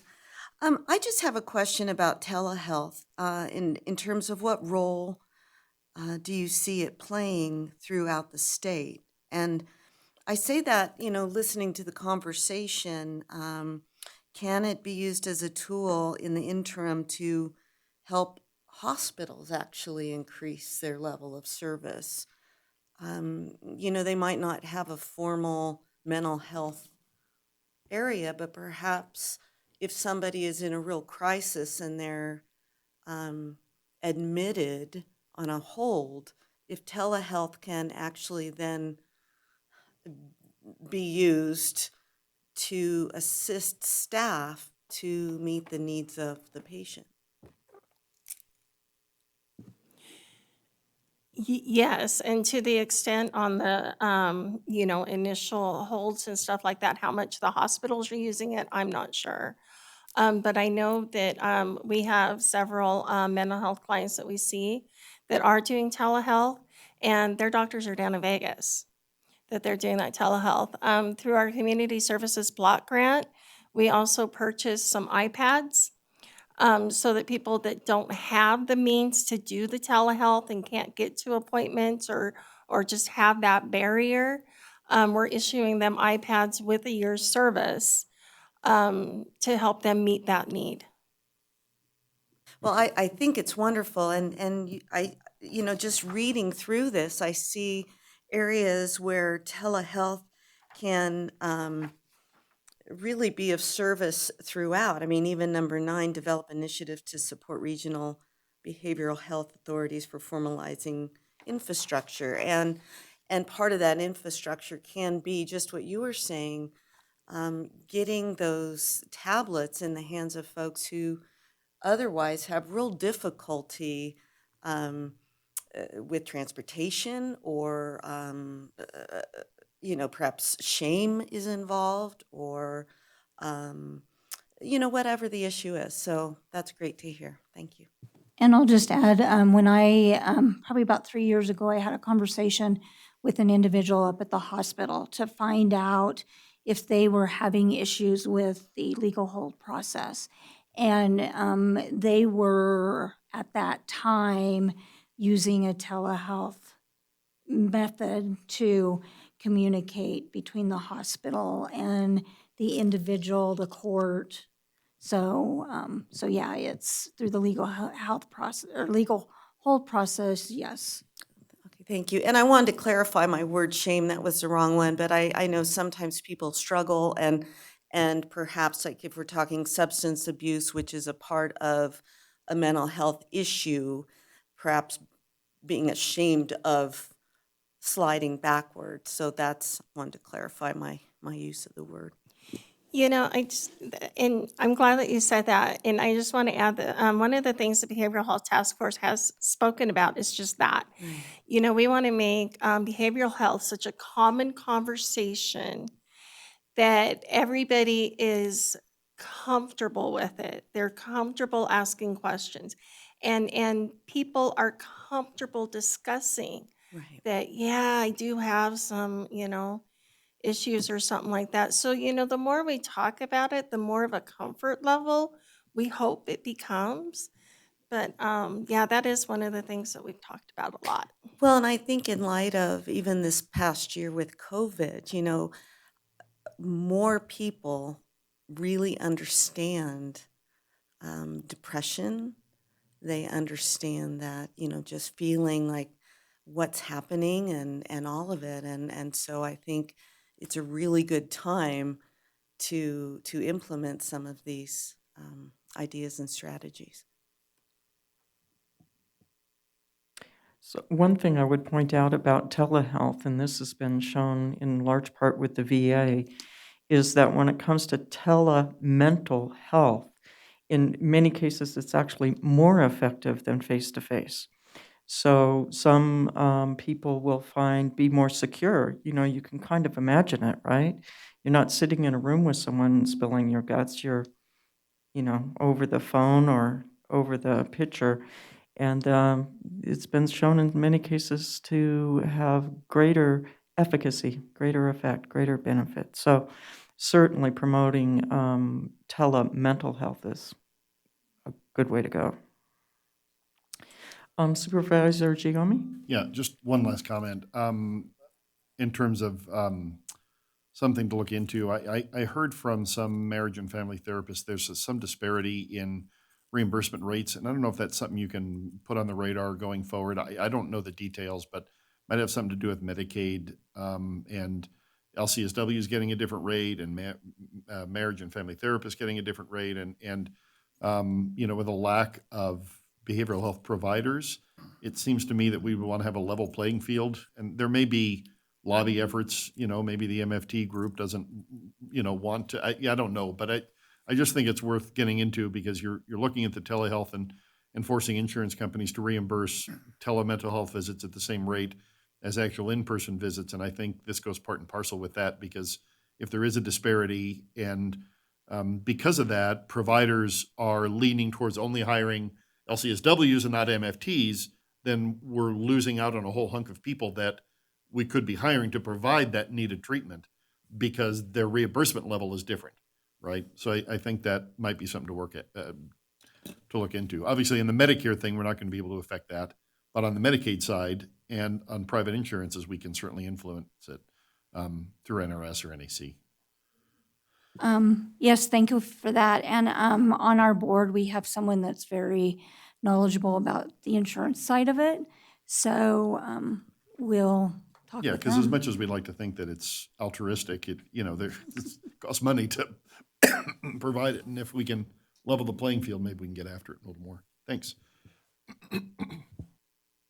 Any other suggestions for our local task force to consider, take forward? I can. Yeah. Just one thing to put, to make the board clearly aware of, is there are changes coming down the pike for crisis stabilization units, and the addition of 988 telephone lines in our dispatch center. I would expect that to be a next budget year issue for full implementation. Thank you for that. And that is a bill going forward. I'm not sure what number it is. That is a national initiative that's happening. I know I got a notification of it happening in my phone bill the other day. So, And our most team sits on that advisory board for Carson City's side. One question I had was, I think it's the crisis in-service training or something, intervention training. Are our officers getting that? All of our officers, we implemented crisis intervention training back in about 2000, and I'm just going to round it out, 2010. Yeah. Okay. Probably a little bit before that, all of ours do. Yes. Yes. And so how is the rest of the state done in that regard? How's the rest of the state? Yeah, have they taken that out? Crisis intervention training is afforded from the basic academy, at least a familiarization to all law enforcement officers coming into the field. It is reinforced at the agency level. There are varying degrees, and this is where I get a little bit cautious about the discussion on it. There are varying degrees of participation, but as a whole, all the way across the state, officers are getting trained. Okay, great. Here in Carson, ours is a 40-hour, and in fact, we have one coming up here in a couple of weeks if anybody wants to give up an entire week of time. I was thinking about it, but decided against it. Yeah. No. At the moment, anyway. It's a 40-hour course here in Carson, and it's very, very intense. Yeah. And I'd like to add on that, at the health department, we see many different individuals. So we're trying to get as many people trained in that as we can. Okay, any other comments, suggestions? No. Hearing none, we'll open for public comment. Do we have any public comment? There's no public comment. Thank you. So I'll entertain a motion to adjourn. So moved. Do we have a second? We have a second. We have a third. We almost have a quorum. Yeah. So all those in favor? Aye. Any opposed? Hearing none, we adjourn as the Board of Health. Thank you so much, Dr. Lyons. What a pleasure to have you join us, and look forward to many more opportunities to get to know one another. Yeah, don't hesitate to give me some side, comments like, especially on name pronunciation. I'm terrible. And she now has a city email. Oh, perfect. C. Lyons or Dr. Lyons? Is it C. Lyons? Okay, thank you. Okay, we're going to go ahead and reconvene as the Board of Supervisors. We're on item 26A, which deals with any directives that we might need. Ms. Paulson, I think, because Nikki already gave her report earlier, is there anything on 26A? Yes, I was just going to talk about our proposed mitigation and enforcement plan.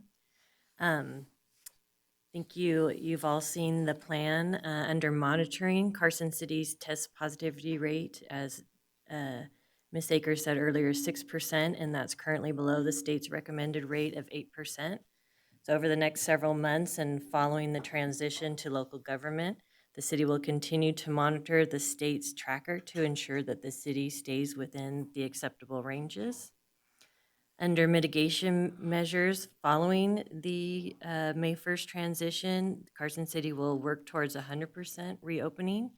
All businesses and events will be required to follow the governor's directives that will remain in place after May 1st, and that's the wearing of face masks, social distancing, and sanitation. The city will limit the size of gatherings and events, as well as youth and adult recreational sports, to 50% capacity or a maximum of 250 people through June 30th of 2021. And we'll continue to follow the state's guidance and planning process for those types of events. Also, those businesses that are governed under the state agencies must operate in accordance with their requirements, and vaccination efforts will continue to be a community priority. And as the allocations increase, the city is working closely with the Quad counties to administer them as quickly as possible. Under enforcement measures, Carson City established a COVID education and compliance program and hired a COVID education and compliance coordinator. And since December 8th of 2020, the coordinator has visited over 700 businesses. And as Carson reopens, the coordinator will continue to inspect businesses and also work in consultation with OSHA and the Nevada Department of Business and Industry. Carson, as far as public information, the Carson City Health and Human Services Public Information Officer will continue to create community education materials regarding the public health measures, testing, and vaccines, and ensure messaging aligns with the governor's directives. Under resource needs, when we were speaking to the mitigation task force a few weeks ago, they indicated the National Guard, FEMA, and USDA will be available to assist us with testing and vaccination events and data entry through September 13th. And this resource has been critical to our successful recovery, and we appreciate the state's effort to secure those resources. Also, Carson City is prepared to administer 7,000 vaccinations per week to the Quad counties. However, we're only receiving approximately 2,000 to 2,700 vaccine allocations per week, and Nevada is currently ranked 42 for vaccine allocation in the country. Therefore, additional vaccine allocations are needed to meet the demand to be able to vaccinate all the population groups that will be allowed starting April 5th. Also in the materials, we have developed a 2-page matrix outlining the permitted occupancies as well as city and state requirements by industry. I talked about public gatherings and events in the youth sports previously. The remaining industries not regulated by a state board will be allowed to operate at a capacity as determined while still, per their business, while still maintaining social distancing. This would eliminate a specific percentage that has varying effects depending on the business. And as I said earlier, the state requirements will remain in place, the mask mandate, social distancing, and the sanitation. Our draft plan was presented to the COVID task force in mid-March, and they indicated that they were good with our approach and had no recommended changes.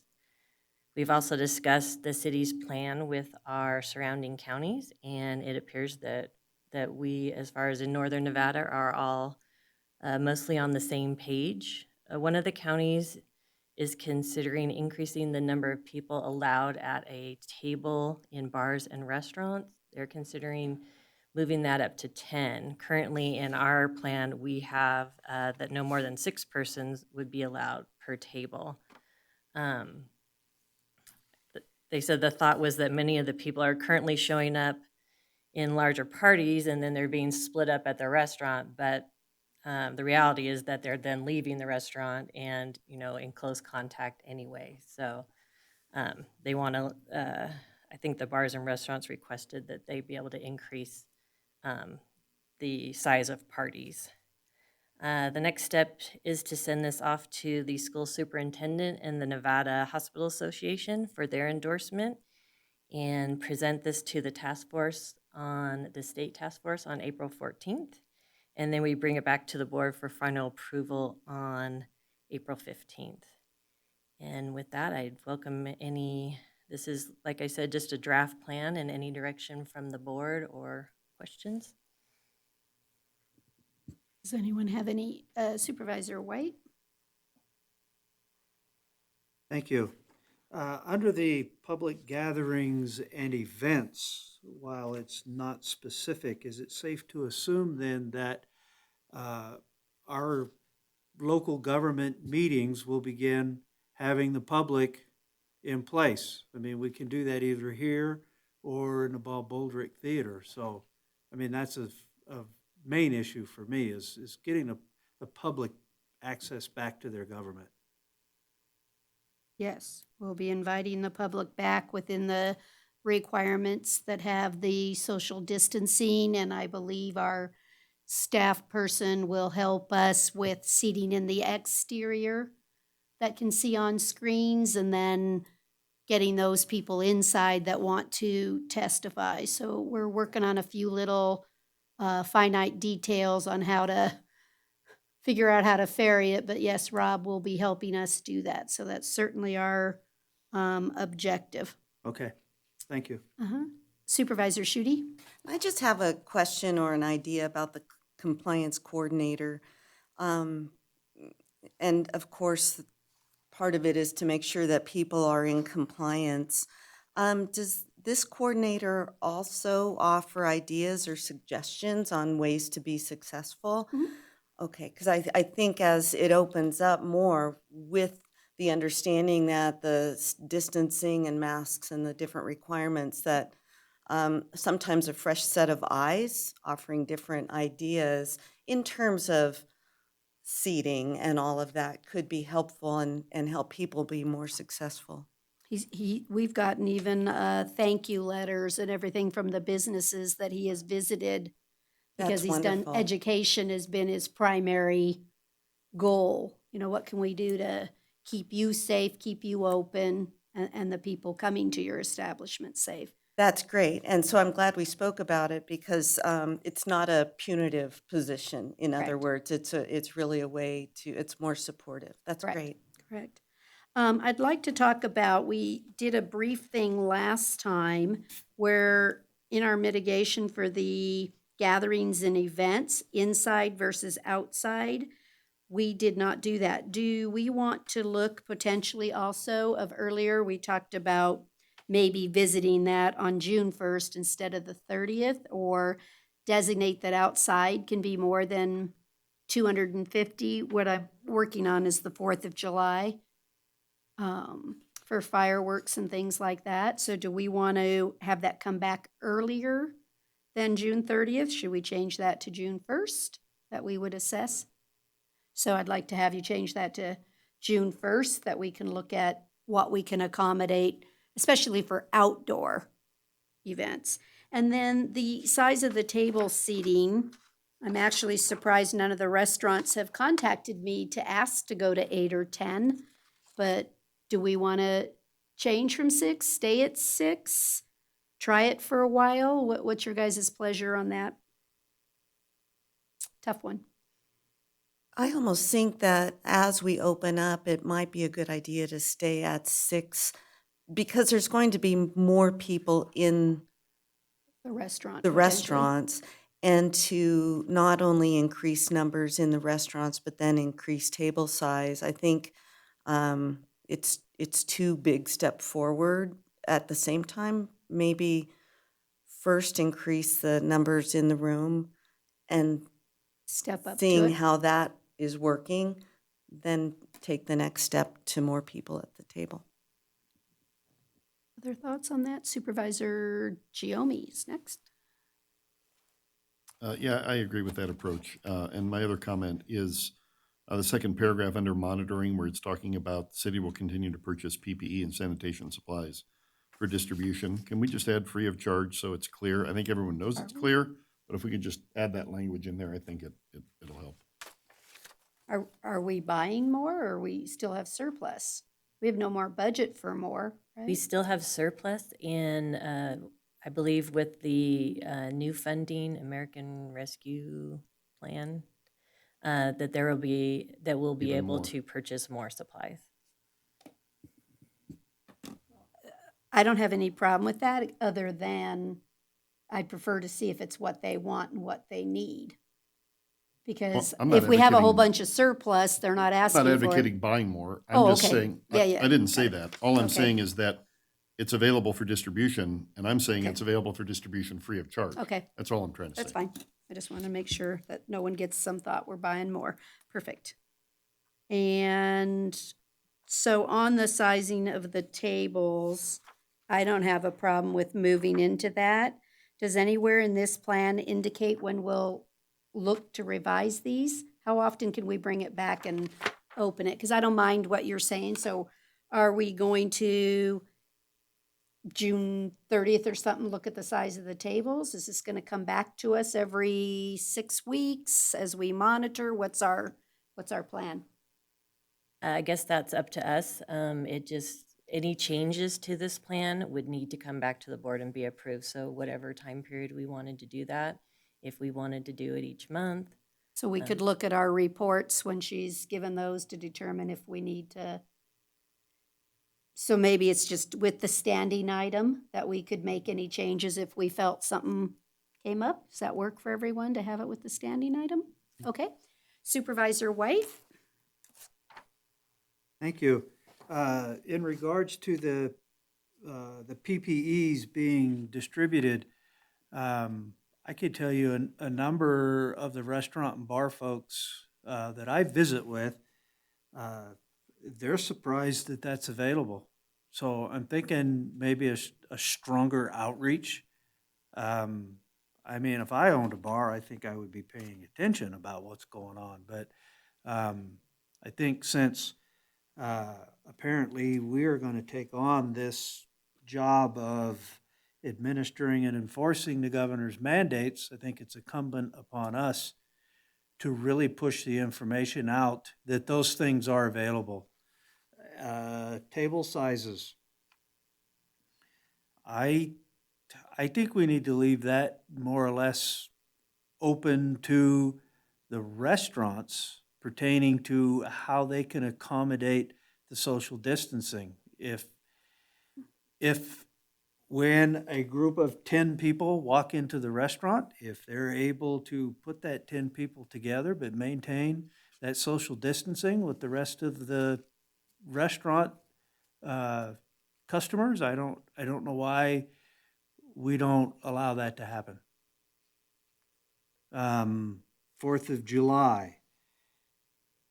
I think this needs to come back to us frequently and often, especially on something like 4th of July, because that's a budgeting issue for the fireworks folks.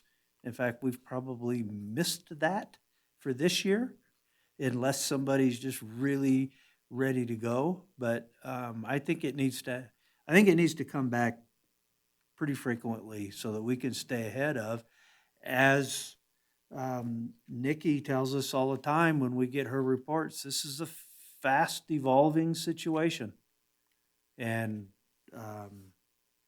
I hope we can have a 4th of July this year. And so let's do everything we can, a 4th of July celebration. Of course, 4th of July is coming whether we want it to or not, but can we have that celebration?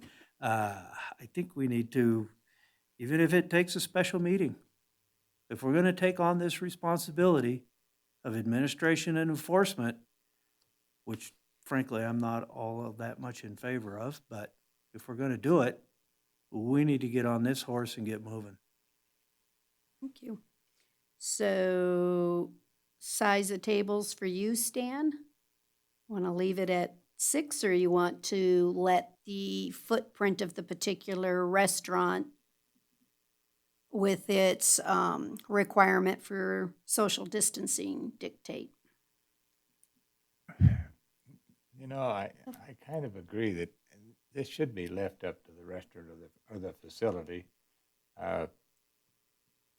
And I'm sure there will be abuse of it, but I would say a party of 10, it's a family, and that's not uncommon, should be allowed to sit together. I don't know. I still think it should be left up to the facility, and if they violate it, then you penalize them. Mm-hmm.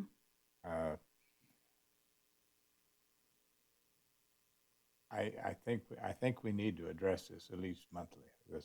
Oh, I agree. We've already, Yeah, I think we all concurred okay. with that portion already. We'll bring back definitely the discussion by June 1st for the outdoor event. Okay. I think that our SVP has come up with a pretty good plan, Yeah. I do believe, to be able to segregate activities, to be able to have Right. a celebration. It would be easier if they didn't have to, obviously, but we're going to have a 4th of July celebration of some sort here. Coming back as a standard sitting item so that we can adjust as we go is perfectly fine. It looks like Dr. Lyons has an idea on the size of tables. Yeah, I Is guess that I would point out that Dr. Fauci, the leading expert, has said that if we continue at our present rate, which appears maybe slowing down with our open appointments for vaccines, that we could look to have an outdoor barbecue of 10 people. An outdoor barbecue of 10 people for July 4th. Okay? So I would also point out that the average household has 1.7 people in it. So when you allow 10 people to sit together, you are likely allowing 3 households to sit together without a mask, because that's what you do in a restaurant. So I would encourage you to take one step at a time and to stick with the 6. Because it puts a lot of pressure on business owners to try to also do some of our enforcement for us. And I think we need to set as a community standard. We've done really, really well. The state of Nevada, can all things considered, I've been very happy that we are still wearing masks, unlike some states. So, and even the current technical bulletin from the CDC regarding about what you can do when you're fully immunized still has us wearing masks, potentially even with family members not completely, depends on, are they immunized and what's their risk and such as that. So I'd encourage you to stick with the 6 because there's going to be, as we open up, people are naturally just going, yay. And so, yay could still end up being 10 people at a table, or at least 10 people showing up and mingling outside, only to discover they're going to be separated into 2 tables. So it's a risk. Do you draw a distinction, and maybe that's, I don't want to say split hair, but the weather is getting really nice out. We've added that they can get their heaters for the outdoors, and this is that time. Do you see that we could say the indoors will remain at 6 to stay in best practice, and that the outdoor could be the 10? If they, like you said, for their, on a patio at a particular restaurant. Yeah, I think that would probably be. You guys okay with that idea? Good with that. That we Maybe an start, like you outdoor- said, with the. Yeah, maybe if we Let's did an ease into it outdoor. and say the outdoor can be the 10. Yeah, We've got especially if they're the- on the west side of the building and the wind, no. Yeah, but. I mean, But we may- do, but you know. maybe we can compromise and start letting the restaurants get a feel, because I hadn't even thought about the pressure that we're putting on the restaurant owners to be able to not be pressured by the public when they don't want to do it. So are we okay with compromising with, let's say, the outdoor could go ahead and be up to 10, and the indoor we'd keep at 6? And then I would be happy to even talk to some of the restaurant owners when it comes back to us in a month to see how that went. And are they feeling safe? And Are you opening it up to 10 right now, you mean? no, May Oh. 1st is when we get, so May 1st, it would go to 10 outside, still 6 on the inside. Then when it comes back on June 1st, let's see how let's ask the restaurants.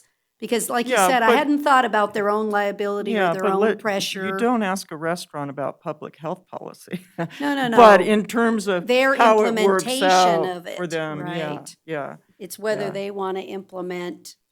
Yes. Right, how it works out. So, but don't assume that 10 is a family or they're all close friends. I mean, when I'm getting together with a party of 10, as I imagine most of you, we coalesce at the spot. So we look like we are all together, but we came from a lot of different places to get there, so Mhm. just to be careful. Are we okay as a group to have them do that as a? Just one more comment, though. Sure. Yeah, so I think that's a great compromise, move forward, just take a step. But I would point out that if your limit is 6, you're not limiting that to family. And frankly, I've been to dinner with groups that large that were not my family. What's the difference between 6 that are not family and perhaps not doing 10 because they're not family? I don't see the difference. I'm but not drawing if- any family if distinction in the this- gatherings, If right? this compromise is what it takes to move it forward, then let's have a compromise and let's move forward. So in general, we're good? All right, Nancy, you have enough direction to make the updates? Thank you so much. Thank you. All right, anything else on this item, anyone? Supervisor Schutte? Nope, she was done, she was happy. Okay, then we're gonna move on to agenda item 27, which is our legislative activity. Ms. Paulson? All right, the first one I will talk about is SB 311. So Nevada Rural Housing Authority acts as Carson City's and the surrounding rural counties' housing authority, and they utilize state and federal funds to meet affordable housing goals in the rural communities. The Housing Authority is authorized by NRS to prepare, carry out, and operate housing projects in our region. SB 311 would expand their authority to create a for-profit business entity for that purpose. This would allow a housing project to provide accommodations primarily instead of entirely for persons of low and moderate income, and authorize a housing project to include affordable housing. This gives the authority just another tool to help with affordable housing development in our communities. So This would also allow them to use profit proceeds from the market rate units to reinvest in housing opportunities for the spectrum of incomes, the lower income and the moderate income. So I have a question on this one. Is the for-profit activity or the market-based rents component, are they going to be subject to property tax?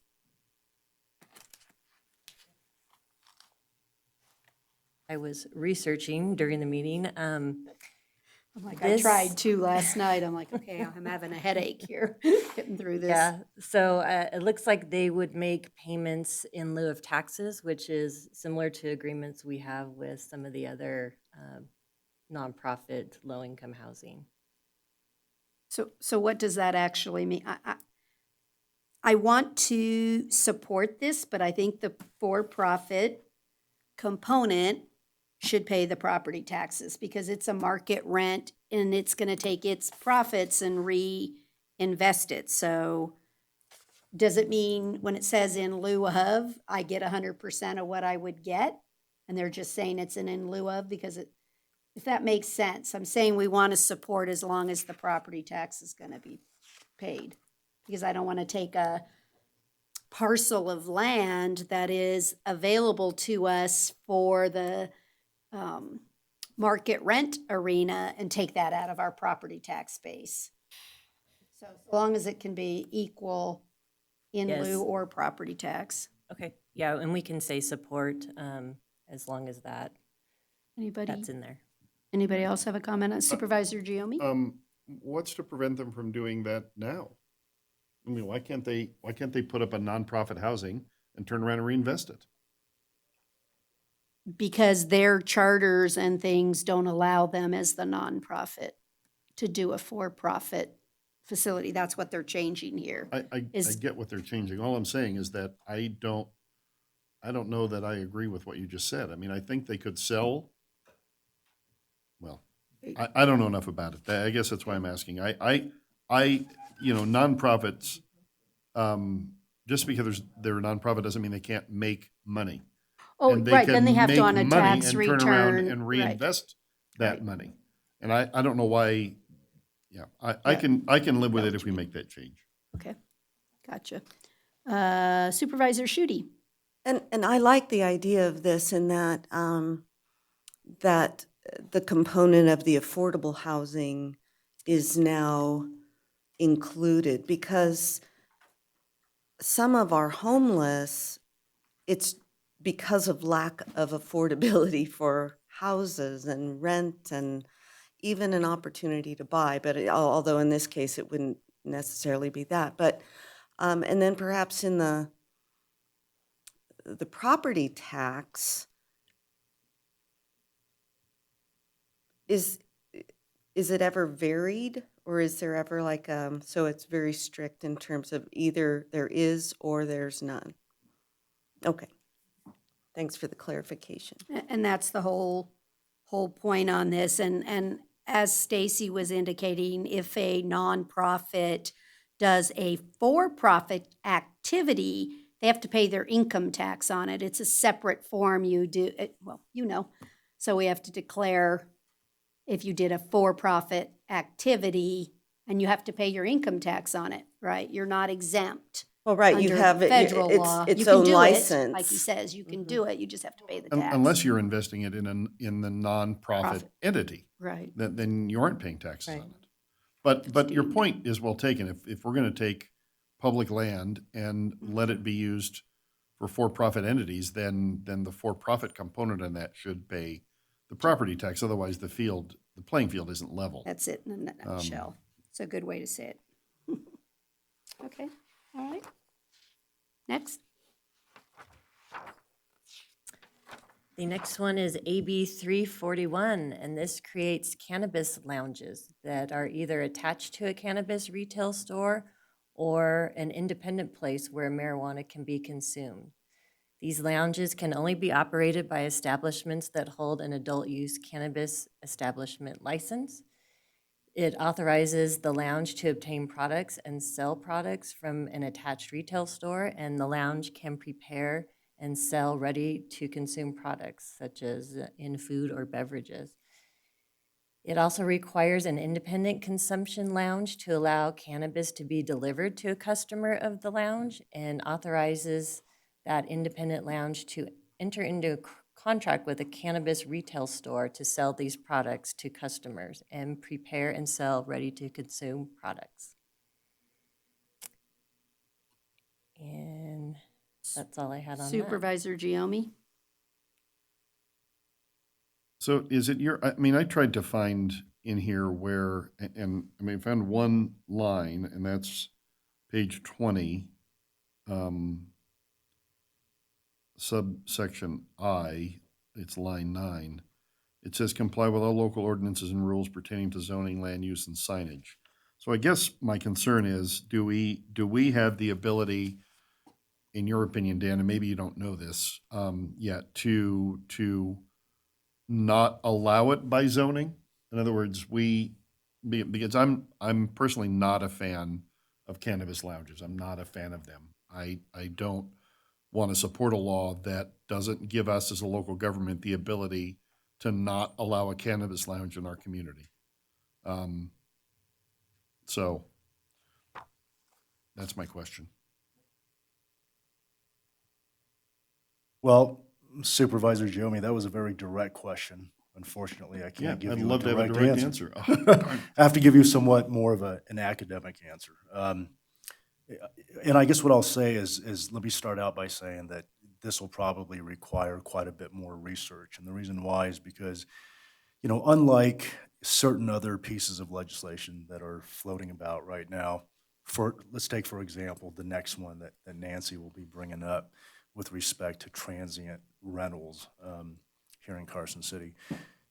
Certain provisions, you know, that are captured by other bills out there do have specific clauses that would prohibit a local government such as Carson City's Board of Supervisors to impose or enact an ordinance that outlaws or somehow prevents or prohibits certain conduct or activity. I mean, that's with respect to, for example, that transient lodging bill. We don't have in this bill, a clause that says that, a provision that says, you know, you must adopt an ordinance that facilitates this. But at the same time, there isn't an express provision in here saying that it's completely at the unfettered discretionary authority of a local governing body either. Which leads me to believe that, you know, perhaps this is something that is settled by existing common law.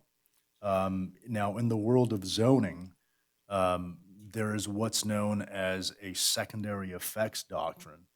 And a lot of that arose from, you know, I'm talking maybe 30 plus years of case law issued by the United States Supreme Court that came out of challenges relating to zoning issues concerning, adult establishments such as strip clubs.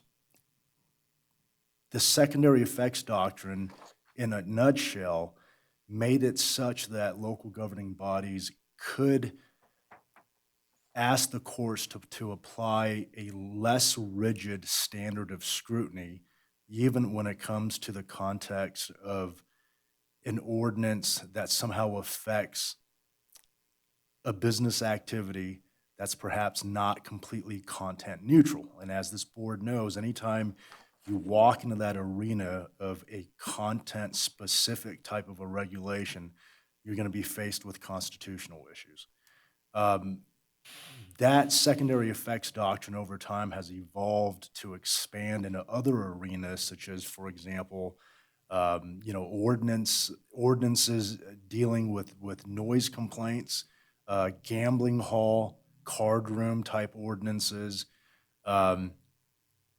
This is my long way of saying that I don't know for certain whether or not, based on the existing police powers of a board such as the Carson City Board of Supervisors under existing common law, and absent any specific provision to the contrary in this bill as proposed, I just don't know, on the record right now what the specific answer is. So it would require quite a bit more research for us to even make,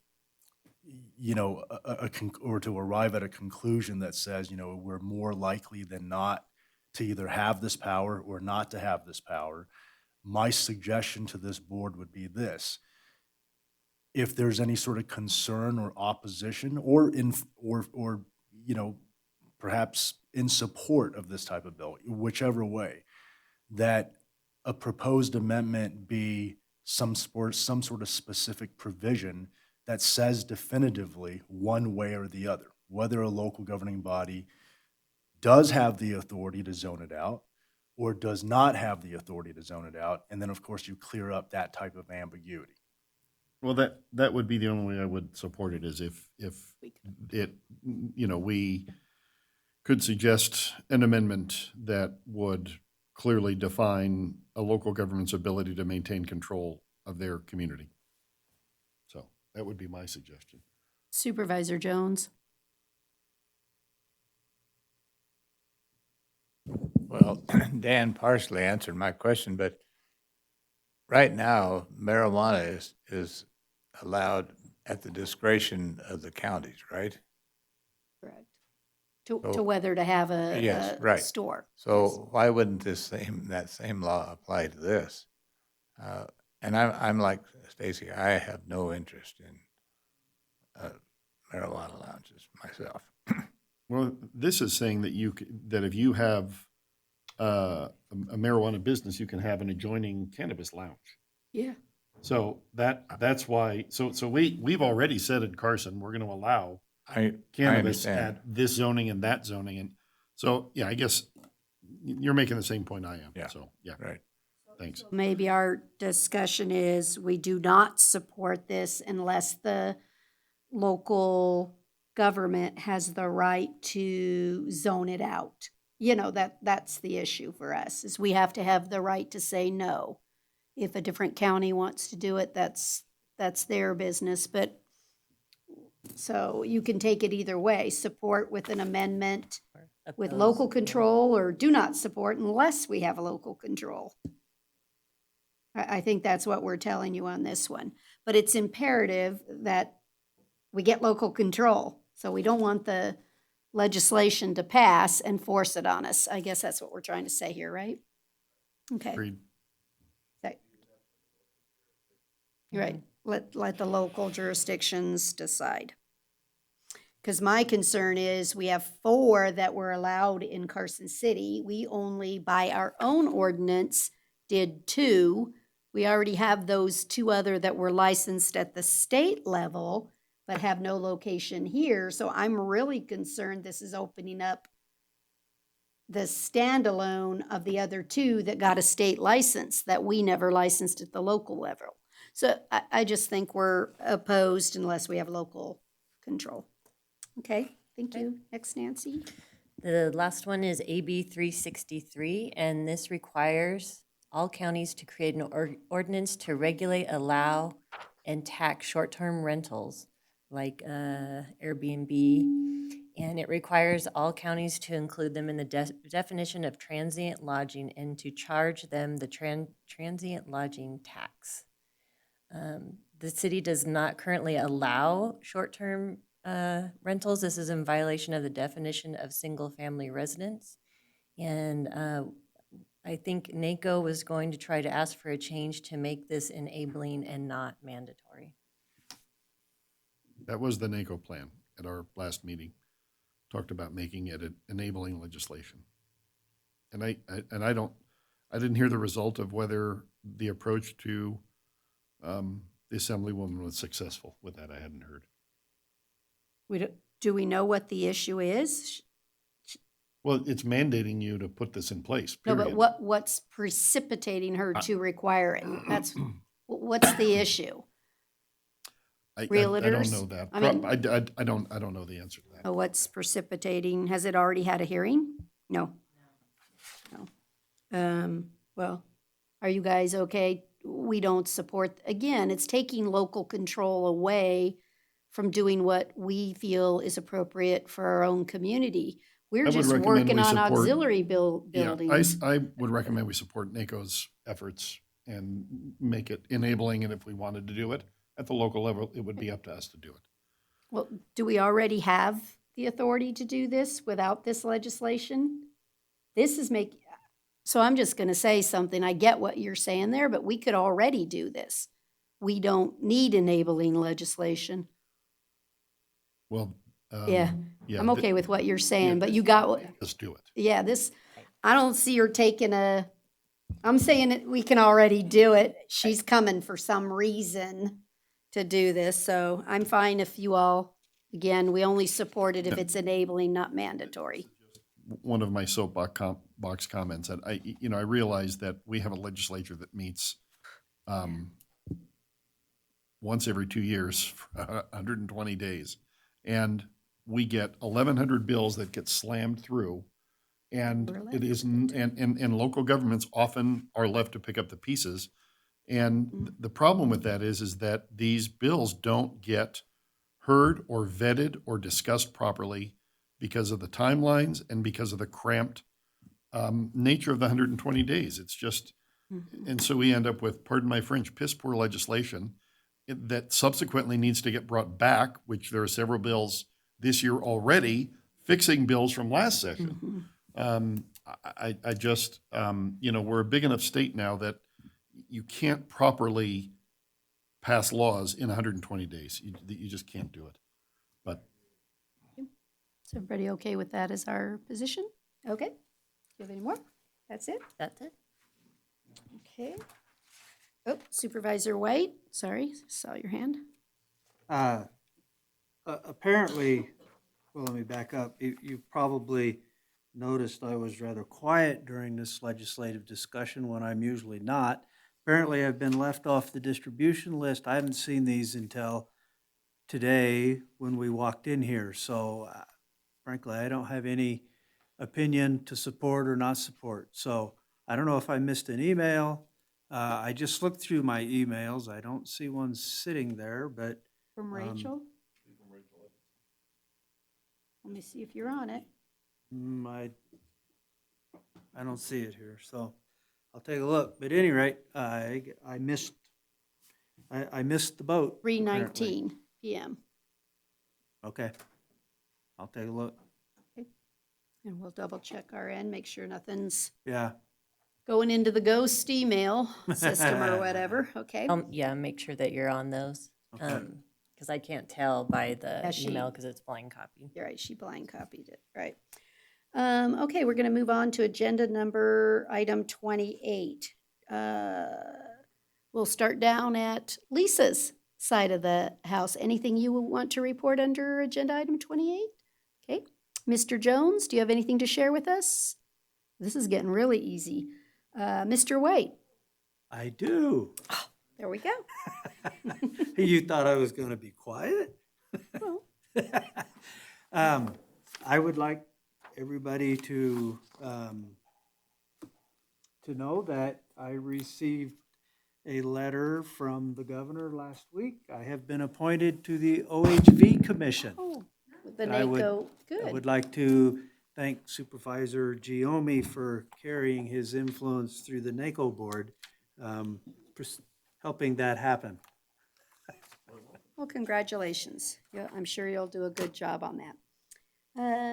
Supervisor Giomi, do you have anything to share with us? I shared mine this morning. Wear blue for this month.